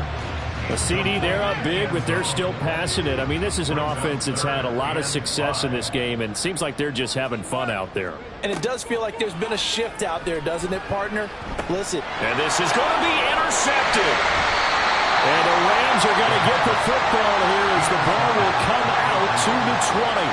Their passing game has been spectacular this afternoon. Finally, a win for the defense. You think maybe there was an adjustment there. Finally gained a measure of, I don't even know if you call it revenge, but got a play done against him, and that's been difficult for them all game long. Now the LA offense ready for this next possession. Right now they're on the wrong end of the scoreboard, and that won't change if this drive ends like the last one when they had that lost fumble. So you have a feeling taking care of the football certainly paramount right now. Yeah, and it's not just the guy who dropped it on the last drive, is it? That means everyone who might touch the ball is getting the same message. Guys, ball security, paramount. Let's take care of it. And if we do, we've got a chance to put points on the board. We all know he's one of the better quarterbacks in the league, but definitely not today. His team trailing by multiple touchdowns and a late sack. Just a parting gift from the defense for him to take back to the locker room with him. That huge loss on the sack makes this job much more difficult. It's now second down and 22 yards to go. Back to throw. Baker. And his throw's going to be incomplete. Down several scores and playing behind the chains is not the way to have success in this one. Right now, if you're the offensive line, your big concern, protecting your quarterback and give him a chance to try and throw something downfield to pick up the needed yardage. He'll get that out to the flat to White. And he'll get it up to the 12-yard line here. He did his best to just get 4 out of that, but not enough. And now fourth down. Here comes the Rams punter now. As the drive goes backwards, so he's on to punt it away. Averaging over 50 yards a punt so far as this one's away. A 40-yard punt, no return. And they will take over 1st and 10. The 49ers offense now, they work their way back onto the field. They're looking at a 3rd straight win here if they can hold on. Good starting field position for the 49ers as they have it 1st and 10 at their own 44. The tight end in motion right. Here's Walker to start the drive. And he is going to be stopped cold behind the line of scrimmage. 2 yards the loss, 2nd and 12. I have zero rooting interest in either team in this game. I only want a good game. But with all the offense we've seen from them tonight, it's kind of nice to see the defense step up and make a big play. Yeah, I was wondering if they were ever going to get him in the backfield. Nice to see him get a stop. And this one also slow and developing as he's maybe getting back here to the line of scrimmage, but not much more than that. 3rd and 12.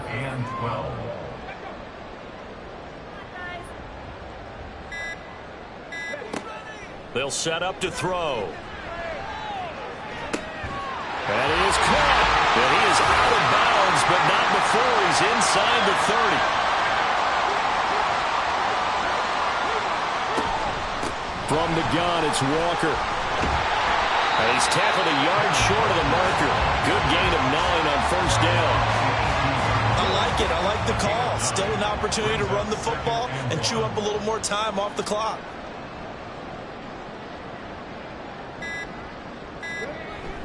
Sticking with Walker on 2nd down. And all the way down inside the 5 to the 4. A nice pickup of 14, and it moves the stick, sets up a 1st and goal.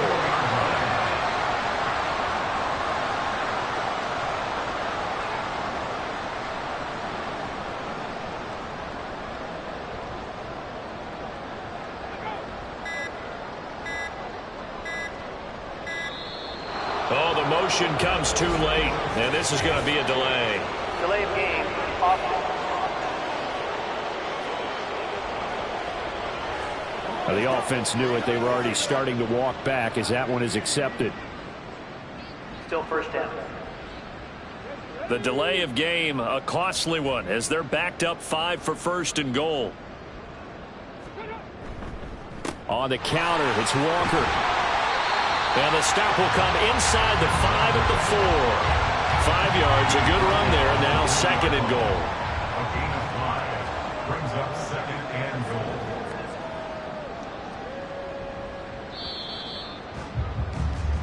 So the victory here for San Francisco, and it was their defense that really made the statement after the break. They pitched the 2nd half shutout. Yeah, think about the team that just got vanquished. They did score in the 2nd quarter. Do you think they thought at all that that would be their last points of the game? No, but what a 2nd half. The adjustment, whatever they did in the locker room, it certainly worked. It certainly did, and you're exactly right. Whether it was an adjustment, whether it was just more focus on what they planned to do going in, whether they just played better, whatever it was, it all came together in the 2nd half, and no points were allowed. That's a great way to close them out.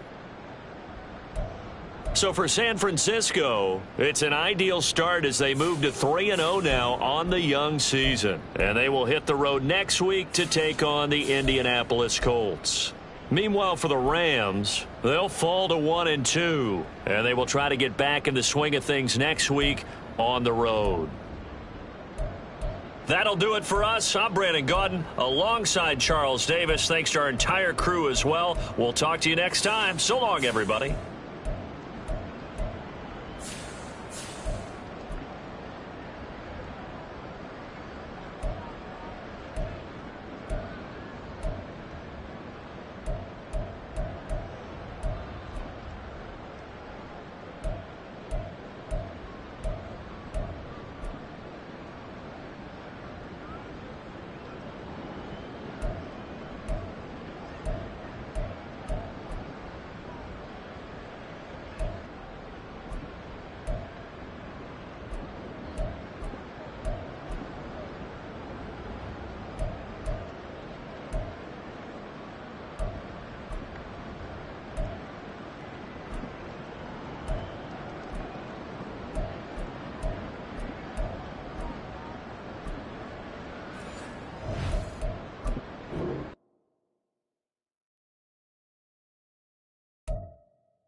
It's Madden NFL 24, and we've got the Bengals bruising running back.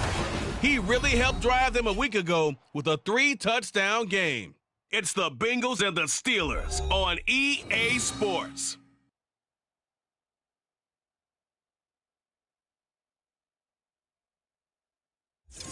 EA Sports coverage of the NFL brings us to the world's steel capital in the city of bridges, Pittsburgh, Pennsylvania, and Acrisure Stadium. Today it's week 3, and we've got a good one in store, as it'll be the Cincinnati Bengals taking on the Pittsburgh Steelers.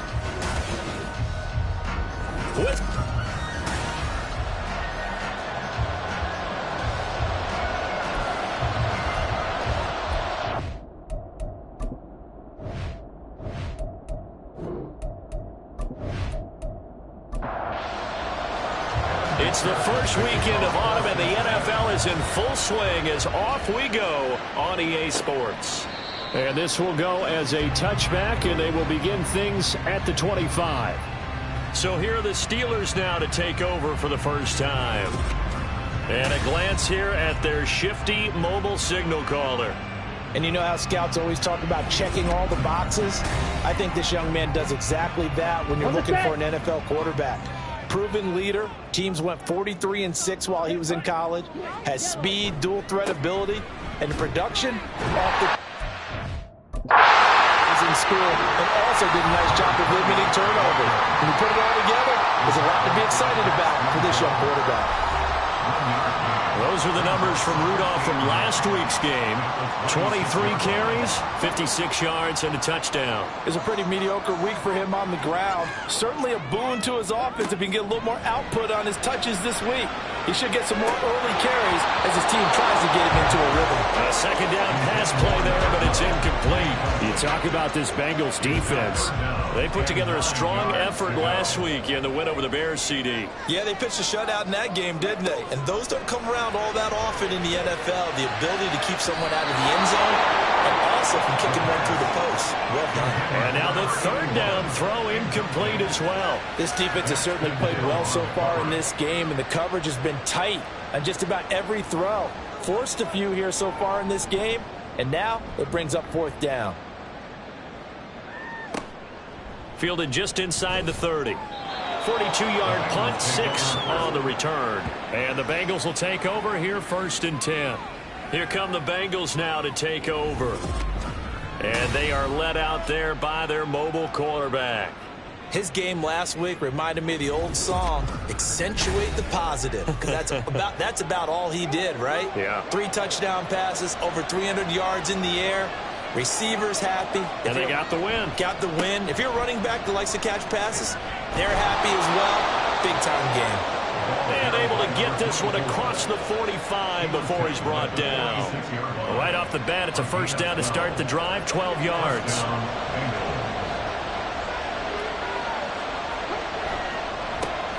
They'll keep it on the ground.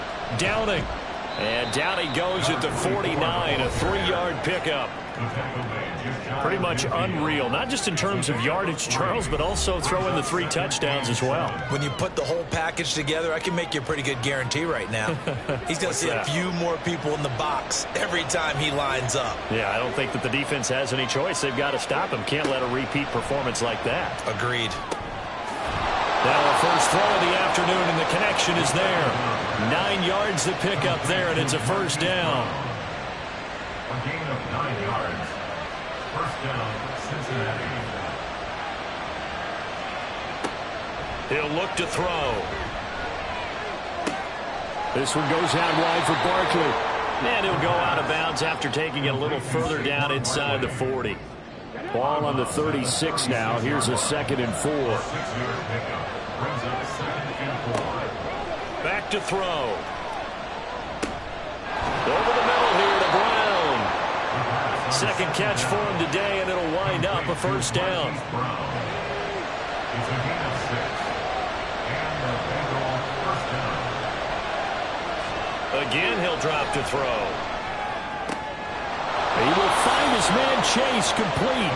And down inside the 15 he goes. The Bengals passing game finding a rhythm. They've got another first.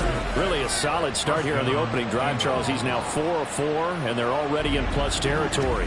Brandon, he's been so precise to start this game, like we're watching an operation taking place right now. Master surgeon at work. Now on first down, he'll drop to throw it. And he'll get this underneath, dropping it off for Barkley. So the completion good for 6 yards, and that'll make it 2nd down. Brings up 2nd and 4 at the Steelers' 7-yard line.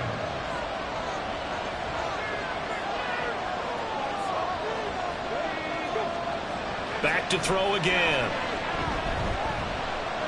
Escaping the pressure right. And he will take it on in for a Bengals touchdown. Their mobile, agile quarterback. His 6th touchdown of the season. And the Bengals will jump on top with the game's first score here this afternoon. That's a really good decision right there outside of the pocket. You've got to know the right time to shift from passer to runner. He was looking and looking. Nothing there. You can almost feel the brainwaves firing as he calculates. I think I can win a race to the pylon. And he turns out to be right. Touchdown. Extra point by McPherson, up and good. And it's now a 7-0 game. Steelers 0.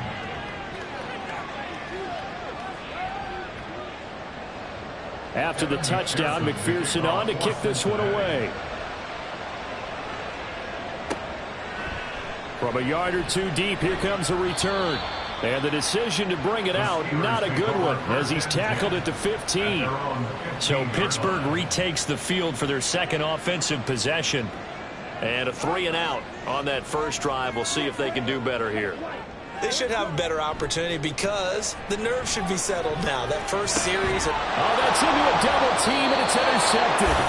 It's DJ Turner who's got it. And they have the football and will take over at the 24-yard line.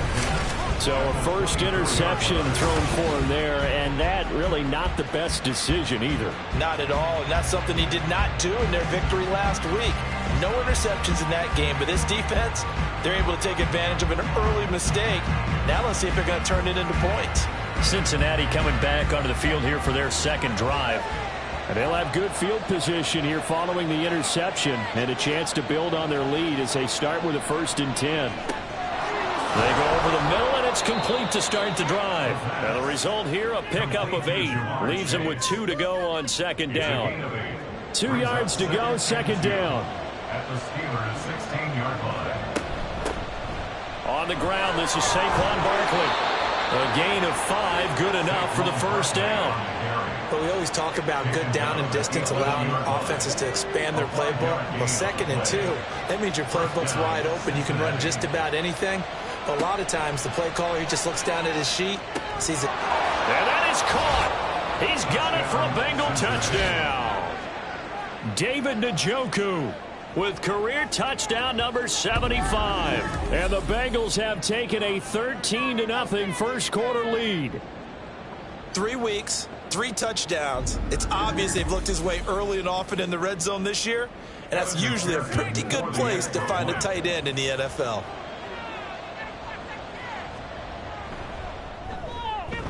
Extra point by McPherson, up and good. And it's now 14-0. The drive there only spanning 3 plays. And it's finished off with a Cincinnati touchdown. After the touchdown, McPherson on to kick this one away.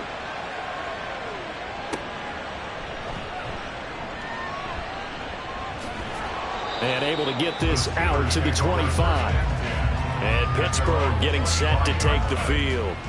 And for this offense, Charles, you got to think kind of crucial here to put something together on this drive, because remember last time out they threw the interception on the very first play. And you can't afford to let this defense keep building any more momentum. They're playing awfully well, and they're awfully confident right now. To me, it's time to attack and take some of that momentum back. But make sure you're selective in doing so. Understand where you want to throw the football and make sure it's open before the ball leaves your hands. On second down, Ritter. Throwing over the middle, but it's incomplete. And he's missed now in his first 4 passing attempts. The rhythm is just not there to begin this ball game. Ritter throwing on third down. The throw right side here going to be incomplete. Well, based on what we've seen so far, I don't think you can even call this an off day anymore, partner, because this group we're watching, they are totally out of rhythm, trying to get their game plan up and running. That 0 on the scoreboard is glaring down at them with every incompletion. This is fielded at the 27. It'll be a 44-yard punt. The return goes for 8. And the Bengals take over, 1st and 10. Now the Cincinnati offense ready to see what they can do here. It has been about as perfect of a start to this game as these guys could have asked for, Charles. They've scored on their first 2 drives. They still haven't given anything up on the other side of the ball, so they can already make this a 3-score game here if they can come away with points on this drive. Yeah, they're almost pushing them to the brink, aren't they, partner? Almost to the point now where it's a loss of words for me, which I know would excite all of our viewers, but you're just not supposed to see that type of dominance so quickly in a game like this. Everything they've done has been working so far. Offense, defense, you name it, it's going well for them. They get 7 out of that, so they're left with a 3rd and 3. The play action fake. They'll look to throw. Work in the middle of the field, and he's got a man complete. And he is going to have a Bengals first down as they're able to get the 3rd down conversion. And we got a pause following the play because it appears a member of the Bengals in some discomfort. The medical staff is going to come out here and take a look, and we will take a short break. On first down, Downing. He'll be hit down at the 33, 5 yards on the play. Now 2nd and 5. Brings up 2nd and 5. At the 30. Now a shotgun snap as they'll look to throw. He's going to have the hook up here to Chase. And they're going to have themselves another first down as the tackle's made at the Steelers' 22-yard line. It's a gain of 10. And the Bengals first down. Looking to throw. He's got Njoku over the middle. And able to get him down, but he does reach the 5. 17 more yards on that one as they keep the drive rolling.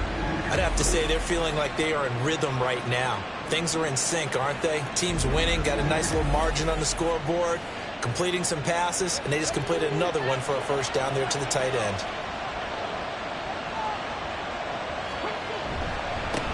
They'll try and run for it on 1st and goal. And he is in. Touchdown, Bengals. A great effort there. His 5th rushing touchdown now on the year. And the Bengals take a 3-touchdown lead. Boy, still in the first quarter, and look out. I mean, they are on pace for over 80 points in this game. I don't know that they'll get there, CD, but this has been impressive to watch so far. That certainly would be history in the making, wouldn't it, partner? I'm glad we're here to actually watch and see if it actually happens, although, like you, I have my doubts, but they are firmly in control of this game. Extra point by McPherson, up and good. And that makes the score 21-0. And he won't return this one. He'll go down to a knee, and they'll start at the 25. And Pittsburgh getting set to take the field. Well, CD, you kind of feel like they're in a bit of a danger zone right here because now you're down 3 scores, and I know we're in the first half, but the way this offense hasn't been able to generate anything, you feel like they probably need to get something going on this drive, right? Yeah, and sometimes I overuse that this is an important possession. But I think this has to be the possession where they come up with an answer because only a few teams in league history have ever come back from a 4-score deficit. And if they don't score here, that's what they could be facing the next time they get the ball. Ritter will set up to throw it. He's going to go for a big play downfield. And that's going to be incomplete. Good effort there trying to take a shot, but it's 3rd down. Going to need a crafty play call here. 14 yards is what they need to try to convert this thing. Now on 3rd and long, they'll look to throw. Able to find the open man. That's complete. And he'll be out of bounds right at the 40. Able to convert on 3rd and 14. A terrific play call. Going play action. Ritter. A quick throw there is incomplete.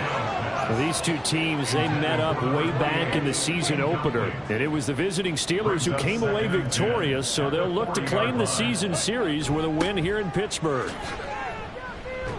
And the reinforcements come in as they're going to stop him behind the line. It'll be a loss of a full 3 yards there, and it also brings up 3rd down.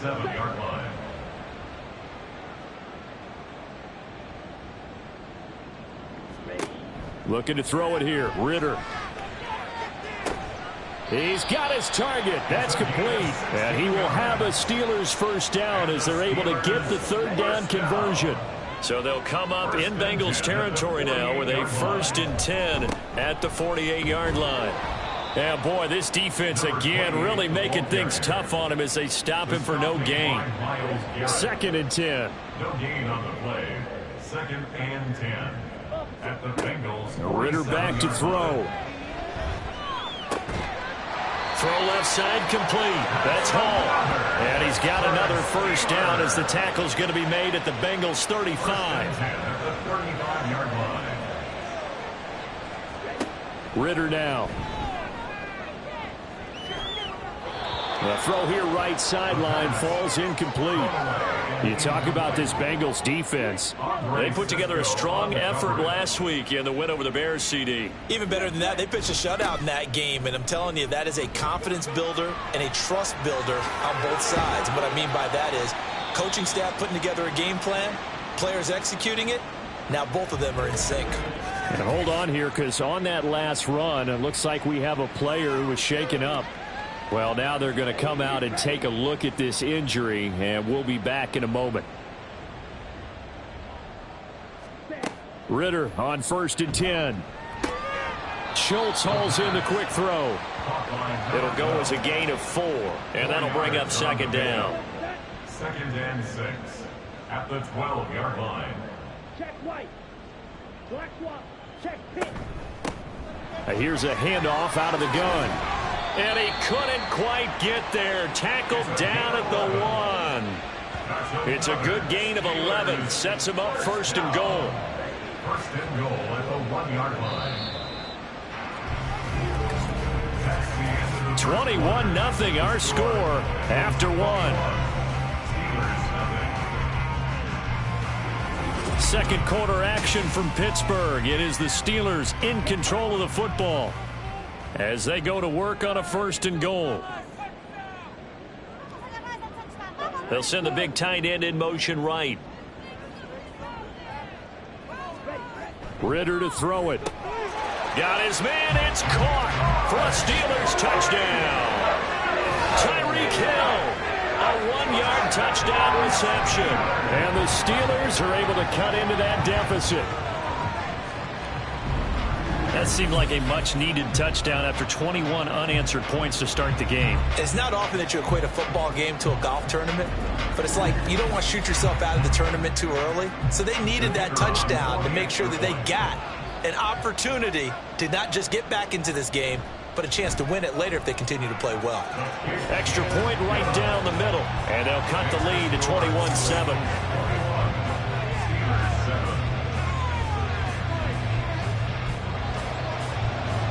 is the kickoff unit as they run up and send this one away.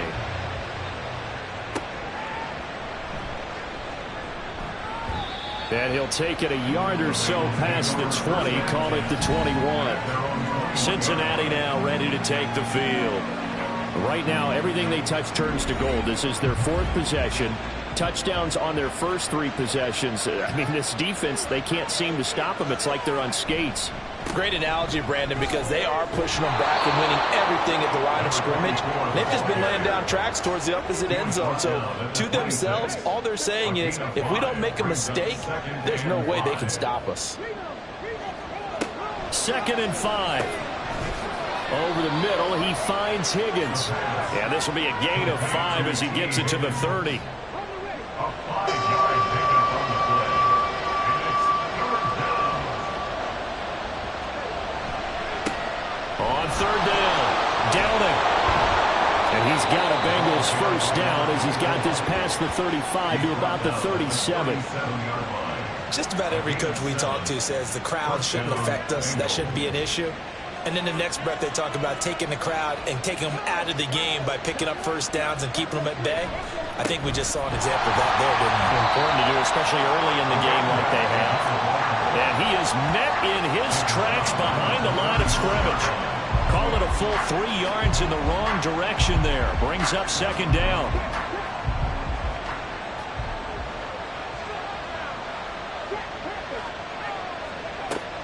They'll look to throw. Able to find Higgins. Give him a gain of 5 on the completion. And 3rd and 8 now. 5 yards on the play. And it's 3rd down. From the shotgun, he'll look to throw.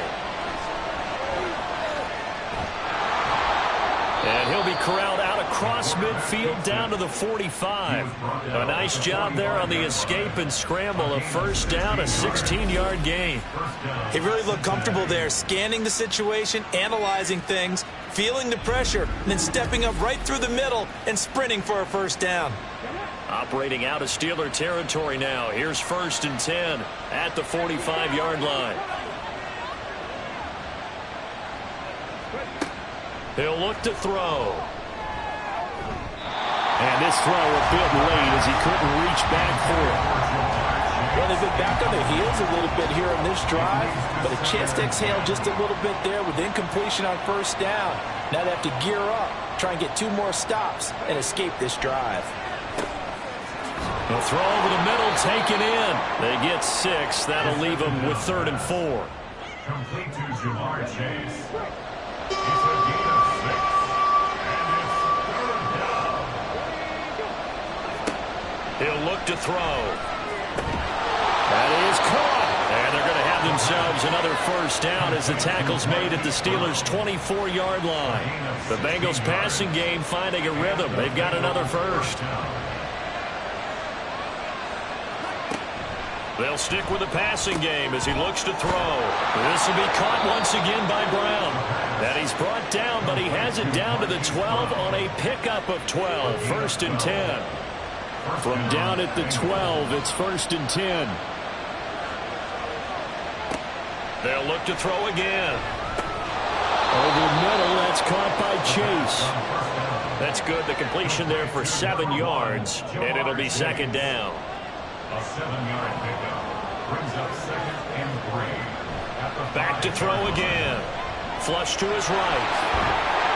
And he'll take this into the end zone for a Bengal TD.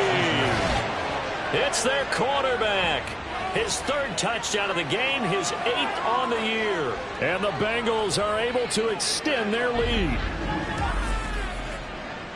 Not the first time on this drive we saw him take matters into his own hands, and this time he finishes things off with a touchdown run. You're not going to be happy with me, but I think he took matters into his own feet, didn't he? Oh, Davis from the top rope. I like it.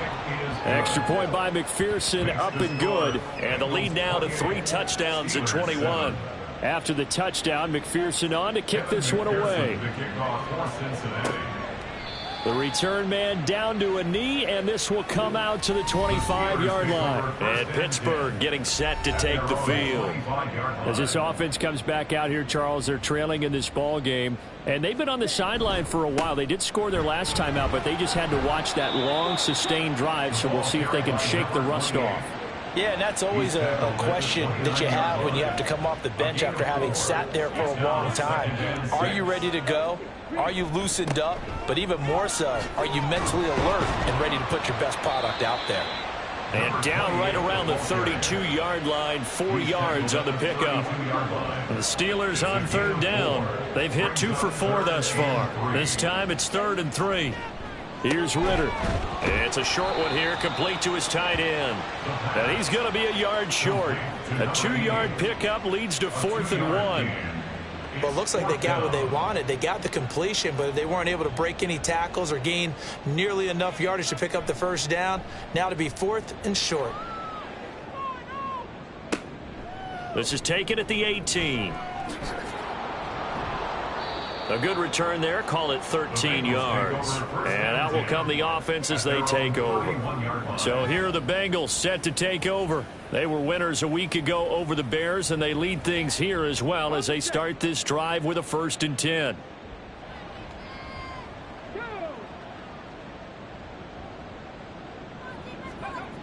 They'll come out throwing here to start the drive.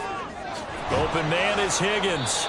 And he's going to get a solid gain of 9 before being brought down. 2nd and right at a yard. I always laugh when people say, what's the toughest route to defend? And I'm like, any of them, especially if it's a good receiver.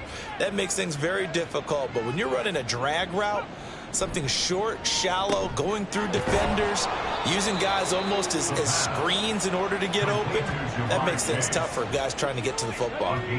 Back-to-back good plays have them on the move on 1st down.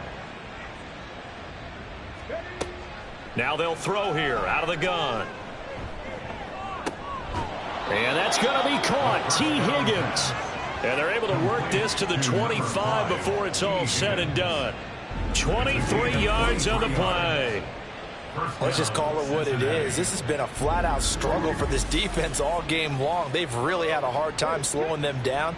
And while I'm not big on speeches and guys jumping up and down, they might need their team leader on defense to get in their face right now and light a fire under these guys. They've got to start playing better assignment football and start getting guys on the ground. And he gets it all the way down inside the 10 and mark him at the 5. 2 chunk plays in a row. The last one was over 20 yards, and so is this one. They'll try and run for it with Barkley. And he will take it on in for a Bengals touchdown. Saquon Barkley with career touchdown number 163. That moves him past LT and into 3rd place all time. And the Bengals are able to add on to their first half lead. Okay, we need to double check here with Marvin because he keeps all of our good stats. But what I've got is 5 drives, 5 touchdowns, and they've got a nice, healthy lead. Well, after the first drive, we thought things might be clicking. They're really clicking at this point. They're clicking about as much as they can click. And right I just said click a lot. Yes, you did, but that's okay because the guy who's coordinating the defense, trying to slow them down, good luck. He's going to have hair that looks like mine very soon. Not much of it. The Steelers offense now, they head back onto the field. Charles, a very uninspired effort. The last time we saw them out there was a quick 3 and out, then they punted the football. Yeah, and you never want to get stopped so soundly during a series, but what would be even worse now is letting it happen again right here. They've got to get going. Yeah, another negative play in an early down situation. This one to start the drive. You're putting a lot of pressure on your quarterback to bail you out when you're in 2nd and long yardage. And he'll be upended here after a pickup of 3, getting it out to the 25. A nickel look now for the Bengals as they try to stop him here on 3rd down. Ritter. Work in the middle of the field, and he's got a man complete. And they will get him down, but not before he gets very good yardage there, as that will lead us right into the 2-minute warning. 1st and 10 at the 50-yard line. From the midfield stripe, they'll look to throw. And he's got his man in stride, complete. And he's going to be marked down just inside the 35. Giving back-to-back catches now. That one for 16 and another first down. Looking to throw once more. Here's Ritter. It's complete to Parker, left side. A good convergence there defensively, only a yard, and it's second down. Creeping up on a minute to play in this first half. Ritter now on second down. Looking left side, and he's got a man. That's Schultz.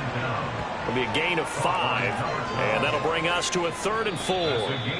Now the Steelers use the first of their 3 timeouts as the clock shows 50 seconds to play here in half number 1. Here's the 7th play of this drive. This is 3rd and 4. Back to throw, Ritter. Pass taken in by his big tight end. And he will have a Steelers first down as he'll be marked down a yard or 2 past the marker following a gain of 6. First down, here's Ritter. And this one is going to be off the mark, too far out in front. And not a common sight, at least on this drive. A momentary setback, though, for this passing game that has been moving well this series. Good thing for them, though. Still 2 more downs to connect and try and pick up another first down. Now, meanwhile, here's a second down throw that's knocked away and incomplete. This offense was on the move. Now 2 straight incompletions have them looking at 3rd and 10. Ritter now. And that's going to be incomplete. So 2 third down conversions on this drive, but not able to get a 3rd, and now they deal with 4th down. So on 4th down here, Mike Tomlin says, let's just get 3. From the left hash, this from 39. And his kick is indeed good, and that drops a deficit from 28 to 25. So the 3 points here, they're still down, but they put somewhat of a dent into that lead going into the break. Anything helps when you're trying to chip away at a lead, but they do know that they're going to need a little bit better effort in the second half. And all deep in his own territory, he coughs up the football. Oh, one of the linebackers has got it. The Bengals drive about to get going. And with 8 seconds on the clock, really not a lot of time to try to put anything together. And he'll work this back to right around the line of scrimmage and surrender there. So we've come to halftime after a very one-sided beginning to this one. As we send you down to Orlando, where Jonathan Coachman has our EA Sports Halftime Report. Coach. All right, Brandon, thanks. And welcome in everybody to our EA Sports Halftime Report. Time for a look around the NFL here in Week 3 of the new year. We'll get started up at Lucas Oil Stadium in the capital city of Indianapolis. And it's the Colts who have the lead in the second quarter. 2 touchdown passes there for Anthony Richardson. Next, we head off to check out another game. And they were winners in that one over the visiting Arizona Cardinals. Kenny Pickett, sharp in the victory, as his guys bounce back from a tough start to the year to claim victory number 1. Lastly, let's motor up to the Motor City. See what's happening with the Lions at home at Ford Field. As you can see, the score there in the second quarter. The Broncos trying to gut this one out, as it would be a good victory for them if they could get it.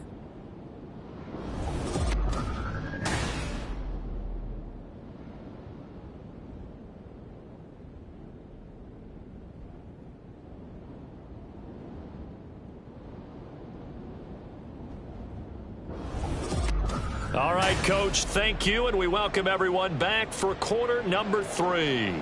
The Bengals set to receive. They have the lead and the football to begin quarter number 3. And here comes a return from just beyond the goal line. And only able to get this to the 19, so probably should have opted for the touchback. The Bengal offense now with a football first here to begin quarter number 3. And it's hard to imagine that the first half could have gone any better for them. So what's the approach here in the second half? Just continue to play smart football, because they got the other team down and they feel good about the position they're in. The obvious thing people would say is just keep attacking, but I think you also have to be smart about it. Avoid turnovers. That's about the only thing that can derail you at this point. Attack, but make sure you take care of the ball. So from the 26-yard line, here's 2nd and 3. And that's out quickly to Chase. And Chase going to pick up a Bengals first down as he'll get this up across the 30-yard line. A gain of 4 yards. First down, Bengals. Back to throw here. This short pass into the hands of Njoku. And he gets this to the 35. Good for a gain of 5. Not a big window to throw. Coverage wasn't too bad there. Yeah, they had him under wraps pretty well, but somehow able to muscle his way open and catch the ball. 35-yard line. Quick slant to Brown. No question that they're going to continue to look his way. 6 catches in the first half and now 7 on the game. So 2 first downs, and that moves the ball to the 42 now, 1st and 10. Up the middle they go. Downing. And he'll take this ahead for about 4. 2nd down coming up.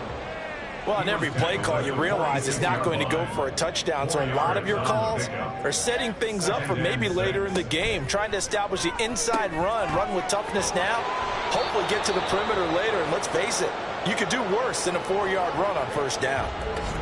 Well, hang on now. We're going to pause here. We've got an injured player. So as the medical staff takes a look, we'll step aside. So 1st and 10, and if they score on this drive, might have to start digging in our second half blowout material.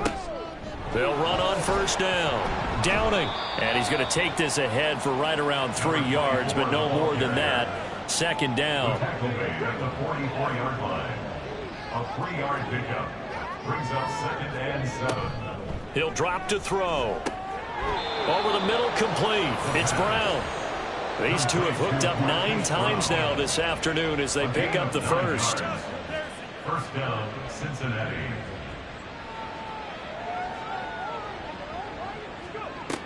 They'll set up a throw. Here's a diving catch right side. And brought down, but not before they're inside the 25. 1st down, Bengals. Now on 1st down, he'll drop to throw it. That's going to be caught. And he doesn't quite make it, taking it within an eyelash. Dropped at the 1. 23 yards, the final tally. That's an excellent read right there. Saw cover 1. That means it's just a single high safety. So you know if you throw the ball to the outside part of the field, help is going to be a little bit late getting there. And he puts one out there for a big-time completion. They'll try to run this one in. And he is going to be stopped cold behind the line of scrimmage. It's a loss of 2 there, bringing up 2nd down. 2nd and goal at the 3-yard line. Barkley will get down close to the goal line, but not in, as he'll be marked down at the 1. 3rd and goal as they look to pour some more salt in the wound. They'll try to run this one in. And he takes it into the end zone. Touchdown, Bengals. A great play there with his 2nd touchdown of the afternoon. And the Bengals take the opening kickoff of the 3rd quarter and drive right down the field to extend their lead. Everybody in the stadium knew what they were going to do right there, CD. 3 tight ends on the field, all that extra bulk, and they run it in. And you saw where that one went, right? You run it over your best blocker. I can just see the head coach right now.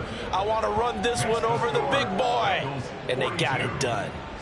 After the touchdown, McPherson on to kick this one away.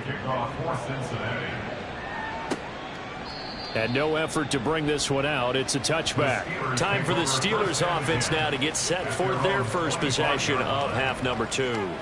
The CD, they certainly know the hole that they face as they begin the second half. They have to do what precious few teams have done in NFL history, and that's try to come back from a 4-possession deficit.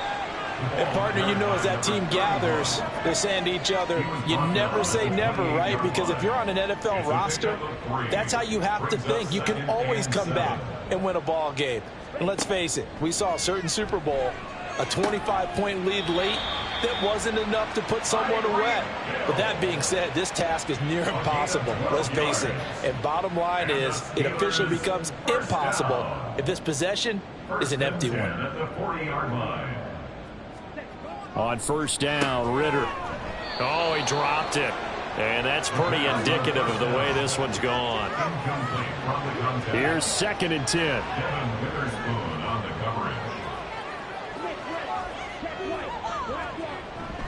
Going play action. Ritter. The Bengal pressure gets him that time. Down he goes. The defense rising to the challenge and setting him back on the sand. One of the league's best linebackers. He ended that play almost before it began. And the running back, absolutely overmatched no matter what he tried to do.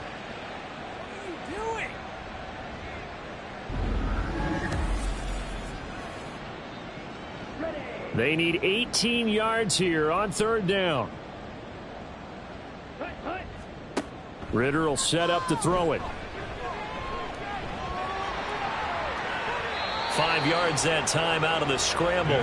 But now they're looking at a 4th down situation. I thought he did a pretty good job there to get back what he could. But let's face it, that sack on 2nd down, talk about throwing a wrench into the works. He certainly did. Yeah, he did everything he could there trying to pick up some positive yardage, and he did, but not enough. Fair catch signaled for and taken at about the 15-yard line. So a change of possession here on the punt. And it will be 1st and 10 as they take over. Now the Cincinnati offense ready to see what they can do here. A long drive last time out for this offense, Charles. If you remember, they started basically in the shadows of their own end zone, marched it down the field, and a lot of that was through the passing game. And partner, as a former defensive back, I'm having almost a physical reaction watching what's happening right now. But let's give credit where it's due, because they've done an excellent job moving the ball through the air. Secondary getting picked apart pass by pass. Obviously, they need to make some adjustments there on the back end. Yeah, because offensively, we know that they're not going to be shy about throwing that football. They follow up the gain of 5 by only getting 1 there on 2nd down. 3rd and 4. They'll look to throw here. And he fires one, but incomplete. I can assure you, setting up a screen is much more difficult than it appears. It requires excellent timing from everyone on the offense, and a defense's #1 goal is to throw that timing off. And on 4th down, on is the punt team sending this one away. Here's Hill on the return. 43 yards on the punt, 7-yard return. And the Steelers will go on offense here, 1st and 10. Good starting field position for them as they come up 1st and 10 at the 39-yard line. Off the play fake, it's Ritter. And this one hauled in by Rudolph. And he's able to break out of 1 tackle, but then quickly brought down. So give him 5 yards there on the pitch and catch, and that's going to bring up 2nd down. Now a handoff up the middle. It's Parker. And they'll hold him to 3 there as he takes this up to the 47. That play reminded me a lot of a former teammate of mine. We used to call him the trash man. His ability to sift through traffic and make plays was uncanny. And that's exactly what you want from your Mike linebacker. And it was the stiff arm there that freed him enough to get the first before he's tackled. 1st and 10 at the 50-yard line. One back in the backfield, he'll get the carry. And good penetration here. He'll get this down only to about the 49-yard line. So from just across the midfield stripe, here's 2nd and 9. Brings up 2nd and 9 at the 49-yard line. And they'll give him another shot here on the ground. And he'll go down, but not before getting this inside the 30. That's good for 21 yards and a 1st down.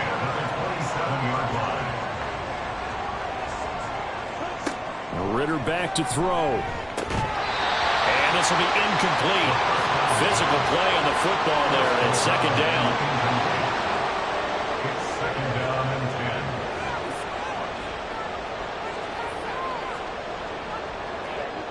10. Ritter to throw it. And he drops it incomplete. And their struggles continue here. You get the sense that they're saying we're not playing up to what we're capable of, and we're deep enough into the game that the early jitters are long gone, that they should now have some sense of continuity and be able to make some of these plays that they have not been doing so far. This will wind up a loss on the play, and that's going to make it 4th down. No surprise they decided to throw on 3rd down. A little bit of a surprise that they completed the pass and lost yardage on the play. So on 4th down here, Mike Tomlin says, let's just get 3. He made his first attempt, this from 45. And this will split the uprights. It's right down the middle, and that will knock this down to still a very large 29-point deficit. So the scoring drive encompasses 9 plays, and the net result, 3 points. Take your disappointment and put it aside. 9 plays, yeah, they want to end up in the end zone with a touchdown. I get that. But sometimes those 9-play drives pay dividends later with another 9-play drive that culminates in a touchdown when they wear down a defense. The Cincy offense about ready to go here on their next drive. These guys definitely hoping for a better showing than their last appearance. They couldn't really even move the football much beyond the shadows of their own goalpost, Charles. We'll see if they can get a better, more sustained drive going here. Yeah, and every team that we ever talk to says the exact same thing. When you start a drive from that deep in your own territory, the goal is a minimum of at least 2 first downs, because even if you have to punt then, you change the field position, right? You flip the field a little bit. They didn't get that done. This time they want to string together a nice drive and help themselves out. On 1st down, Downing. And he can only manage to get a couple. 2nd and 8 coming up. Certainly a nice job there by the defense rallying to the football and getting him on the ground, but I think the play gets made by the defensive front, because if they can't get upfield, their job is to go ahead and get low, almost get into a ball sometimes, stack things up, and make it difficult for the runner to find a hole. That one good for 15, and the Bengals get a 1st down. Hate to be blunt, but it is just continuing to prove to be the case that this O-line is manhandling this D-line right now. They deserve to roll up their sleeves and show up their biceps, because they're doing exactly what you just described, manhandling the defensive front. They've got the leverage, they're powering through, and they're controlling this game. Historically, this is such a tough, loud venue, but you can hear a pin drop right now. A lot of fans long gone, not used to seeing a lopsided score like this. And he stopped immediately there. No gain on the play there, so they're left with a 3rd down and 6. No gain on the play. And it brings up 3rd down. He'll look to throw. Able to find the open man. That's complete. And they're going to have themselves another 1st down as the tackle's made at the Steelers' 22-yard line. The Bengals passing game finding a rhythm. They've got another 1st. Partner, I have to tell you, just one word keeps coming to mind from watching them this afternoon, and that's impressive. They have been impressive from the opening kickoff, and they haven't let up here even into the 4th quarter.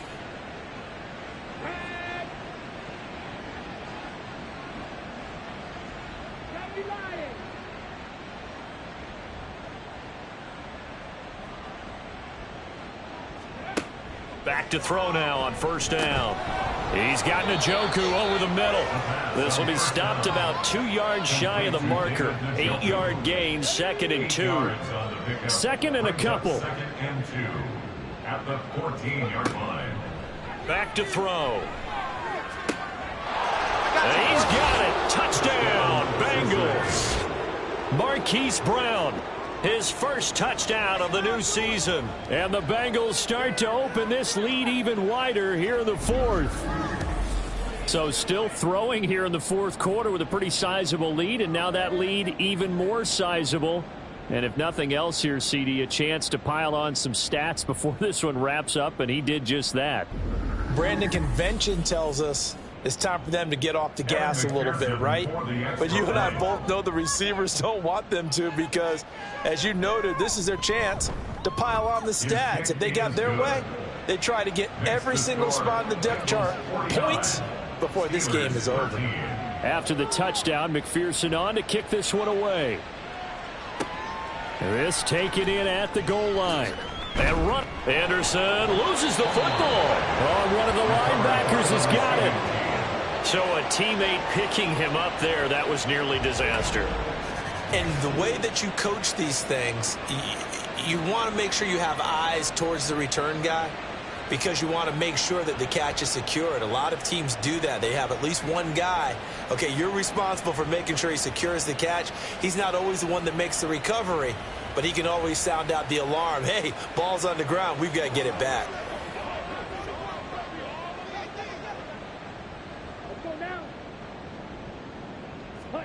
Now Ritter to throw on first down.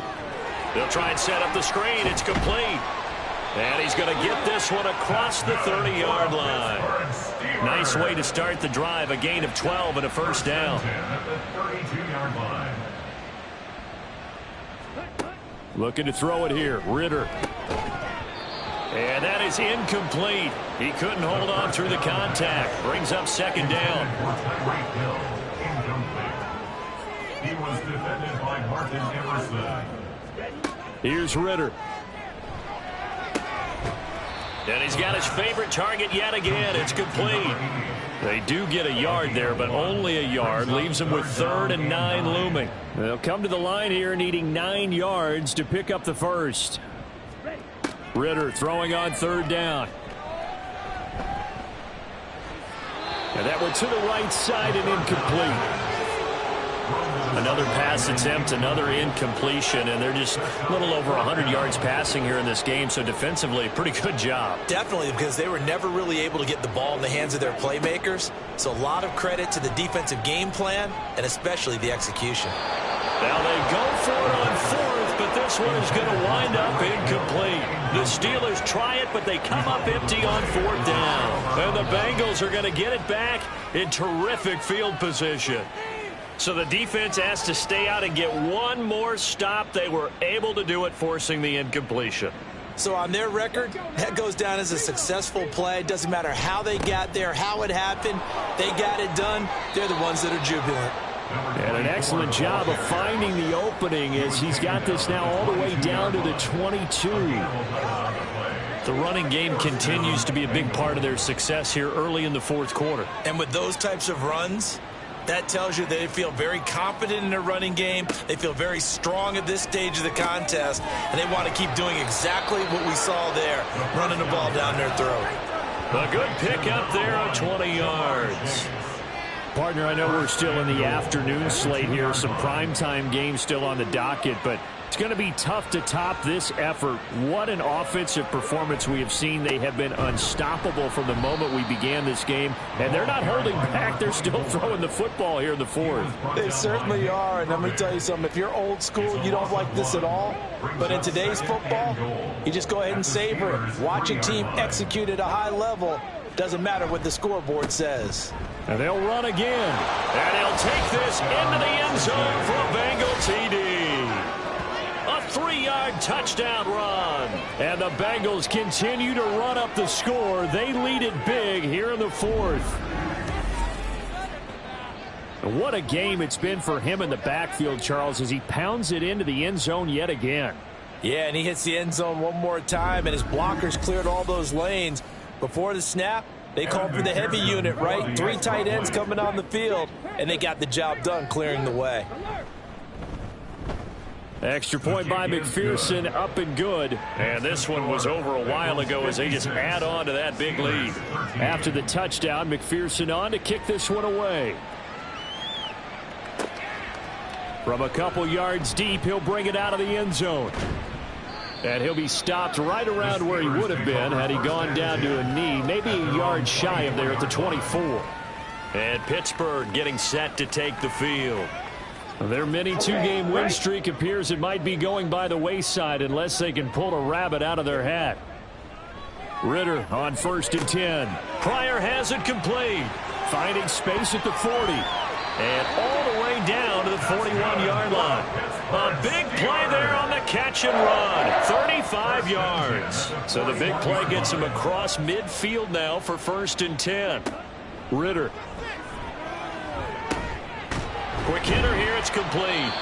And they'll get him down after a pickup of 8. 2nd and 2.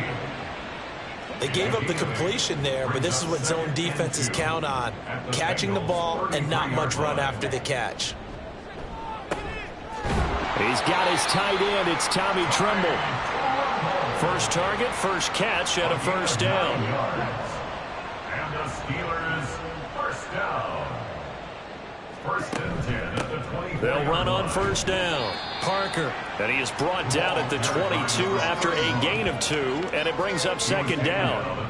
From the 22 now, here's the 2nd and 8. Brings up 2nd and 8. Bootlegging out here, Ritter. quick throw here. That's complete. These two have hooked up 9 times now this afternoon as they pick up the first. First down. First and 10 at the 13-yard line. And that one drops down, incomplete.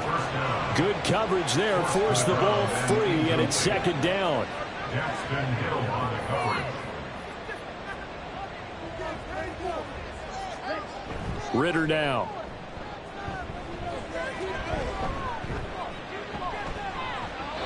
Not only did he have a chance to scan the field there, it felt like he had a chance to scan it twice. The protection was that good. Unfortunately for him, the coverage downfield, equally good. To the air again, it's Ritter. Being chased out left. And he can't quite get there. Tackled down at the 1. A nifty bit of scrambling there. 12 yards, first down. 1 yard line.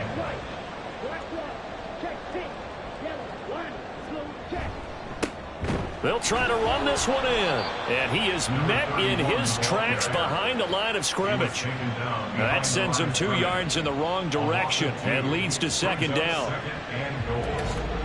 Just 2 minutes remaining here in the fourth quarter of what has been a one-sided affair. So the Steelers with the football as we get you reset. So they're backed up to the 3-yard line, second and goal. Back to throw, Ritter. And that is caught. Well, they're going to see this one to the end. They get a score, but pretty much an exercise in futility right now. Still down big. And CD, they just haven't had a whole lot to cheer about here. But it may be cliche, but give them credit for this. They've continued to fight and scratch and claw, and they get the touchdown here in the fourth quarter. And I'm okay with that cliche, all right? Maybe it'll alleviate the sting a little bit because at least they can look in the mirror and realize they fought all the way through. Horrible game for them. Not one they'll want to remember, but at least they'll keep their heads up and have some pride when they leave this stadium. Here's the Steelers kick team as they'll boot this one away. From a yard or two deep, here comes a return. And he will be brought down here inside the 20. Good coverage as he's dropped at the 17. Cincinnati now ready to take the field. And a few kneel downs should just about do it. Now, defensively, they do have all 3 timeouts, but very little reason to use them at this point. They'll try and run some clock here with Barkley. And he goes across the 20 to the 22. T.J. Watt in on the tackle. If you're a coach, you'll absolutely take that run every time on first down because it really sets you up to go in a number of directions here on second. On second down, Downing, and he will lose yardage on the play, back at his own 19-yard line. That's a big loss of 3, and it brings up third down.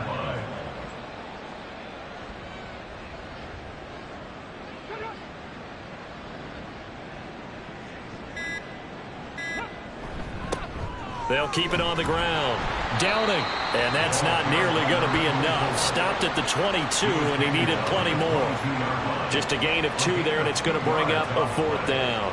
The Bengals bring out their punter now, as he'll punt it away for the second time. 46 on his first kick, this one in that neighborhood as well. Watch out for Hill on the return.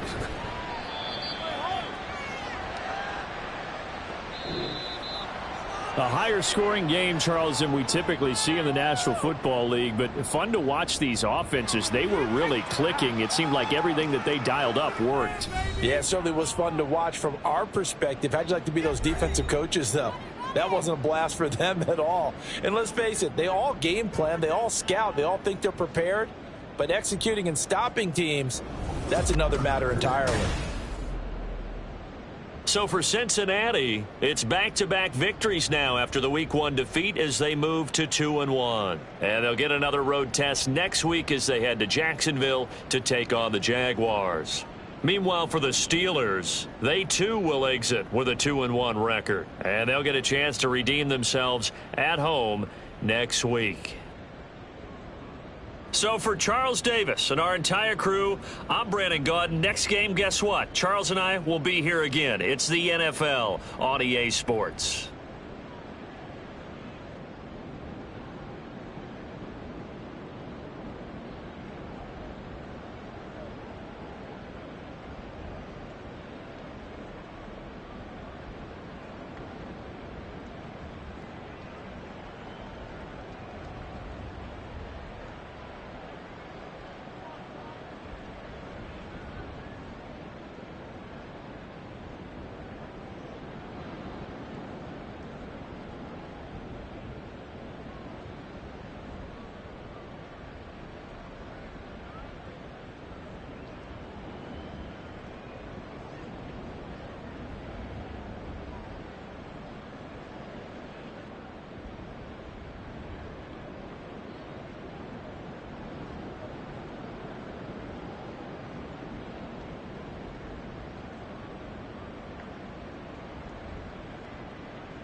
It's the National Football League on EA Sports.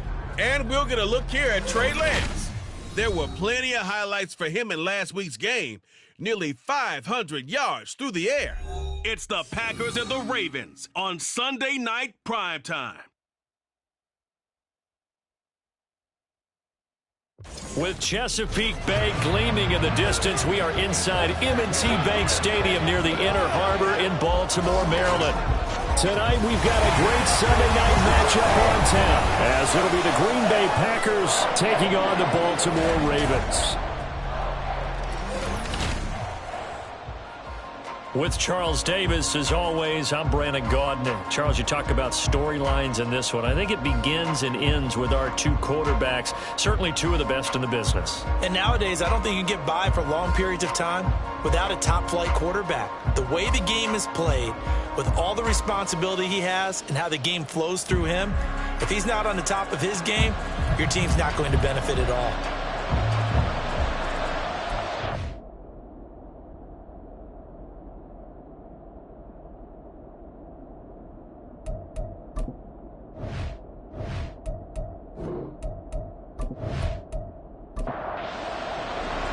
It's the first weekend of autumn, and the NFL is in full swing as off we go on EA Sports. And here comes a return from just beyond the goal line.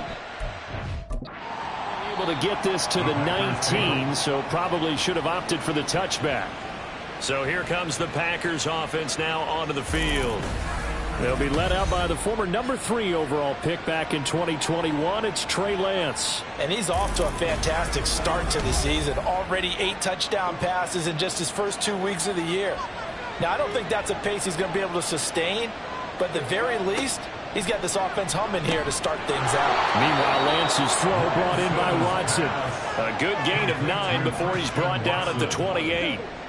Second down and a yard. At the 28-yard line. Play action. Now it's Lance. Under a heavy rush, and down he goes. Kyle Hamilton. He's the one that got home and takes him down for a loss of 9. And Charles, part of the reason they lost last week, they didn't have a single sack. Well, they changed that quickly. But did they ever? And it was something they talked about with us extensively. They needed to get pressure. How were they going to get to the quarterback? Obviously, they schemed themselves into a great play, didn't they? Little trouble thus far on their opening drive as they come up on a 3rd and 11. They fake the handoff. Now Lance. They'll roll him out right. And his bid for the first down coming up short as he's tackled at the 25. Their opening drive here is going to result in a punt. They got 7 yards there, but not enough. On now is the Packers punter. He'll kick it away after a 3-and-out on the opening drive of the game. And just a single punt for him in the loss last week as he sends this one away. So possession goes over here on the punt. And the Ravens, they'll take over. A number 8, Lamar Jackson, trotting onto the field at quarterback, ready to lead this Ravens offense. There's a lot of good to watch in the game last week, wasn't there? I mean, he did throw 2 touchdown passes. That was impressive. And he's so close, isn't he? The 3 interceptions killed him and his team. That was costly. But if he just cleans that up a little bit, there's a reason for optimism with this team and this passer. And not a whole lot of room to operate there on the first down run. He gets maybe 3.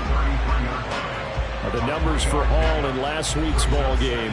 22 carries, 88 yards. And I'm eager to see how they deploy him in this game. Last week, a heavy workload. Do they decide to bring that down a little bit and try and keep him fresh? Or do they say, guess what? He's locked in. Keep handing him the football. And he's going to be met at the line of scrimmage and taken down. No gain on the play there, so they're left with a 3rd down and 6.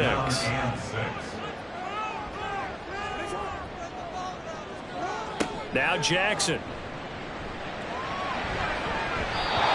had a man open, but he missed him, and it's incomplete. One thing that you're going to see from this offense is that they love the matchup with their wide receivers against this secondary. That one wasn't successful, but don't expect them to back away from attacking all game long. Only 2 punts for him last week in the loss as he gets this one away. On the return, Jackson. 6-yard return after a punt of 48. And it'll be Packer football here. First down and 10. The Packers offense here coming back out for their second drive. The crowd maybe losing just a little bit of the edge after back-to-back punts. They want some big plays. They want to see some offense. They want to see somebody break away, whether it's through the air or on the ground. Now it'll be interesting to see where the patience is on both sides. Each head coach, can you hang in there and not try and force something that could put your team in some jeopardy? The numbers for him from a week ago: 19 carries, 98 yards, too shy of 100. A key component of his team's offense. He will certainly stay in that role if he keeps producing like this each week. Expect him to make a run at not only matching, but exceeding those numbers as this one goes on. And they get him down, but not before he takes it across the 40-yard line. First down, Green Bay. Lance now on first down. A short one there to Freiermuth. It'll go down as a gain of 6, and it's second down. A 6-yard pickup brings up 2nd and 4 at their 48-yard line. Lance looking to throw it. Here's Freiermuth again. And he's going to be taken down with the first down at the Ravens' 42. It's a 10-yard pickup, and it moves the chains. So in Raven territory now. Here's a 1st and 10 at the 42-yard line. And the result here, a pickup of 8. Leaves him with 2 to go on second down. From the 34-yard line, here's second and a couple. They'll keep it on the ground. Singleton. And he'll be a little shy of the 25 here at the 26-yard line. That one, a first down pickup of 8. The first drive this unit had, they punted. This drive, much more polished, just looking crisper, aren't they, moving the ball? Maybe the first drive was a little bit of a wake-up call. Probably a little bit angry that they had to punt the ball away the first time they had it. Got motivated, got to the sideline, said, okay, let's not let that happen here as we take over again. A rare misstep on that last play because the drive has been strong, but now it's 2nd and 12. And now they'll throw with Lance. A short one there to Freiermuth. And he'll be out of bounds as he gets this down about the 21 or 22. They'll break the huddle and come up on the 9th play of this drive, needing 5 yards on 3rd down. And Lance going to throw. Pass taken in by his big tight end. And able to get this down inside the 15, either the 13 or 14 before he's out of bounds. Here's a 1st and 10 at the 14-yard line. Up the middle they go. And he caught it up. Oh, one of the linebackers has got it. I don't know about you, but I'm going to go to the positive side this time. Yeah, there was a fumble at the end of this one, but what a sustained drive. And if they keep stringing those together, you got to like their chances. And credit the defense, though. You're out there for that long, you start to get tired, but they were able to get the turnover. Did you just credit the defense? I like to credit the defense and the offense. I like you. And the analysts. That's perfect.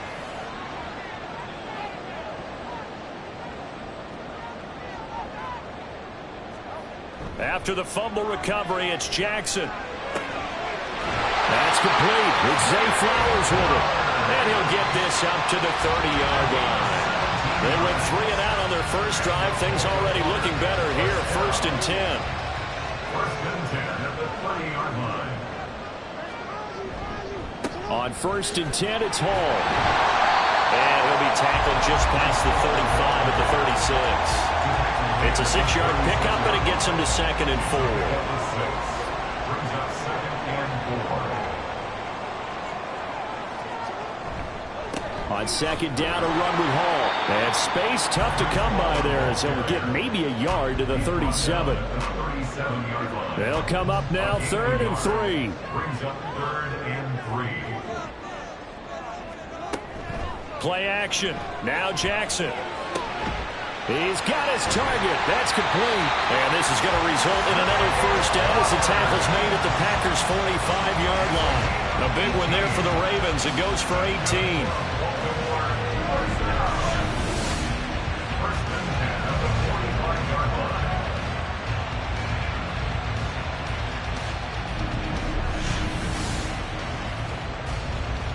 So into Packer territory now. Here's 1st and 10 at the 45-yard line.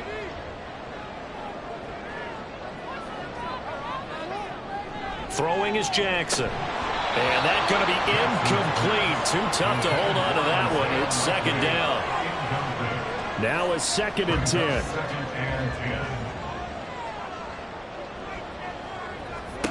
Jackson. And that's to Amon-Ra St. Brown. They get 6. That'll leave them with 3rd and 4. It's a gain of 6. Makes it 3rd and 4. Again, Jackson. A bullet throw, but incomplete.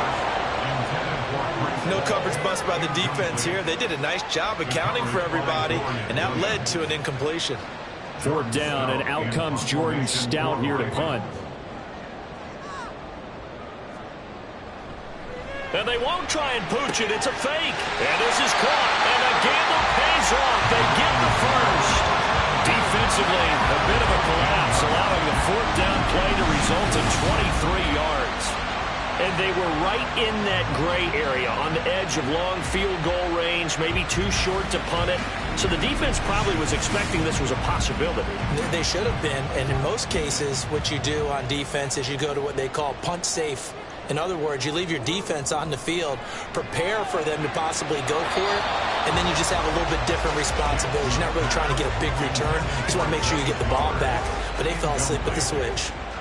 So after the incompletion on 1st, now 2nd and 10. Now it's Jackson. Throwing the out route, incomplete. It's Flowers. And the Ravens are going to be looking at 1st and goal as they move this down to the 4-yard line. Here we go now on 1st and goal. They'll run with Hall. They're able to get a couple here, but won't get across the plane as they stop it right around the 1. 2nd and goal from the 1.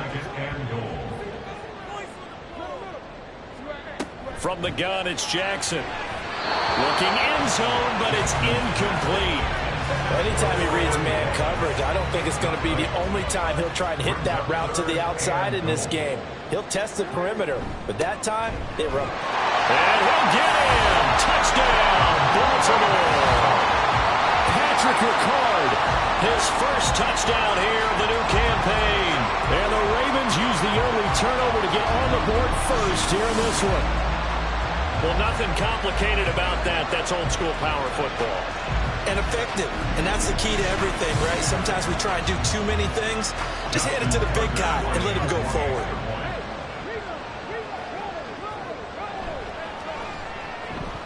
Tucker with the extra point. And that makes the score 7-0. So that drive spans 13 plays. And it ends with a 1-yard touchdown run. And he won't get this to the 20-yard line as he's down at the 19. Now the Packers get set to go. Last time out, remember, they fumbled the football. That led to the touchdown. And, Charles, they were in the red zone, so that's a backbreaker. They got to try to pick up the pieces here on this drive. Yeah, and I actually started to do the math here, so be patient with me. 12-point swing is the way I calculated, because not only did they drop the ball in the red zone, they watched the opponent score a touchdown right after that. So their goal, have a drive here and try and get some of those points back. They'll keep it on the ground. Singleton. And he'll fight forward to about the 27-yard line. It'll be a gain of 3, and it also takes us to the end of the first quarter play. After 1, 7-0 on EA Sports. The Packers with the football here to begin the second quarter, as they've got it with a 3rd down coming up. Now a handoff up the middle. Singleton. Well, he's taken down, but not before picking up the first, thanks to a flashy little spin move. They get 6 on the pickup there as the drive continues. So they'll come up 1st and 10 now from the 33. Throwing now is Lance. And that's caught inside the 35. Touchdown, Packers. A big play there. His second touchdown on the season. And the Packers are an extra point away from evening this one up. Well, he's used to running it that distance. Here he had to catch it, too, before making the run. Heck of a play for the score. There's not many things better for an offense than a back who is a complete guy who can run it and catch it. And we just saw him complete a big-time play for a touchdown. The extra point splits the uprights, and we are tied at 7. Just a 4-play drive that time. And it ends with a Packers touchdown. So all even at 7 now as they kick it away. From a couple yards deep, he'll bring it out of the end zone. And he'll be stopped right around where he would have been had he gone down to a knee, maybe a yard shy of there at the 24. And Baltimore's offense set for this next possession. For this offense, Charles, remember the last time they were out here, marched it nearly the full length of the football field, and a lot of the attack went through the air, so now they're seeing if they can duplicate that performance. Okay, if I show my age a little bit, partner, because I can hear my high school coach, John Ford. I can hear his voice in my head. Laddie, when you put the ball in the air, 3 things can happen, and 2 of them are bad. But the way the game's being played now, this is just part of what they do, so I don't think they should change anything at all. They've been dominant. Keep throwing it around. The Ravens on 3rd down. They've hit 2 for 4 thus far. This is 3rd and 4. Here's Jackson to throw. And that is incomplete. When a linebacker diagnoses a screen, who wins? The quarterback getting a throw over to the back in time, or the linebacker running in to knock it away? With the athleticism of modern linebackers, they win the race more often than not. Here's Jackson to return. Green Bay's offense ready to go again. This drive here beginning probably with a pair of motivated groups. Remember, the offense scored a touchdown on their last time out. Looking to repeat that in Charles's defense. They were very frustrated after giving up 6 the last time on the field. And frankly, it's just a battle of wills in a lot of ways because you know they're both motivated. They both game plan for this drive, and they both have specific outcomes in mind. To me, it just comes down to who can execute better and which side can step up and assert its will over the other. On play action, Lance. And that's caught inside the 35. Touchdown. Christian Watson. 68 yards. And the Packers have taken the lead. Well, they went play action there and set it up nicely for him. I mean, he can flat fly, and they hit him downfield. And it doesn't take much to create that extra bit of space that a guy of his speed needs. If you go play action, all you want is just a moment where the guys covering take their attention somewhere else, and then he's by them. And once he's by them, there's no catching them. As they always like to say, if a receiver's even to a defensive back, that means he's leaving. Unless that DB is Charles Davis, right? In that case, he left me a long time ago. Come on now. Trust me. The kickoff unit is out on the field, and they will send this one away.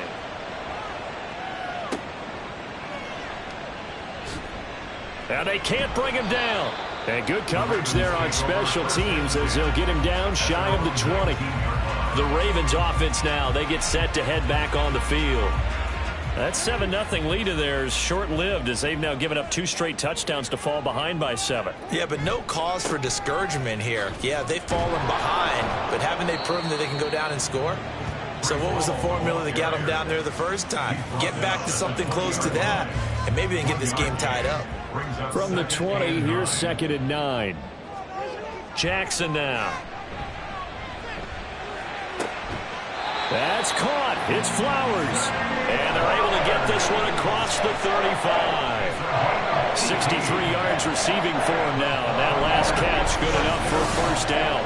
Well, we can talk about it like it's just a basic route, but how about the timing on this one? Lined up on the right, runs a deep in route, and how about the throw? Right on the money. Bam! Puts it right in there and on his hands. Nice completion. Really good pickup. Jackson on first down. Fighting through pressure. But now he's swallowed up and taken down. Multiple players combined for their team's first sack of the game. Like the footwork back there, I thought he did a pretty good job of evading that first wave of players. Tried to buy a little extra time out of the pocket, but in the end, oh, that was a tough one. Yeah, winds up getting buried for the loss. A good pickup there, 18 yards as they get closer for third down. That's a good bounce back play right there after taking a sack on first down. Didn't quite get it to the marker, but now they're in a much better spot for a third and short yardage call. If you're the offensive coordinator, you like looking at that section a heck of a lot better than trying to figure out third and long. Only a yard on the pickup there, and it's going to leave them with a fourth down. Another down on the scoreboard, but the urge to go for it is almost irresistible here on fourth and short. Yeah, I know they're on their own side of the field. I was going to say. Normally I would say punt the ball away, but I'm feeling it. I say go for it. And he gets it away, a directional kick going toward the sideline. And this will be out of bounds. Now it's a question of where they'll mark it. And they'll say it crosses at the 11-yard line.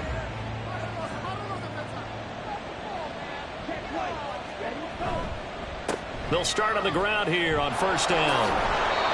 And strong running there gets this up over the 15-yard line. Brandon Stevens there on the tackle. Here's a 2nd and 5. Brings up 2nd and 5. And Lance now to throw. He'll complete this one to Watson. 6 yards the pickup, and that's a first down. Christian Watson. It's a gain of 6. First down, Packers. They run the counter. Singleton, and he is going to be stopped cold behind the line of scrimmage. Officially, it's a 1-yard loss. That's going to bring up 2nd and 11. At the 21-yard line. To throw, it's Lance. And that'll be off the mark, too far out in front, and it's incomplete. I know coaches tell us all the time that having a powerful arm isn't the #1 thing they look for in a quarterback. But when you're trying to throw inside routes and you need to put some heat on it, it helps have the big gun. In this case, just a little bit too much. And he's not going to sniff the first down here. He stopped at the 25.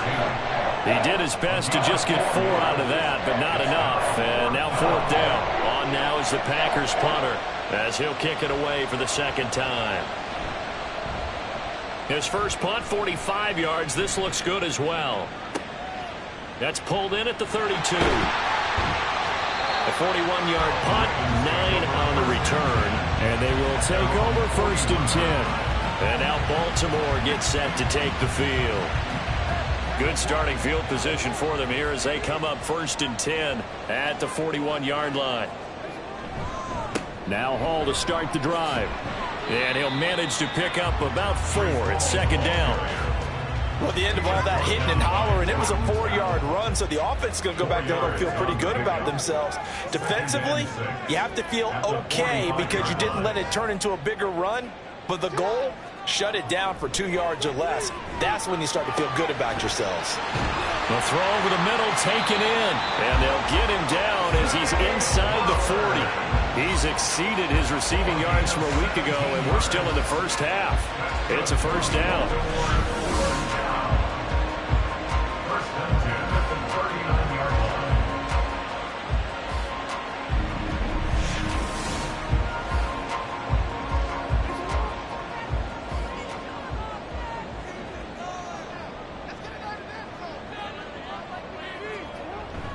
They go play action with Jackson.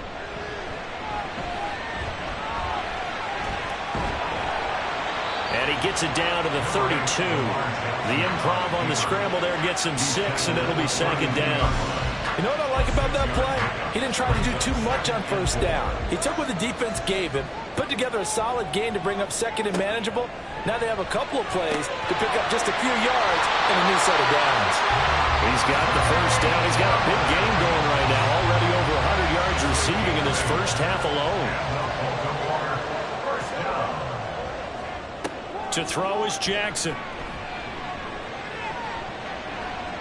That's going to be knocked away and incomplete. The Ravens at 1-1 through 2 games thus far. Now, they were losers last time out, trying to turn things around here in this one. And it always helps to have a home crowd behind you, giving you encouragement as long as you give them something good. All right, rifles one, and that's going to be intercepted. And the Packers are going to take possession here. It's a touchback, and they'll take over at the 20-yard line. And, Charles, that's now 4 interceptions over his last 3 halves of football, because, remember, he threw 3 picks last week. Starting to wonder if maybe defenses and those coordinators have identified something on tape with what he's doing. Maybe a movement, maybe the way he's moving his shoulders. Who knows what it could be? He could have a few tells out there that they're keying in on and allowing defenses to get to the football a little bit faster. People steal signals. Maybe sometimes they can figure out what the quarterback's doing just by his movements. Now a play fake. Lance. He finds his man, complete. It's Reed. And he's going to get 7 out of this before being taken down at the 27. They'll wind up getting 7 on the play, and it'll be 2nd down. We've hit the 2-minute mark in the second quarter. 14-7. Operating from the 27 now. Here's 2nd and 3. Now Lance. And the Raven pressure too much. Down he goes. Now the Ravens going to use one of their timeouts. It's just their first, so they'll have 2 remaining here before we get to halftime. The Ravens going to use the 2nd of their timeouts, so that means they're down to 1 remaining here as we head toward halftime. Bust through the tackle. 49-yard punt, 5 on the return. And it will be 1st and 10 as they take over. Zay Flowers and the Raven offense back onto the field. He's done his part, but so far it's been in a losing effort, so they've got to fix something. But that doesn't mean changing anything, the way they're throwing the ball around and his catches in production. Keep doing that. They're going to have to fix some things likely on defense to try and slow down their opponents. But so far he's north of 100 yards receiving. Once again, they'll come up on the 26-yard line, 2nd and 10. Off the play fake, here's Jackson. And it's knocked away and incomplete. Boy, that ball's just hanging up there waiting to be intercepted. That looked doomed from the start, but they took the deep shot anyway, and fortunately, it winds up incomplete. On 3rd down, here's Hall. And he will be very close to a 1st down, but I see the closed fist of the referee, and that means 4th down. So they're forced to punt on 4th as this one's away. Fair catch called for right around the 11-yard line. The Green Bay offense ready to take over. There was still more than a minute to go in the half. Time to try to mount a drive. And I would think that they would have to. This is today's NFL. You got to push it whenever you get an opportunity.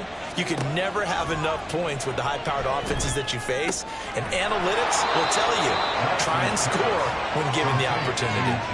A good pickup there at 22. Any questions of how they'd approach this drive were answered right there. They come out throwing, and they get a nice pickup here toward the end of the first half. From the 34 now, here's 1st and 10. Here's Lance. And that is incomplete. Oh, the coverage a little too good there, and it's 2nd down. Incomplete. It's 2nd down and 10. Lance looking to throw it. And this throw incomplete. Well, the defender all over him that time, but it's going to lead to 3rd down.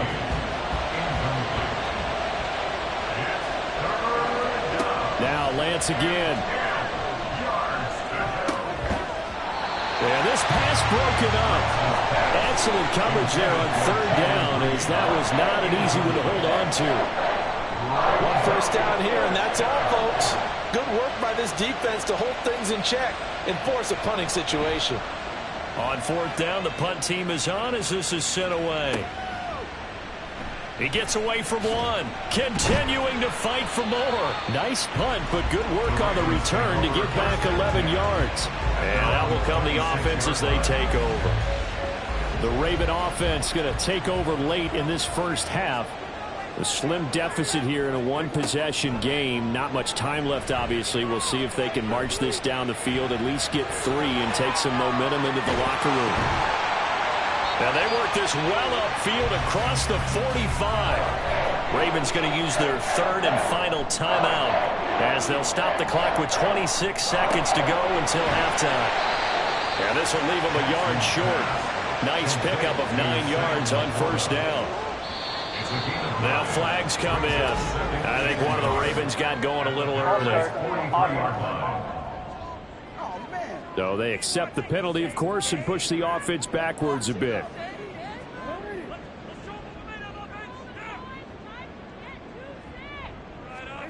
Final play of the half here. It's Jackson.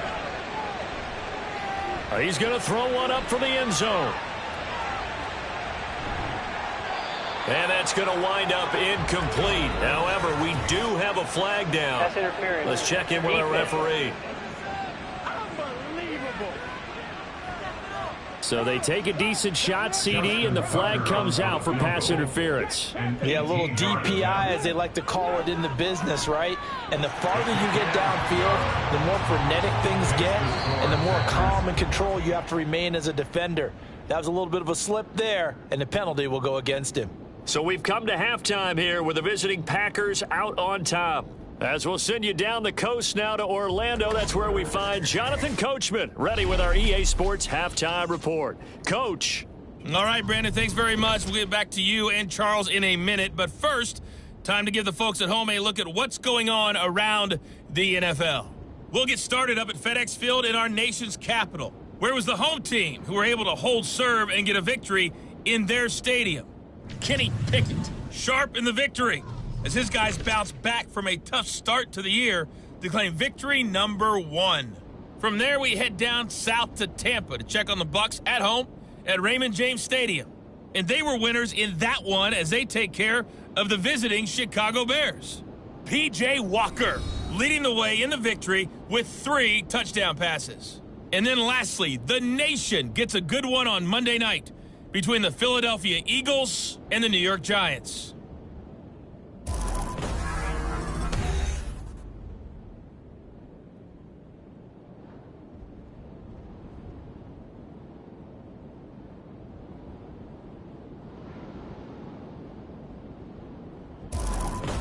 Okay, Coach, adjustments likely going to play a big role in this third quarter in what's been a tight contest so far. And he will not bring it out. It's a touchback. Out come the Ravens now. They'll go on offense first here in this third quarter. And they're on the short end of the scoreboard here. Charles, what adjustments, if any, do you think they need to make for the second half? Well, paraphrasing the gold medal hockey winning coach Herb Brooks, I just say you continue to play your game. Throw the ball. They had success doing it in the first half, so make sure you keep getting the ball to your playmakers, a little bit more to the perimeter perhaps, but above all, play your game. Another throw on second down, and this one incomplete as well. Tough series for the passing game. Things just aren't clicking. Hoping they can come through on this play and get this series back on track with a completion for enough yardage for a first down. On third down, Jackson, and that's incomplete. It appears they're going to come up empty on this first drive of the second half, still down by that slim margin. Yeah, and that's okay. You know, when you sit and analyze it, they're not happy about what happened, having to go to the bench, but this gives them a chance to let their defense do some work while they on the sidelines go over what they're doing offensively and formulate a proper plan. We'll call that a 49-yard punt with a return of just 2. So here are the Packers now to take over. They lost 2 straight coming in, but good news for them right now. They've got the lead and the football.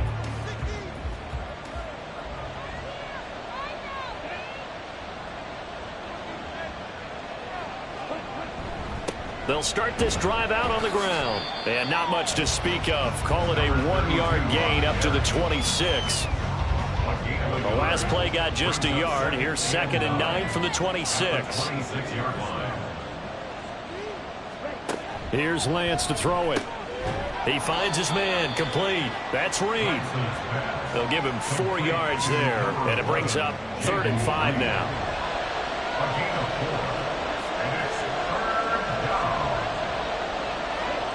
shotgun now for Lance. Throwing quickly there, but it's incomplete.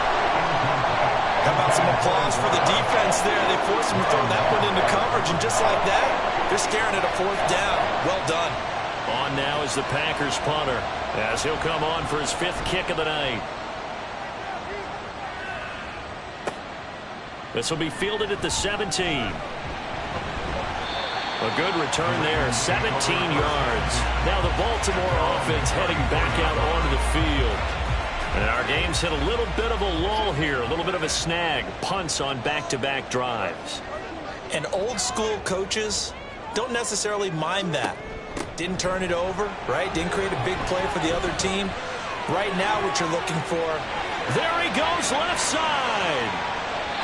39 yards there, a big one. Good, strong, explosive run that started inside, which means you've got to control those defensive linemen, the defensive tackles, the nose guards. Those guys have to be controlled.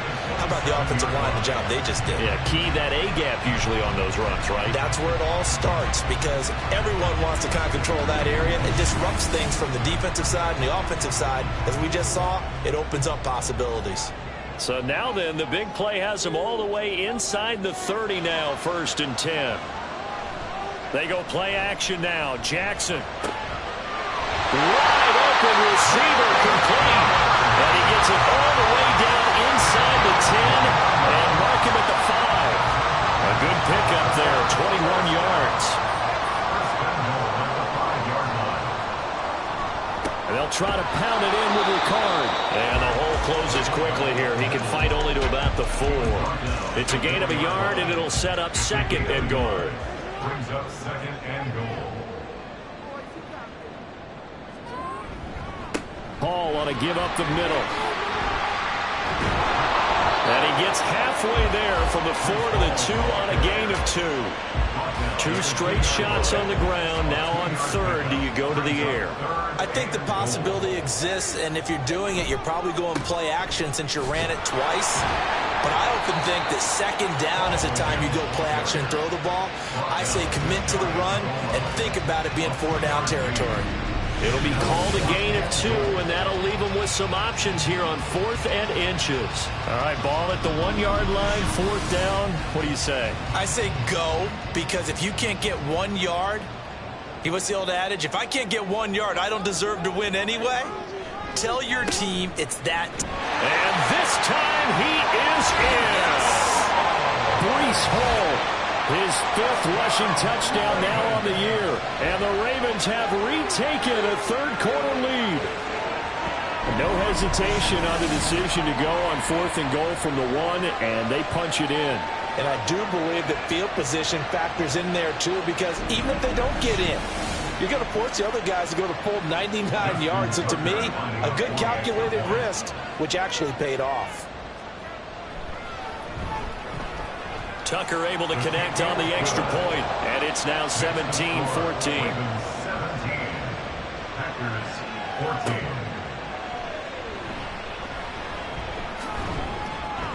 And makes it across the 20 as his guys will set up shop at the 23-yard line. And Green Bay getting ready to go as they take the field.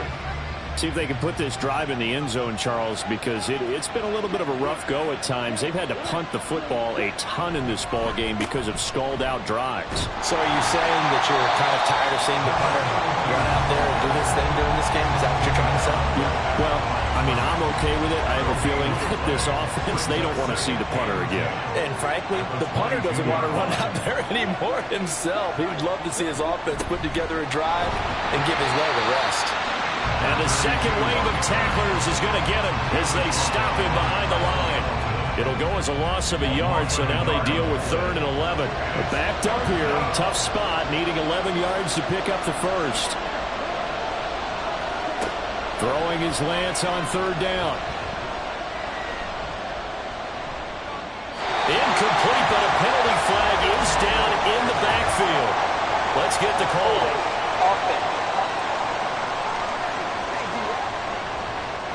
So instead of giving them another 3rd down, they'll decline it, brings up 4. Now that's smart football right there. You don't even have to really spend a lot of time considering it. Just know that you're probably going to get the ball back.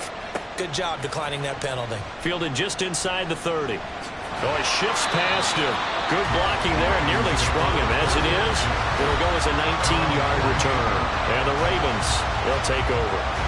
Breece Hall helped leading out this offense for another series. They'll be looking to get in the end zone again. Had the touchdown, as you see, last drive on 4 carries. And during the break, we were looking at some of the replays from the previous drive. Really good holes created, great space. Yeah, I like the observation you had, though, during that break about, okay, they've got to do something to slow down their runners. So is it bringing in more defensive linemen? Is it dropping in extra linebackers? What are you going to do? Personally, I'm going to take my safety and drop him into the box. I'm going to have at least 7 in there until he shows that he can beat me through the air. Yeah. I've got to slow down the running game. I was just going to say, you'll take the exposure in the passing game over the top until you can prove that you can stop the running game. Sometimes you go cold because you haven't thrown it in a while. Let's see if he can heat up again. Now on 3rd and long, they'll look to throw. Hard throw, incomplete. Good work there to force the incompletion and 4th down. Normally, it'd be a quick change for the punt return unit, but this offense has converted twice on 4th down so far, so you may want to double-check things there and make sure they're actually going to kick the football. And no return possible here as they angle this one out of bounds. The Green Bay offense now about ready to take possession here. Now, if you're a fan of punting, and I know that not many people are, but this game kind of turning into one for you. Well, it's okay if it's a skills contest, right? We're really into it then, but not during the course of an actual game. This has turned into a field position game, though. Sometimes the better punter may actually determine the outcome. Now a pause, and there's an injured Raven in need of some assistance. While they come out and take a look at him, we will step aside for just a moment. They'll break the huddle and come out with 4 receivers, 3 of them to the right side, 2nd and 7. The Lance going to throw. That's going to be caught downfield by Reed. A big change in field position there. That's 40 yards on the catch and run. And the offense is saying to itself right now, only they were all this easy because he was wide open. And once he made the catch, plenty of room to work his way downfield. That was a breakdown on the defensive side of the ball, one that they want to fix immediately. So now then, the big play has him all the way inside the 30 now, 1st and 10. Now a give, right side, Singleton. Different story this time around. We had that huge gain, followed by a sizable loss here. So a 5-yard run the other way in the wrong direction, and that leads us to 2nd and 15. They'll keep it on the ground. Singleton works his way inside the 30 on a pickup of 4. Well, if you're a football guy, that's a pretty run because everyone is in sync right there. Obviously, the guy carrying the ball, but how about the people up front? Leverage, athleticism, they created some nice space for him. Now a 3rd down throw, but he misses the target, incomplete. Coverage is awfully tight there on 3rd down. They actually closed off all the passing lanes, forcing the incompletion and bringing up 4th down.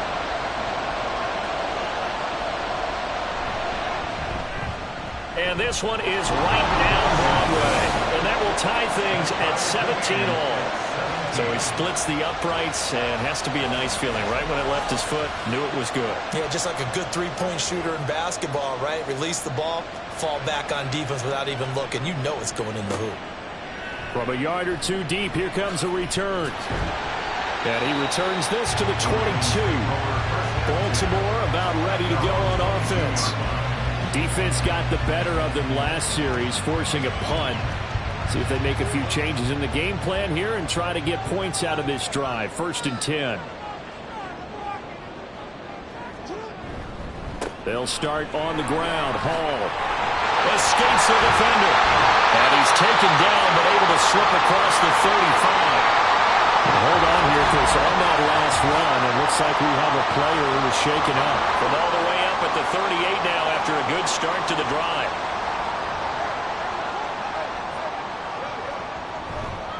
They'll go again with Hall. And he'll muscle his way up to the 43 for a pickup of right around 5. Not a huge play, but I think they're more than happy with how it turned out. Don't be surprised to see them revisit that call because there was a lane there for more than just 5 yards. Put it in your back pocket and break it out when you need it later. And this is going to result in another first down as the tackle's made at the Packers' 42. 15 yards there on the catch and run. They really love to get him into one-on-one opportunities, and this is one way. Work him out of the slot and create a mismatch. Who's going to cover it? Corner, safety, linebacker? He's got a way to beat all of those positions. So into Packer territory now. Here's 1st and 10 at the 42-yard line. Straight ahead is Hall. And he'll take this ahead for about 4. 2nd down coming up. I don't care what the emphasis is in the NFL at any given time. Every defense is still going to say their #1 goal every game is stop the run. And right now, they're not doing that. And that really chips away at your confidence. Hall again on 2nd down. And he's got this pretty close to a first down as the tackle is made at the Packers' 33. A yard all they need, but it's 3rd down. Brings up 3rd and 1. They'll run with Hall. Dances by him. And a strong run there as he'll maneuver his way down inside the 15. 118 yards for him on the ground now. He has been a tough man to bring down all night. Here's a 1st and 10 at the 14-yard line. And now Jackson will look to throw it. And he can't find a receiver, and he's brought down. A loss of 4 that time on the sack, and it brings up 2nd. And it's never good to take a sack. You really don't want to take one down here in this part of the field, down near the red zone. Not at all, because you're already pretty much assured of a field goal. But you take a big sack, it could push you out of range, and that's why defenses get a little more aggressive in this situation. They're almost conceding the 3 points. They want to push you back and try and take you out of that.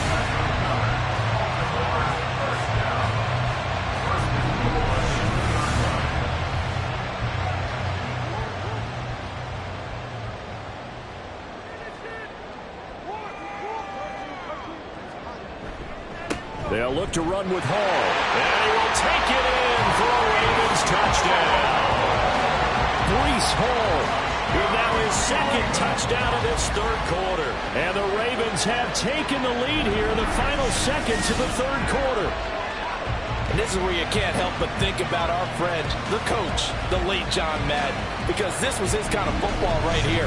Line them up and let them get after it down in the trenches. And as a running back, you just need that one crease. One sign of daylight. He finds it, and he barrels into the end zone.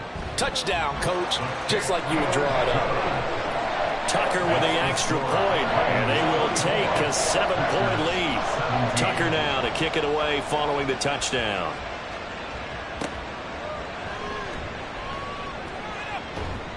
And he takes this near the 25. Just a little pass there. Call it the 26. About set to get this drive started. The Green Bay offense at the line. And last time able to get 3. That's not what they wanted. They wanted 6, but they got at least something. They mustered something out of the drive. They'll take it. I like the way you've described it. Not ideal, but they'll take it. Anything to put some points on the board. But this time on offense, they don't even want to see the field goal kicker trot on the field. They want that ball in the end zone. Yeah, they'll be going for 6. Back now in Baltimore. It's the Packers who have the football, but in need of points as we begin quarter number 4. On 2nd down, here's Lance. He finds his man, complete. That's Reed. And he's upended at the 33, following a good pickup of 8. Now it looks like we'll get a timeout, and we will. We've got an injured Packer on the field. Well, hopefully, obviously nothing serious here. Medical staff, though, going to take a peek, and we'll take a break. On 3rd down, Singleton. And they'll get it up just short of the 45 at the 44. 11 yards and a Green Bay Packer first down. We'll definitely see some open running lanes, and he's taking advantage of it right now, but that shouldn't be a surprise. Defense has the lead. They're playing for the pass first. On 1st down, Lance. That's going to be taken in by Downs. And he is tackled inside the 40, not quite to the 35. Another nice gain. That's now 30 yards between those last two plays. Tell you what, he's been able to put the ball in some tight spots all game long. That throw, no different. Yeah, a lot of people would call it a gutsy type of a throw. I think he looks at it as, I can do it, so it's not that big of a deal to me, and I'm going to keep firing. On play action, Lance. And incomplete, a drop there in the middle third of the field. That'll bring up second down. He was covered by Patrick Queen.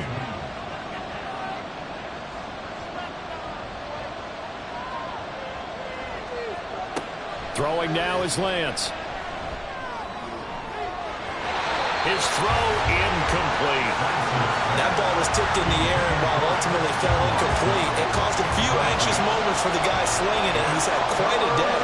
He knows how to get it into the end zone. He's throwing it really, really well. And maybe Lady Luck is on his side because he avoided his first interception of the contest. They're able to convert on third down, and that sets up a 1st and goal. I like the design that we're seeing right there. This is what they need. Down by a touchdown here in the 4th. They just need to keep working their way downfield. And when they see openings, take their shots.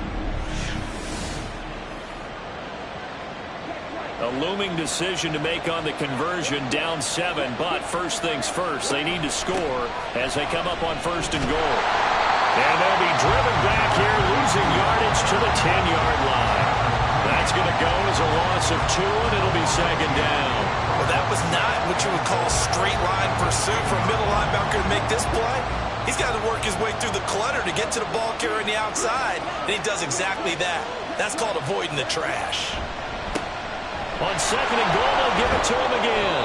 And the stop will come inside the 5 at the 4. 60 yards rushing for him now in the ball game. A lot of tired bodies on that field, but this is a big play, 3rd and goal.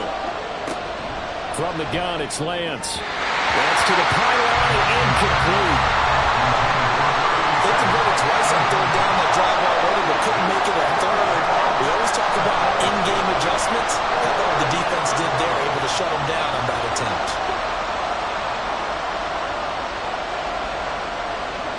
Desperation time here. Lance. And it's incomplete. They cannot convert, and they turn it over. They can't hook up on 4th and goal from the 4, and the Ravens come up big down at their own goal line. They kept it in the air on 4th, Charles. They ran on 1st and 2nd down, tried it through the air on 3rd and 4th. Couldn't come away with anything on 4th and goal. And remember, in these situations, the field is really condensed. Everything is squeezed tight. So as a defender, you can actually take more chances here because they won't have as much time to throw the football, and a receiver really can't run past you. If they do, they run out the back of the end zone. Nice job by the D, shutting them down. Ball again on 2nd down. And for one of the first times tonight, he's going to be held up at the line of scrimmage. The offense on 3rd down tonight, they've had a lot of chances, but not much success, converting only 3 times. This is 3rd and 7. Pass taken in by his big tight end. And he will have a Ravens first down as they're able to get the 3rd down conversion. And that pickup of a first down, that's going to leave a mark because they really needed to stop them there, didn't they? So frustrating. Defensively, you're a play away from getting that football back here down late. There he goes, right side. And he'll be taken down, but not before they work it across midfield. A big play on the ground there. It goes for 36 yards. Well, it is our business to analyze what we saw out there. On that play, I saw defense staying in base, not taking a chance, not blitzing, in a situation where they absolutely need the football back. That's either a case of overthinking it or not thinking it through. If you do blitz, do you have to be careful about where you're coming from, or are you just coming from all angles? You have to be careful about where you're coming from, obviously, but at this stage, you have to take a few chances as well. On 1st and 10, it's Jackson. A little short pass here taken in by Laporta. And now following the completion, we're going to get a stoppage here for an injury. The medical staff will attend to him, and we will step aside. From the 44-yard line, here's a 2nd and 8.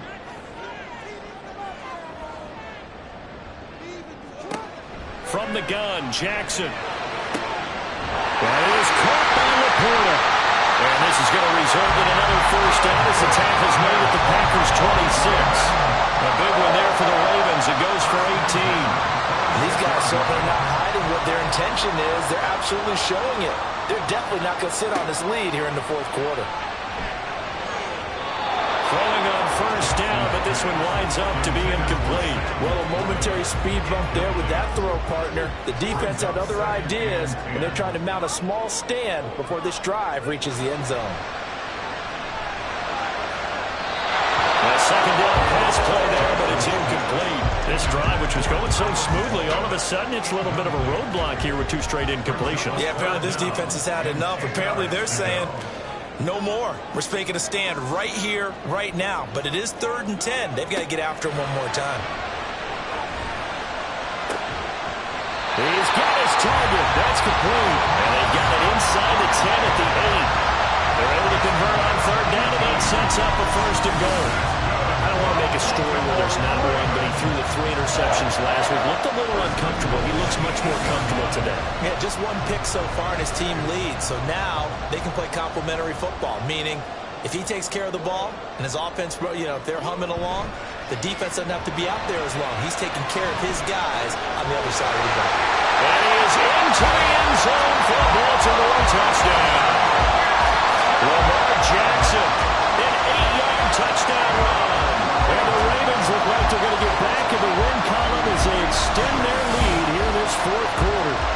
And this defense, so many things to worry about in the red zone area, but you'd have to almost think that Lamar Jackson running the football, that might be number 1. It should be number 1, and in this portion of the field where things shrink a little bit because the receivers can't run past anyone because they'll run out of real estate, you should have all eyes on Lamar Jackson when the ball is snapped and try and keep him back in the pocket. Yeah, I don't think that they were surprised he was running it there. They just couldn't stop him, and he ends up in the end zone.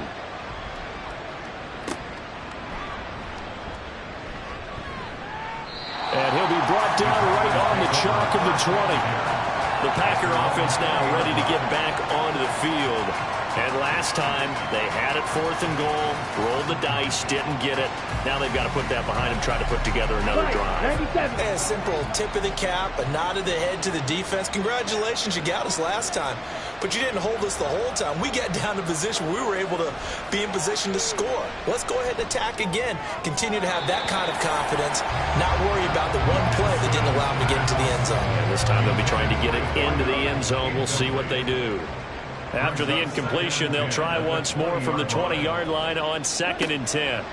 To throw, it's Lance. Now they set up the screen. That's complete.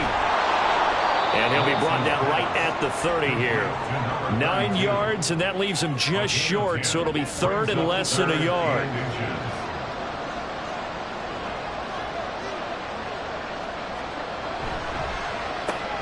He'll complete this one to Watson. And he's going to have a Packers 1st down, at least at first glance, as he'll spot the football just beyond the marker. They find a way to convert on 3rd and inches.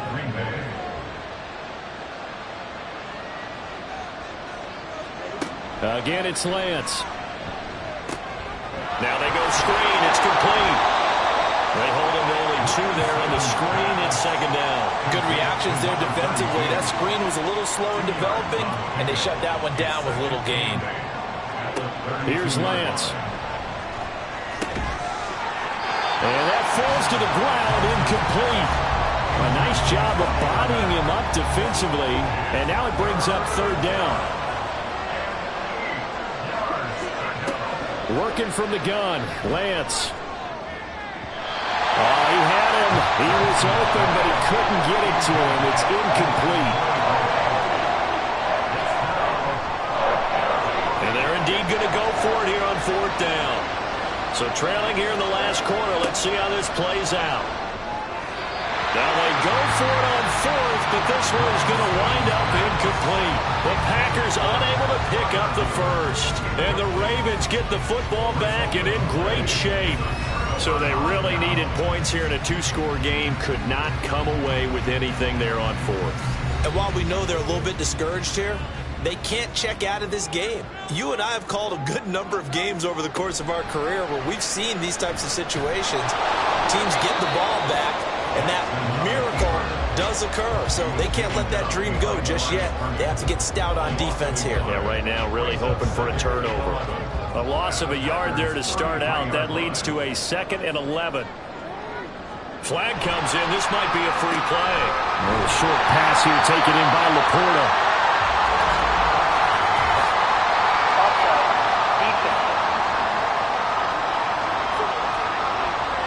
And that one was relatively easy to see. I noticed that from up here. Yeah, it doesn't take a whole lot, does it? Sometimes you get multiples. What I always love on these offsides is when each side points at the other. Hey, you did it. No, you did it. They deciphered that one correctly. Play action. It's Jackson. And his throw is incomplete. That was well played, but that was also an example of a corner who understands his coverage, realized he had support behind him, and could be a little more aggressive in the shorter zone, and did exactly that, knocking that pass away. And now the 3rd down throw incomplete as well. I wonder, Brandon, I just wonder, you think maybe he was worried about where he was on the field? Was he far enough? Was he close enough to the first down sticks? Absolutely. He was right there by him, and I think he was thinking first down before he caught that football. Yeah, got to catch it first, because if you don't catch it, there's no chance of picking up a first down. So the starting field position was terrific following the surprising turnover on downs, but the end result, only 3 points. Simply stated, I think you have to look at that as a missed opportunity.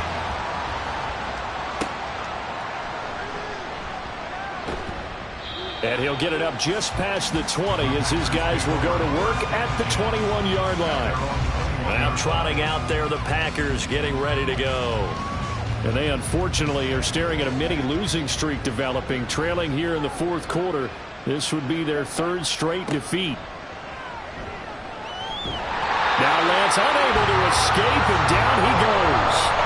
And the offense moving quickly to the line. They fake the handoff. Now Lance. Oh, the ball comes out on the hit, but they'll say it's incomplete.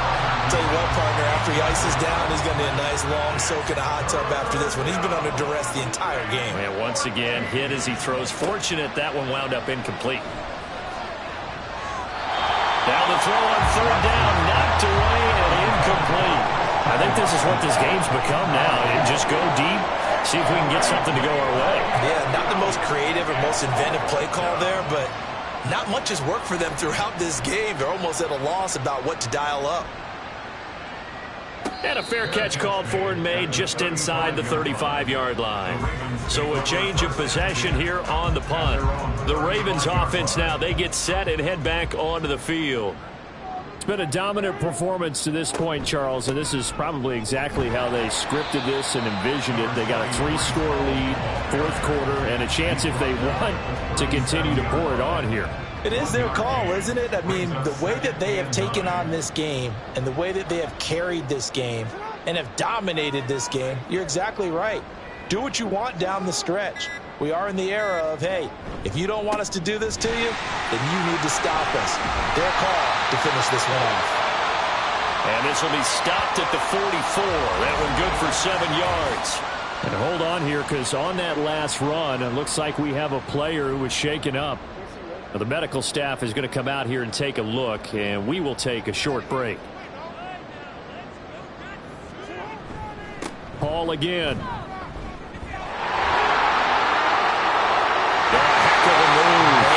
And they'll get this well past midfield before being stopped just before the 35. So following the holding call, what can they do here on 3rd and long?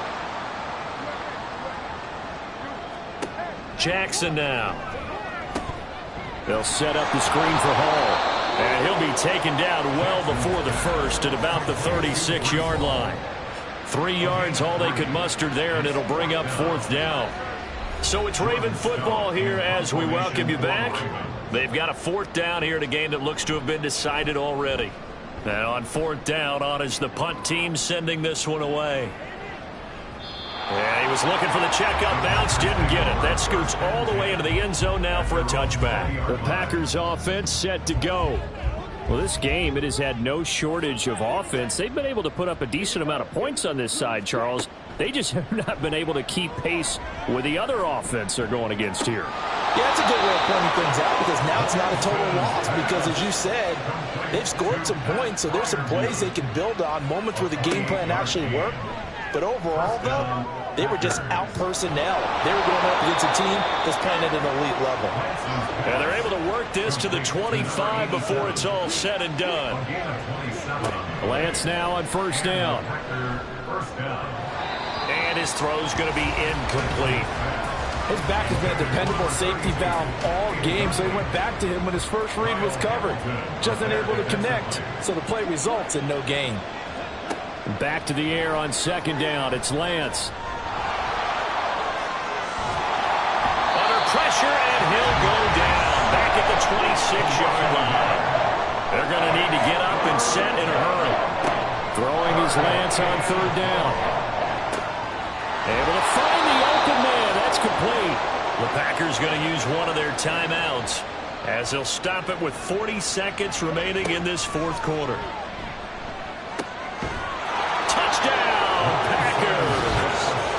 A 2-yard touchdown grab. And the Packers have got it back to a 2-score game here in the fourth. An out route there for the score, a quick out route there for the score. Yeah, you're not really surveying the defense on this one. You're just counting on timing, making this play happen. 1-2, ball's out of his hands, knows where he's going, just puts it to the outside. Touchdown. Point after, right down the middle. And the lead is trimmed down to 10. And this is going to be recovered by the hands team. And that should just about put a capper on this one. And that's why you have your hands team out there on the field. Those are the best guys ready to make that play. And let's face it, it was executed well. It wasn't a bad kick. It wasn't anything like that. Just that the normal outcome actually came to play. Analytics will tell you it's a very low possibility of getting the ball for the team kicking it in an onside kick situation. You're all about the numbers, aren't you? All about the numbers, baby. It's a new game now. They don't lie. The defense can stop it twice more as they take a knee here. Now the Packers going to go ahead and use the second of their timeouts as the clock will stop with 33 seconds remaining. Now the Packers going to burn their third and final timeout as they'll stop it with a little over 30 ticks to go in the football game. So with that mean 3 weeks in the books and they creep above 500 now at 2-1. You know, I played with a guy once after taking a knee at the end of the game, and he came in and grabbed the equipment manager and said, make sure you wash that spot, you know, special because I just took a knee for a win. That tells you how much guys enjoy that because getting a win, no one takes it for granted. Well, somebody lit a fire under that offense during the break, Charles. Remember, they trailed at intermission. They come out, they have the big second half, and that lifts them to the victory. And Brandon, trailing at halftime, we always talk about teams making adjustments. You know what the best adjustments usually are?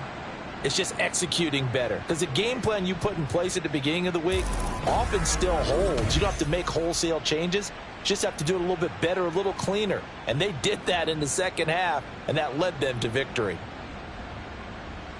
So for Baltimore, they get back in the win column as they move to 2-1 now on the year. And they will hit the road next week for a date with the Cleveland Browns. Meanwhile, for the Packers, the early struggles continue as they'll sink to 0-3. And they'll be off to Minneapolis next week for a look at new U.S. Bank Stadium and a date with the Vikings. And for Charles Davis and our entire crew, I'm Brandon Gaudin. You've been watching the NFL on EA Sports.